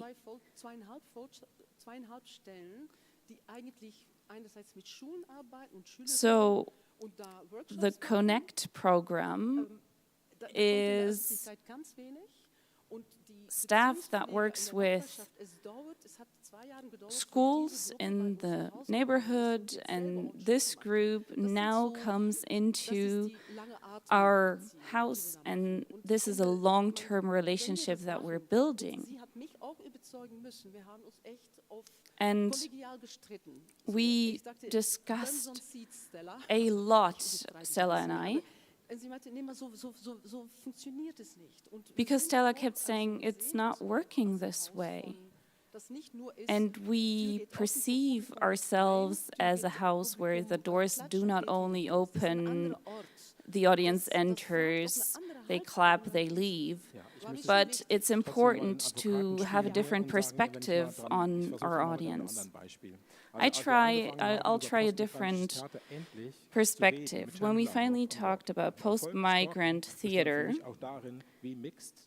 and their successes, then one of the successes is that the audience was so diverse. And the house had hits, great program hits that helped the house be full of people. It's a medium-sized house, yes. But I just want to say and raise the question, what happened so that, why did the independent scene not grow over the past 10 years? Well, it's all about funding, too. 11 years ago, when I started, we wanted to be a repertoire for the independent scene, and we did. But it's difficult to play a hit 4 times and then never play it again. That's difficult. We can play pieces again, but it's also costly. And through the pandemic, we could unfortunately not keep up our repertoire. Shishi Pop, for example, at a round table once explained that with their collective, and they distributed money throughout the collective, and you have to want that. And I think times have changed, there's less money, we work more on a project-based schedule, and I can see that.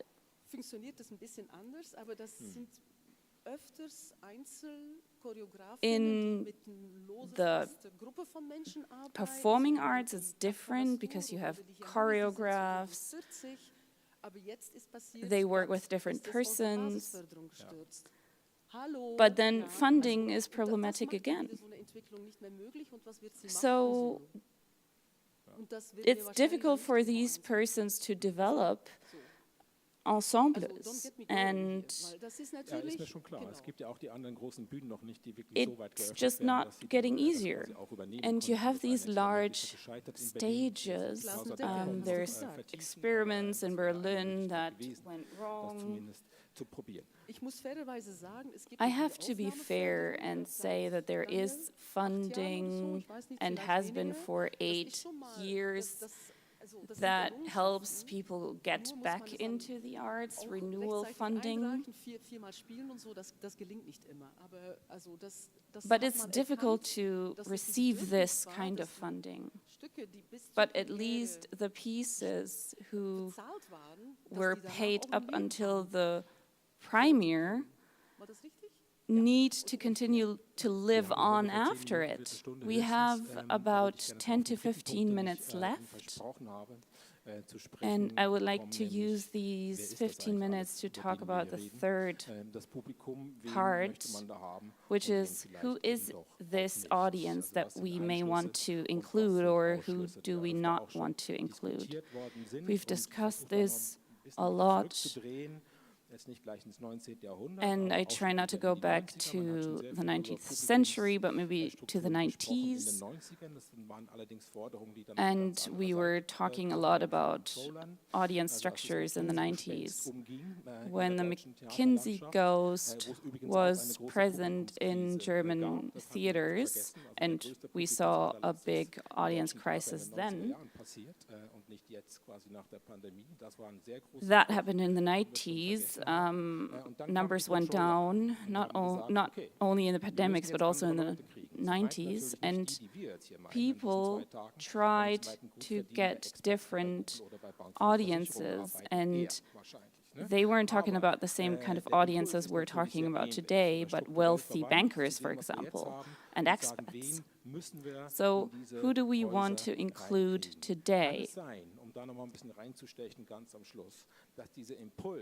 Could it be that this impulse to maybe make people come and show them, is that the approach that we want to do, that we want to include everyone, kind of like having a guiding culture? Do we have to need to invite people who don't want to be interested in theaters and are maybe focused on other things? I guess the question can only be answered by saying no. Ich meine, also wir zahlen denen ja auch nichts. Well, we're not paying them. They have to pay us. Insofern nicht viel. They don't pay a lot. Weil wir subventioniert sind jedenfalls. Also man ist ja heute schon gesehen, was es bedeutet, wenn es nicht subventioniert ist. Because ich glaube, dass we man received ehrlicherweise funding. Doch, wenn man mit zu But to schwachen be honest, Auslastungszahlen in einem Theaterbetrieb sitzt und darüber if sich you Gedanken have macht, wie kriegt man jetzt mehr Leute rein, sei es little utilization in your theater, and you have to think about how to get audience into your theater, and you want other kind of audiences into your theater, then you don't think globally or about your whole city, but you think about the people who almost came. So those who think about going to a theater or our theater but didn't show up for certain reasons, and what are these reasons, and how can we change the reasoning? Can we maybe have a group format? Can we do something to convince them? And that is something what we are looking for. And if we think about a diverse society, it's a very paternalistic view. And even what we imagine to be diverse isn't really going to be diverse. We're institutions, so we're addressing people from parts of the world where they're not used to trusting institutions, because they're instruments of suppression a lot of the time. You have to overcome these experiences. Are you talking about Goethe? No, I'm not talking about Goethe. I'm not talking about cultural institutions here. I'm not even talking about current institutions. I'm just talking about a historic process. We have a very domesticated view of culture and art and the function of art and manifestations of art and transformation, or of certain perspectives or certain communities and thoughts. And a lot of this isn't happening in institutions in a lot of different parts of the world. So you don't have participatory theater in many parts. When we are governing these institutions, then that's because we have a lot of people in this country who are paying taxes, and these taxes are what is funding our institutions. So we always have this question of, can we diversify, but how can we not diversify by scaring away our audience? Well, I'm also a taxpayer, so a non-German taxpayer. Bei der Geflüchtetenwelle, eine Krise war es ja nicht für Deutschland, eine Krise war es für die Gekommenen. When we think about the refugee crisis, for example, ich habe halt fast nichts gefunden, wo ich halt dachte, dass ich die jetzt da mitnehmen kann, außer halt die syrischen Frauen. We took care of this family. Sometimes we took them along, and it was really difficult for me to find events for them that they could visit, that they could understand. And then I found one where, Arabic was spoken, and they were very happy. And I'm playing football, and I'm often there with the associations, and I often talk to the parents, and I spend half my life in Köpenick because of this activity, and I think that with no one from there, I would want to spend my free time. And, you know, people there say that my red bicycle is gay. And if I told these people that I would like to take them along to a production in the theater, that, you know, is unimaginable. Yeah. But I wouldn't come to your football games. I think it's perfectly fine. I think this is something that we can accept. It's something that's not for them, and this is something that's not for me. I think the art here is trying to really attract people, so targeting. Let's say it like this.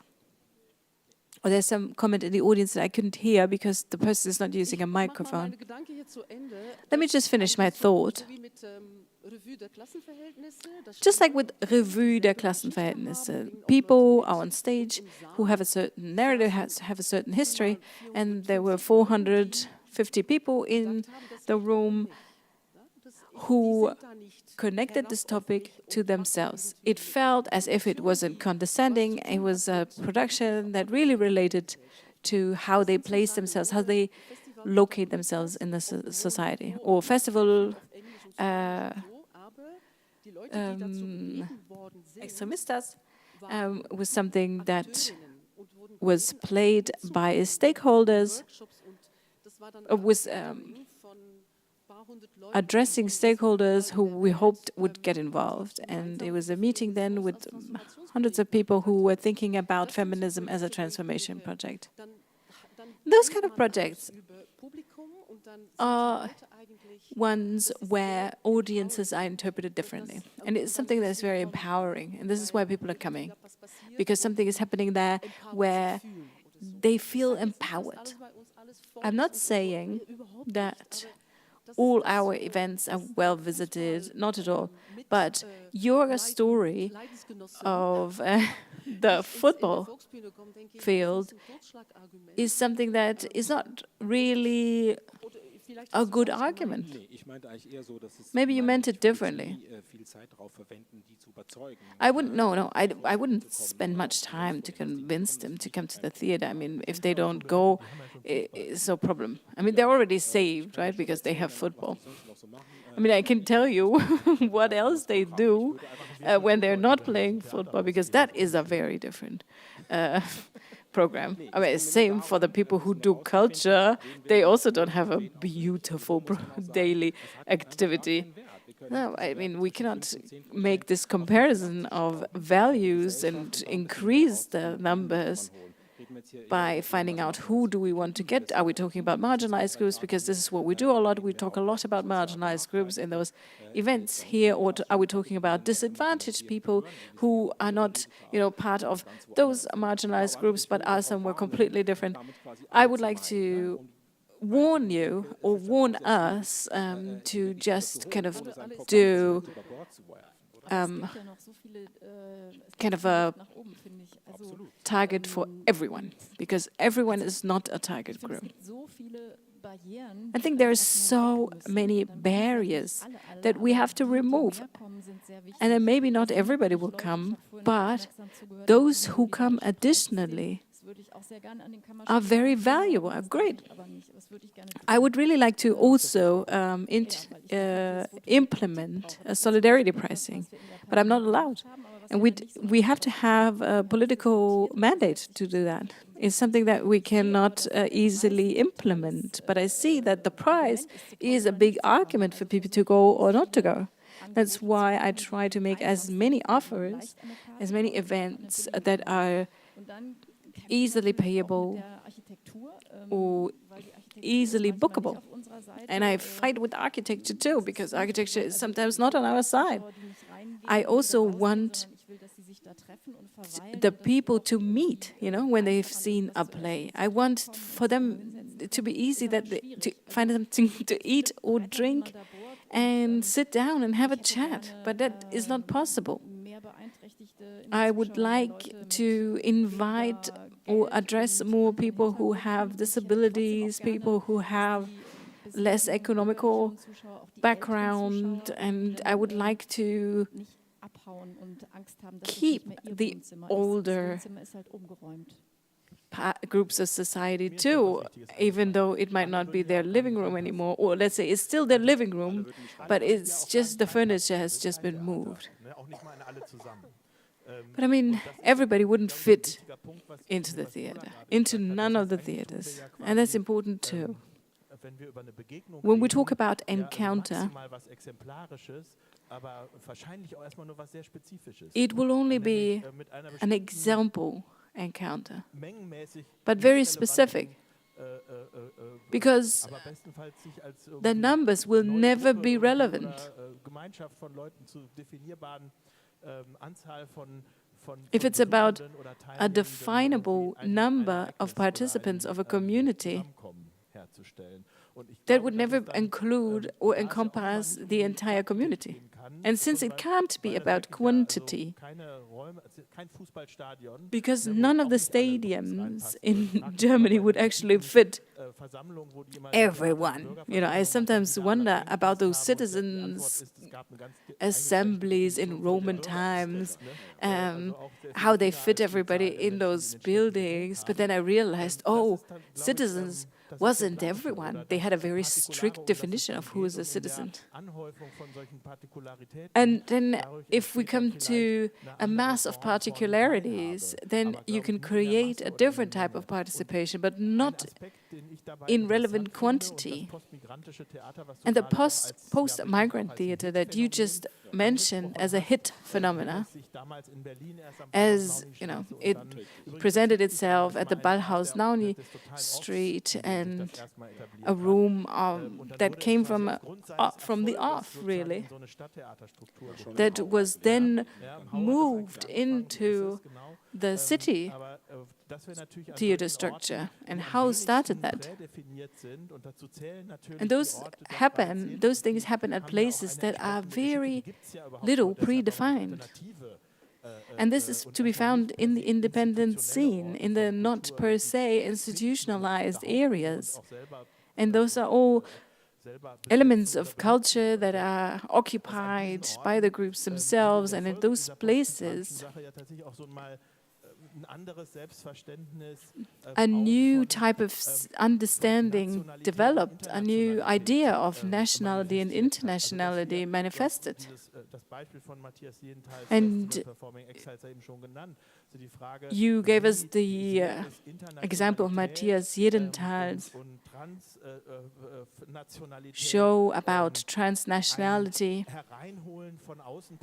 and the inclusion of external perspectives for an audience in Germany. Once you have overcome this homogeneity, we say that we want to overcome the homogeneity. So how strong is this internationality then? Identical to a diversity approach. How much is it already existent in all those urban spaces? And I think in the last 15 years, I would say,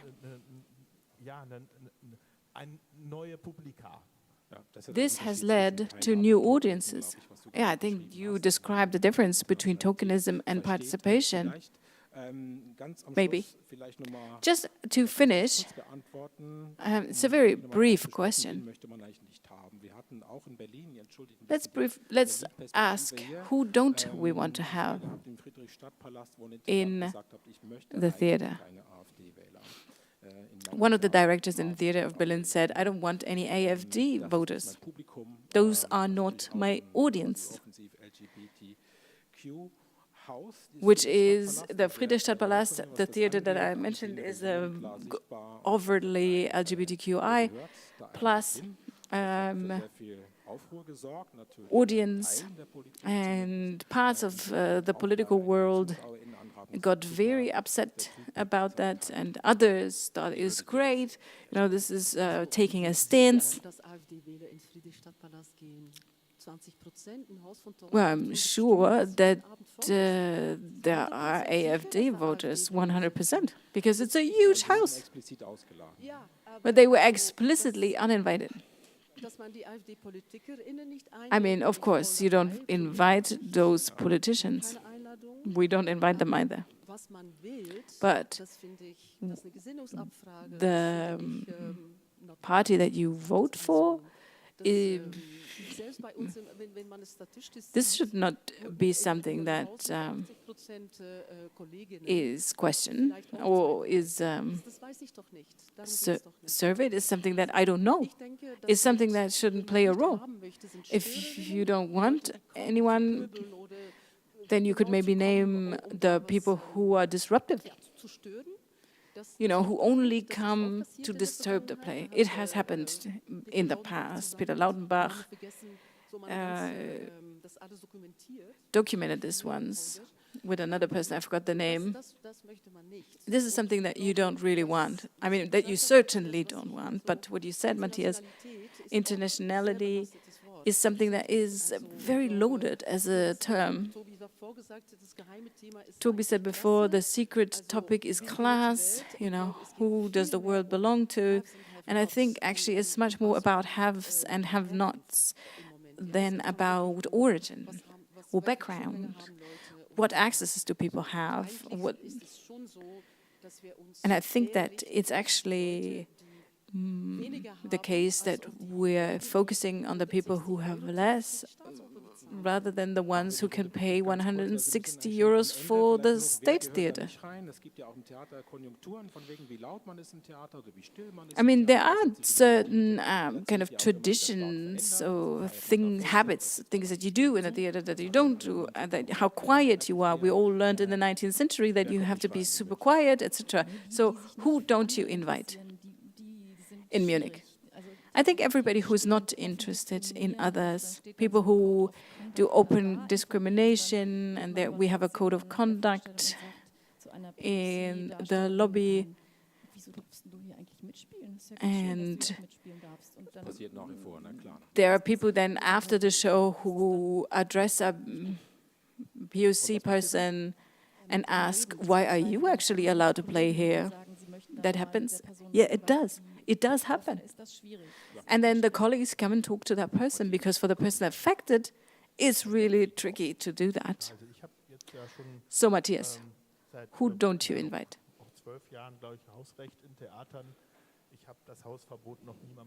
I actually have to say that I've never banned anybody.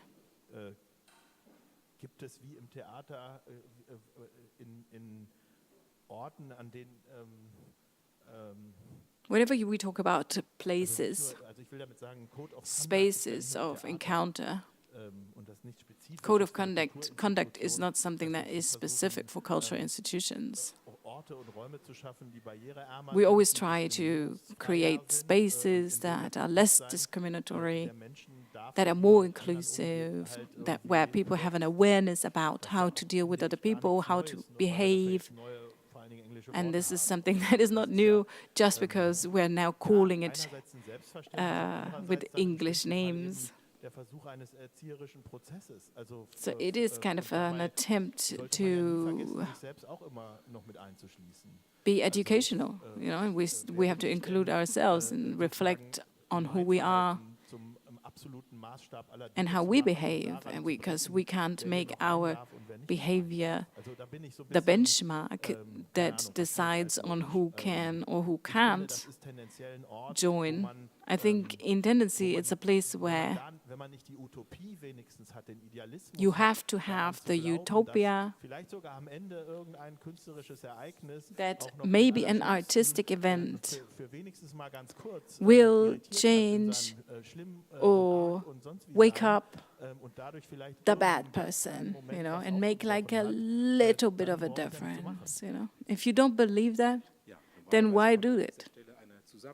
Well, usually there would be a summary of the panel because I talked about opening and I talked about gaps, and I think that it's important to just leave it like this. And I hope that we were able to poke in several areas. And our time is over. Thank you so much. You have really given us great input. Thank you so much for your input, and have fun for the rest of the day.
Okay, thank you.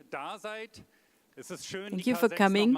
It's great that we are able to use and fill the K6 for the end of the B.A.L.L. I'm going to talk a little more. I'm going to talk a little more. We haven't done this enough the last couple of days. Okay. We're going to finish here today at 18:55, 5 to 7, with a little exercise that we're going to invite you to. And now we're going to listen to an author, and then after her speech, we're going to say thank you. I've already said thank you to you guys. I haven't said thank you to our speaker. She actually spent 12 hours in the train. Other people came 15 hours by train. I'm so happy that people take this long pathways to come here. So thank you to Azar Dadan.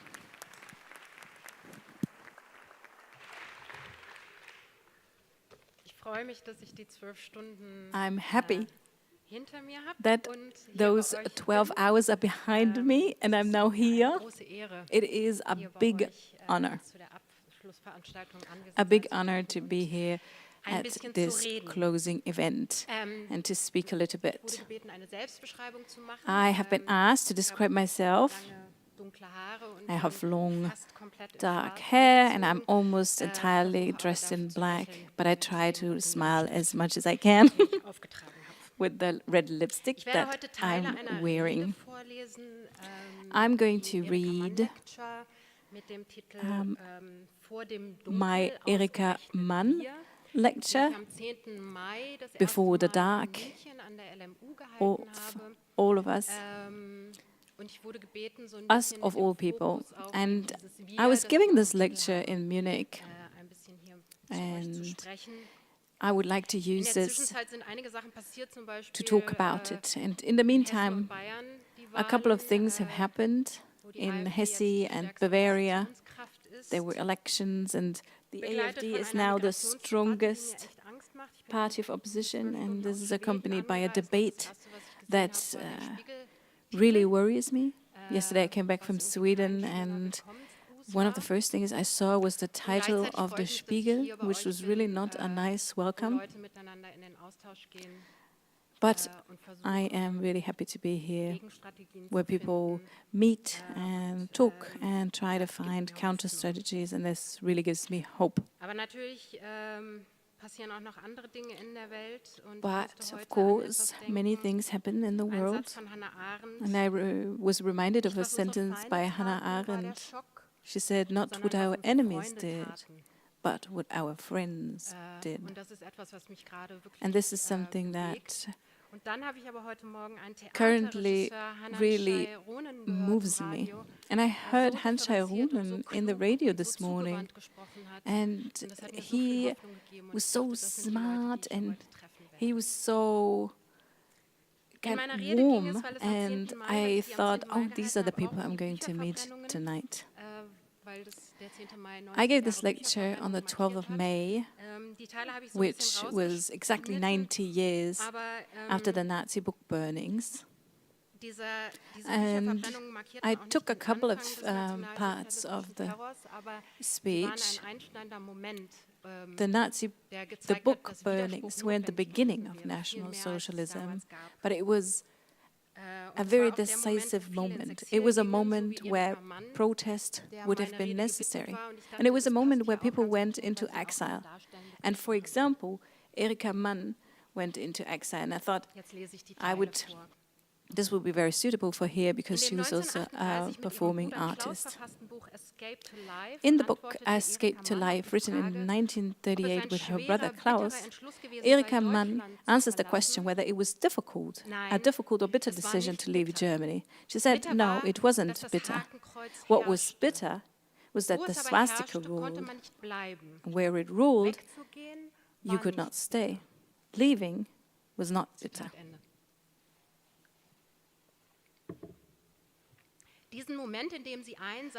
The moment she realized that she could not and would not live in a National Socialist country, this decision is worth underlining.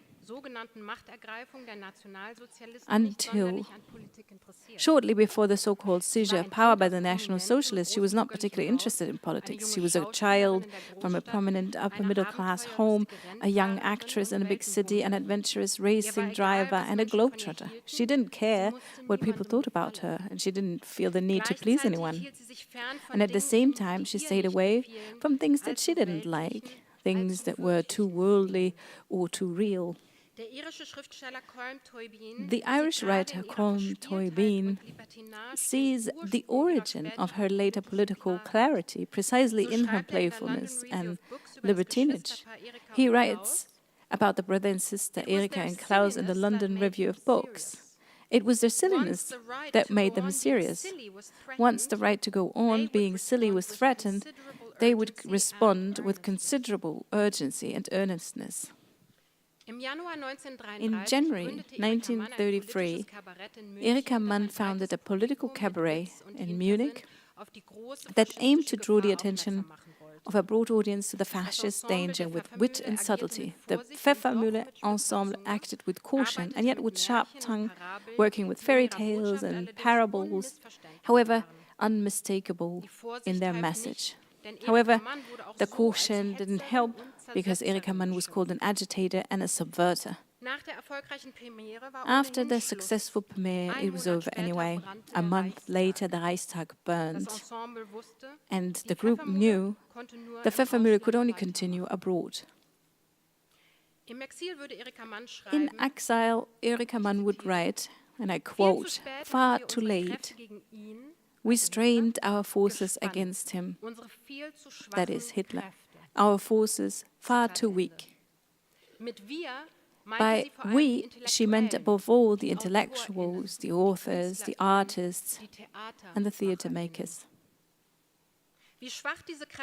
And how weak these forces were, that is, whether the cultural workers of the Weimar Republic would really have had the opportunity to effectively resist, who knows? Who knows whether satire and wit can do more than save one's sanity, whether literature, theater and art awaken more than a fleeting inspiration or emotion.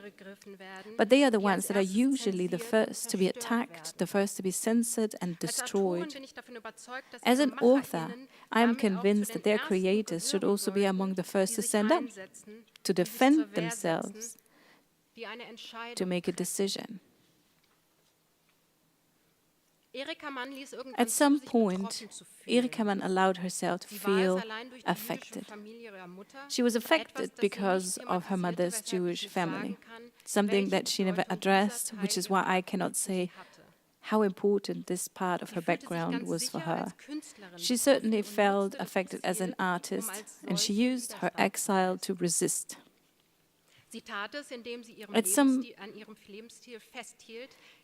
She did that by holding on to her lifestyle, and now was marked by her political and moral pretensions. When it was still possible to travel between the continents, she spent her summers in Europe, and in the winter she gave hundreds of lectures all over the United States to educate people about the situation in Germany. She was able to do it, and it was possible for her, but yet it was an immense dedication, another decision to use her time and work and energies and her body for a political goal. She was convinced that at some point those Germans would be defeated. Until then, she would not stop doing her part, her small part. Erika Mann rarely came back to Germany, even after the end of the war, and she was never invited back. And that is important to remember,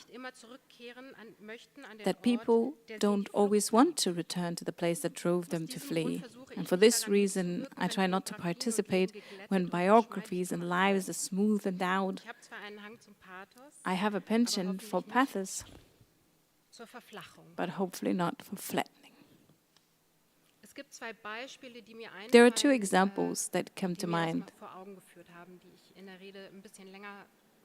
that actually I described longer in my original lecture, but I'm going to give you a brief example. A children's book published in 2022 that made the literary scholar and writer Ruth Klüger the heroine of a story with the sugary subtitle, How a Little Girl Stayed Alive with Luck and Poems. Ruth Klüger was in Auschwitz. And an interview book of the musician and anti-fascist activist Esther Bejarano, where 1 year after her death in the summer of 2021, among others, a right-wing radical singer and psychologist working with racist anti-Muslim stereotypes would sit on a stage. This was later cancelled because anti-fascists protested against it. Klüger and Bejarano were two women who, like Erika Mann, were not smooth or conciliatory, certainly not in the face of their political opponents. They were courageous, and their principles stood. Their concern was for the defense of life, not only their own life, but life in general. What they stood for was never the reflection of what they opposed. Today, you would probably accuse them of cancelling, and Esther Bejarano, you would be defamed as a left-wing radical. That is a critical point when you look at violence and counter-violence, because we don't recognize, or people don't recognize, that the visions and the goals of the one side want to strengthen people and protect people, and are contradictory to the visions and goals of the others that want to categorize people or destroy them in the most drastic cases. In politics, it's all about visions and their implementation, although a lot of side topics distract from this. But it's not about a fight between two opponents or two sides. The three women that I talk about knew that. A central question for Erika Mann was how to overcome the difference between knowledge and imagination. We know what connects us to the past, how things that happened in the past can haunt us and come back up. And then since decades, we're saying never again. And it's kind of become a ritual to say never again and question it at the same time. I wish it were so that all people who use this saying, who have the knowledge why it is so important, do it because they recognize the threat of a return or a repetition, because they feel that the threat is concrete, that they tell themselves that it affects them and their reality, that they know that never again must not merely be said, but lived. Elie Wiesel said in a conversation with Jorge Semprún they had in the late 1990s, everything should be brought into the present, into reality. And because of that, I would like to ask, what was lost in the flames of the stakes? And I mean the stakes of the book burnings of the Nazis. They were texts that stood for diversity, that would be persecuted and destroyed, a diversity that was not simply there again, came back again or to life after the defeat of the Germans, because the people who created those texts were not there anymore. At best, they had been able to flee and then often decided not to return, like Erika Mann. But millions were hunted down, deported, shot, beaten to death, tortured, raped, gassed, or burned. Others took their own lives, like Walter Benjamin or Klaus Mann. With the book burnings, people were not yet murdered, but their thoughts and their way of life, their identity and their being. were attacked and declared the enemy. People were turned into bodies, and their bodies were distinguished according to ideological criteria, no matter what these people thought about themselves and their bodies and their lives. With these distinctions lies about the value, dignity, and right to live of these bodies, and therefore these people, led to deadly policies and practices. In Berlin-Schöneberg, where I live, there's a monument to a synagogue that was spared during the November pogrom. It survived the war, though desecrated and damaged. In the 1950s, it was demolished because there was no need for it. So the monument is not only about the consequences of violence that people let happen and did not stop, in which they participated. It is also for continuity. By the way, this continuity can be read very well in Terror Against Jews by Ronen Steinke. He has compiled a more than 100-page chronicle of anti-Semitic acts from 1945 to 2020. It is bitter proof that no one had to import anti-Semitism into this country. Another continuity in this country, Hoyerswerda, Rostock-Lichtenhagen, Mölln, Solingen, Halle, Hanau. Is there another country in Europe whose city names draw a different map for a large part of the population than for the majority society? I've been asking myself these questions ever since I talked about Dessau at a dinner party and meant Uri Jallo and Li Jiangqi. But everyone else at the table thought I was talking about the Bauhaus. Two victims of racist, patriarchal violence. Many German city names remind not only me of people who were hunted down and murdered for fascist motives, no longer only in Nazi Germany, but in our divided present. I don't know what well-favored ritual of remembrance are supposed to bring us in this ever-growing map of horror, except sleep and relief. The salvation of a society lies in the people who decide to oppose these continuities of violence. This is not a question of being good or heroic, but a choice that we make again and again, in a large and small scale. Again and again, because the struggle against regression and repression, against belligerence and power addiction and discrimination and destruction will never end. You could be discouraged by the improbability that the struggle for freedom, the emancipatory struggle, will ever lead to a consummate utopia of freedom and equality and justice. That is why I admire those who, nonetheless, continue to struggle in the chaos of the present. Because every present is chaotic. It does not yet bear the clarity that we impose on it when it becomes the past. It still leads to many futures, even those that will raise the questions in retrospect. Why did it take so long? Or also, why did we allow this to happen?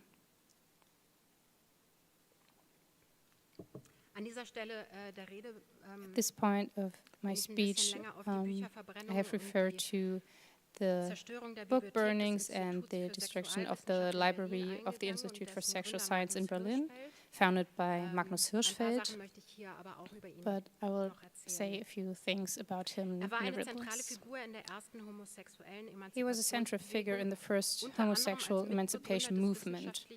He was a co-founder of the Scientific Humanitarian Committee, which petitioned several times to abolish paragraph 175. This is the paragraph that criminalized homosexuality and legitimized the persecution of people.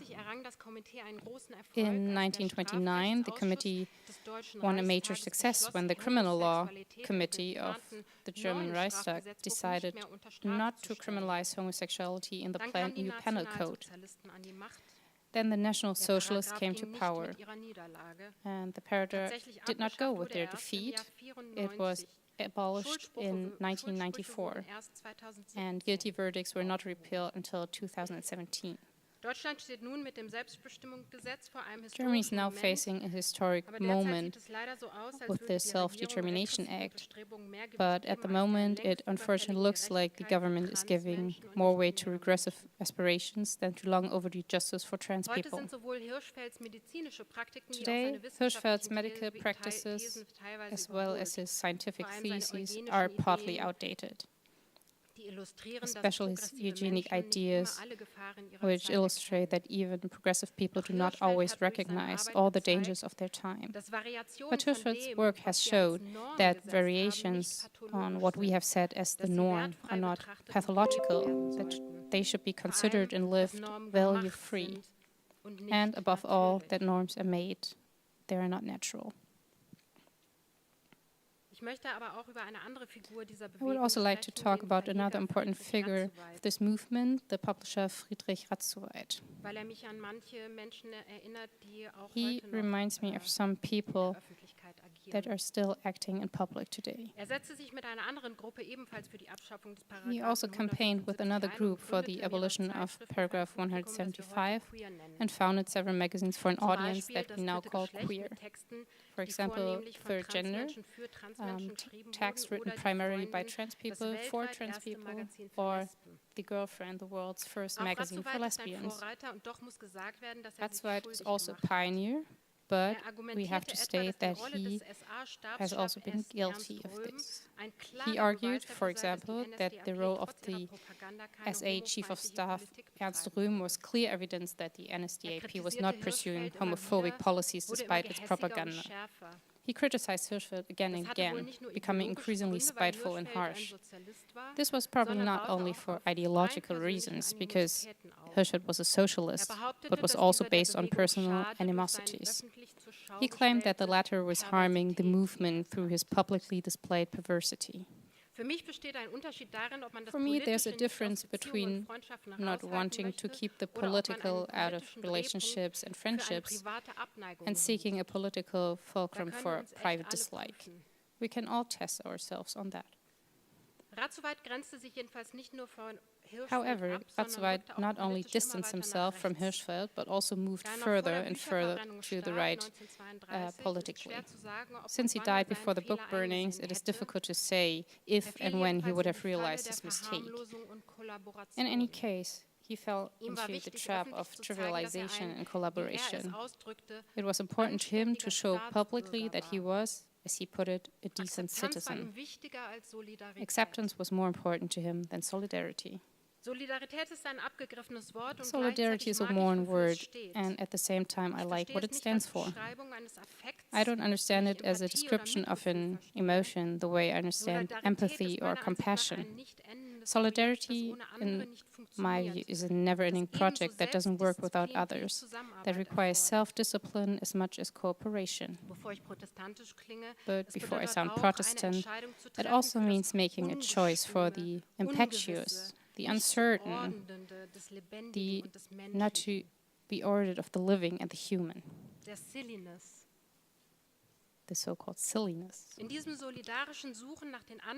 In the solitary search for others, for their realities, lies the certainty we need. Fortunately, even today, people bring others together, stand by them, protect and help, and motivate. They organize protests, educate, seek words, stand in the way, speak to, write to, shout at others, and endure hatred. They give their vision a human and a concrete, a present face. They are not always just right. They do not always have answers. The people, some of whom we build monuments to today, whom we turn into heroines and heroes of unambiguous teachings, whom we name streets, prices, after were like them. Like Erika Mann, who was not infallible, nor was she revolutionary. She was a person who, faced with the fascist danger, made a decision, who was determined.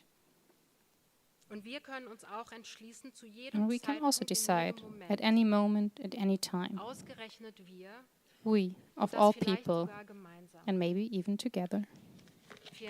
Thank you very much.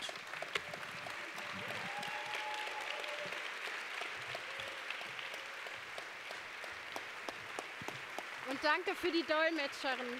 Thank you for the interpretation.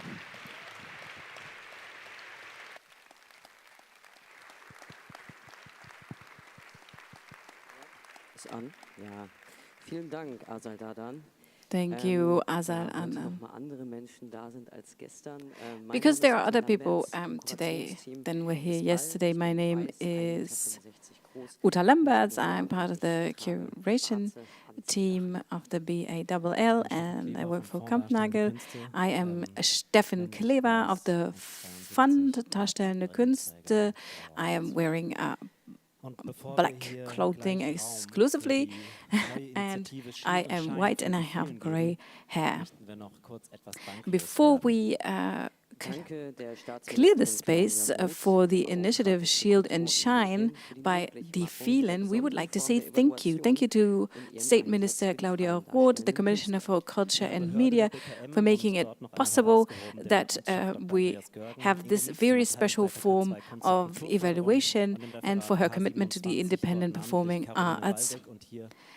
Thanks to the BKM and once again the head of the office Andreas Görgen, Ingo Mix, and the head of the Department K2 Art and Culture Promotion and the Department K27, they're namely Caroline Waldeck and Isa Edelhoff. And another person that we have said already thank you to, and everybody knows her. So thank you, Amelie. And of course, thank you to you, Holger. And we would like to say thank you to the 4 people who have significantly curated and designed the content and space here. Philine Rinnert, Julian Kamphausen, Sonne Schuster, and next to me, Uta Lamberts.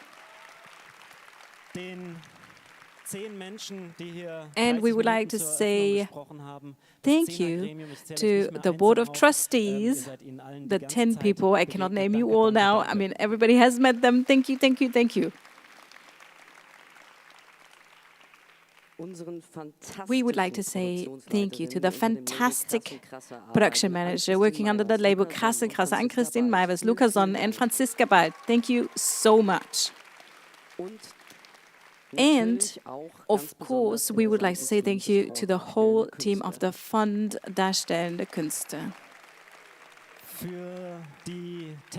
Thanks to the technical direction and implementation, Andreas Harder, and the Kampnagel technical team, the KWB, the whole team at Kampnagel is fantastic to do this here with you. Thank you so much. And we would like to say thank you to all the people who take care of us with food and beverages, the team of Istanbul, and the people who help clean this place for us. Thanks to the editorial team, the film team, the awareness team, the security team, the graphic designers, and anybody else who contributed and helped. And this is really important. Thanks to you, the countrywide stakeholders of the independent performing arts. Tonight, there is the Konferenz der Abwesenden by the Rimini Protocol, and as a glittering conclusion of this event, we will hear karaoke in a party. And now let's cut to B.A.L.L and listen to a short audio input from Nazis and Goldmund. Thank you so much. Please take over. Oder die Zukunft der Vergangenheit des Widerstands. Ja, wir sind müde. Immer wieder wählen und wählen und wählen. Und nie kommt das dabei raus, was wir gewählt haben. Immer wieder die Hoffnung, es könnte endlich vorangehen, es könnte richtige Antworten auf die richtigen Fragen geben. Immer wieder drehen sich die Antworten so, dass sie alles andere als richtig sind, dass sie alles andere als falsch sind, dass sie fake sind, und kaum sind die Antworten fake, sind auch die richtigen Fragen auf einmal falsche. Ja, immer wieder drehen leider wir uns auch die Antworten so, dass sie irgendwie fake sein müssen. weil wir Antworten haben müssen, weil man sich an irgendwas festhalten muss, wenn alles irgendwie verschwindet oder rausrutscht aus dem sogenannten demokratischen Spektrum. Ja, wir hatten gehofft. Ja, wir sind erschöpft. Ja, wir können uns nicht mal mehr selbst ausbringen. So erschöpft sind wir nach der Pandemie, nach der Energiekrise, nach dem Krieg, während der Pandemie, während der Klimakrise, während des Krieges, vor der Pandemie, vor der Wasserkrise, vor dem Krieg. Also schreiben wir nicht mehr. Also schreiben wir immer dasselbe. Also schreiben wir nicht mehr. Also schreiben wir das, was alle schreiben. Da bewegt sich was. Wer da? Ja. Es ist Hydra. Hydra hätte mal gesagt, für eine Weile war ich gescheiter als die meisten im Kunstbetrieb. Doch, je gescheiter ich mich fühlte, desto mehr war ich gescheitert. Ich wollte, hätte Hydra gesagt, den Rechtsruck in die Mitte des Kunstbetriebs hieven, damit alle über ihn reden und sich Gedanken machen. Hydra hätte mal gesagt, immer dieses Vergleichsdenken heutzutage. Hydra hätte mal gesagt, ist das nicht schon die Basis von Neid, Misstrauen, Wettbewerb und schließlich Abgrenzung? Hydra hätte dann vielleicht nachgelesen und gesagt, aber die ökonomischen Muster als Erklärungsmodelle, die zitiere ich doch auch schon seit mittlerweile 20 Jahren. Ja, es hat alles nichts gebracht. Ja, wir haben uns engagiert. Ja, wir haben dagegen gehalten. Für ein paar Jahre haben wir doch schon gewarnt und gemahnt und getan und gemacht. Wir waren doch schon die vielen. Und je länger wir die vielen waren, desto mehr wurden die Rechtsextremen, die am Anfang alles andere als viele waren. Und wer ist bei 23% jetzt viel, wer wenig? Back to the 90s. Die Schriftstellerin Lucy Begoff sagt, ich habe erkannt, warum die Menschen nicht wissen konnten, dass der Nationalsozialismus eine kriminelle Vereinigung war, weil sie selbst Antisemiten waren. Hydra fragt sich, am Kopf kratzend. Die Frage ist doch, Analyse oder Widerstand gegen Analyse oder im Widerstand bildet sich die Analyse oder der Mittelstand muss schleunigst zur Dialyse, sprich. Die Dialyse des Mittelstands oder ist Blutreinigung nicht das falsche Bild? Was braucht es als Gegengift zur Mittelschicht? Anders gesagt, die Dialektik des Widerstands, die Diskurse, gesprengt, die Öffentlichkeit, zerstritten, die Sprache, vergiftet, der vorpolitische Raum, eine einzige große Wunde, und alle Gefühle liegen blank, und jede gegen jeden, und die Spaltung befeuert immer nur die SpalterInnen. Und ja, denkt Hydra sich, ich geb's zu, ein bisschen macht es mich müde. Die Analysen, in schöne Worte, die Erklärungen, am laufenden Band, die kleinen Menschen und ihre Sorgen, die wieder und wieder beschworen und gleichzeitig gerechtfertigt. Und die ökonomischen Prozesse, die mittlerweile völlig frei drehen, weil es in Wirklichkeit ja nämlich so ist. Man schaut eine Weile vom Rand rein in die sogenannte Gegenwart, man schickt die Sprache da rein, dann läuft sie wieder zu einem zurück, aber so dermaßen vollgehängt mit ziemlich hohen Gelanden, dass man nichts mehr mit ihr zu tun haben will, muss man aber. Irgendwie muss man ja doch mit allem zu tun haben, vielleicht am wenigsten mit sich selbst am Rand da, der mit nichts zu tun hat, der als Beobachter Innenposten aus allem fein raus ist. Wusstet ihr, fragt Hydra dann dazwischen, vom Beobachtungsposten aus, mit historischem Feldstecher und Geschichtsbuch in den Armen, 1920, Weimarer Republik, die Geschlechterrollen wurden in Theater, Kleinbühnen und Kabaretts durcheinandergebracht, die Sozialwissenschaft formulierte öffentliche Missstände, die ArbeiterInnen erhielten das erste Mal Wohnraum und Rechte, sprich, nach der Monarchie breitete eine Welle der sichtbaren Vielfalt sich aus, das Angesicht von Vielfalt, von neuen Sichtbarkeiten, von neuen Räumen. Das liest Hydra bei Stefan Zweig vor und blättert um. Und es folgte Angst, Unsicherheit und Misstrauen in den Eliten, und es folgte eine konservative Revolution, angeführt von einer verängstigten Elite, die um ihre Privilegien bangte, unterstützt von Faschisten, die von der Spaltung sich nährten. 2 steps forward and 3 steps back. All right. Von daher, wir brauchen die Sprache. Und es wird dauern. So müde können wir nicht sein. Es wird dauern und es wird erstmal nicht klappen und es wird noch länger dauern. Und es wird uns müde machen, vielleicht auch Angst, vielleicht auch Verwirrung stiften. Vielleicht werden wir auch alles bezweifeln. So what?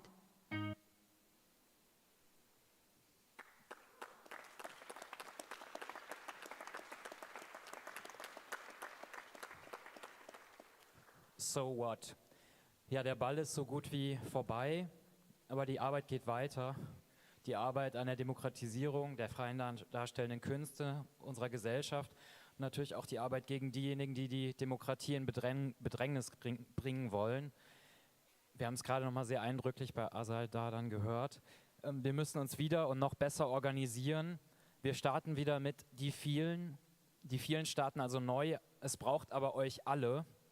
Die vielen können nicht mehr die wenigen sein, die es machen, die dahinter stehen und es organisieren. Wir haben eine neue Kampagne, die wir gern mit euch zusammen entwickeln wollen. Shield and Shine. Wir wollen sie entwickeln bei euch vor Ort, in eurer Region, eurer Stadt. Es wird sicher eine Aufgabe für die nächsten Jahre. Shield and Shine. Shield, also die Schirme, der Schirm als kleinster Raum der Begegnung, auch des Widerstands oder auch als dezentraler, großer Schutzschirm für unser demokratisches Zusammenleben und Shine, zusammen strahlen, glänzen mit der Vielfalt, die wir alle leben und lieben.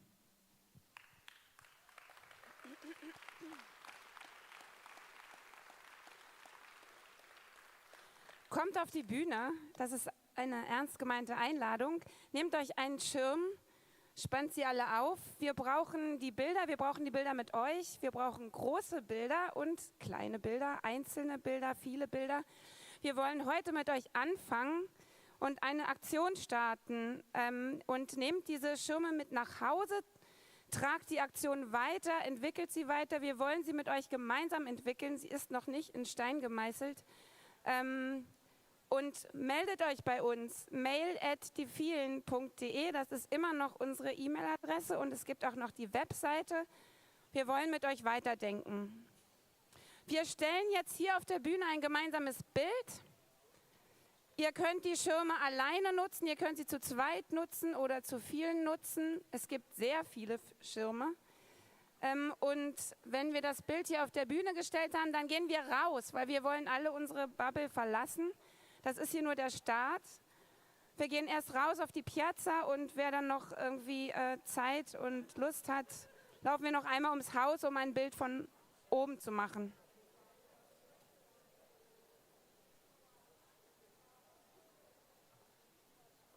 Und bitte nehmt die Schirme mit nach Hause und lasst sie sich vermehren.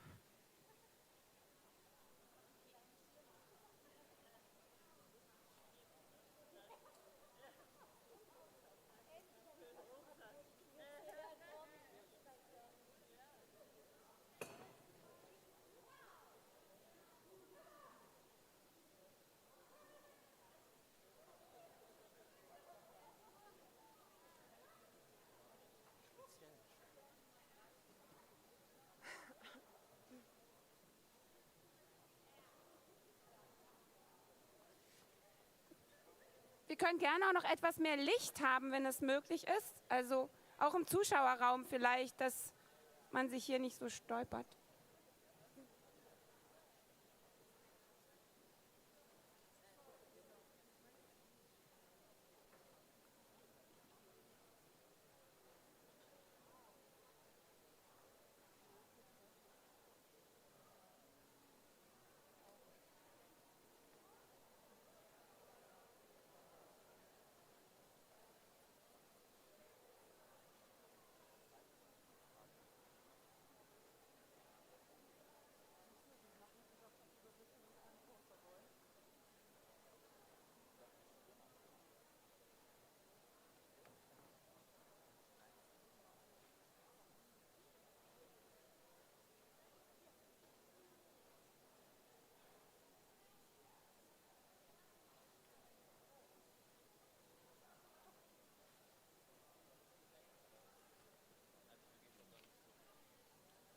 Es gibt immer noch Schirme da hinten drin. Ihr könnt die sonst auch einfach weiter nach vorne reichen, weil wir kommen da gar nicht mehr richtig ran.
Also es sieht sehr schön aus.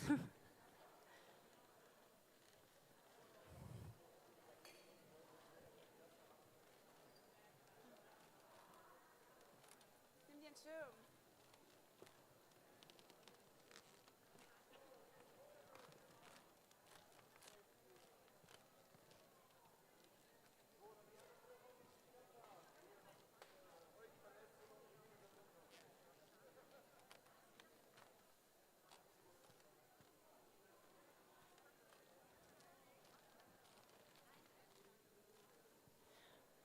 Bitte noch 2 Minuten ausharren, dann sind die Fotos gemacht und dann können wir rausgehen. Sind die Schirme alle? Ja. Okay. Es waren noch 2 Minuten, oder? Und dann ziehen wir weiter. Okay, ich glaube, wir müssen weiter. So habe ich das Gefühl. Okay, vielen Dank. Wer noch Kraft und Zeit hat, wir treffen uns draußen vorm Kampnagel auf der Piazza wieder.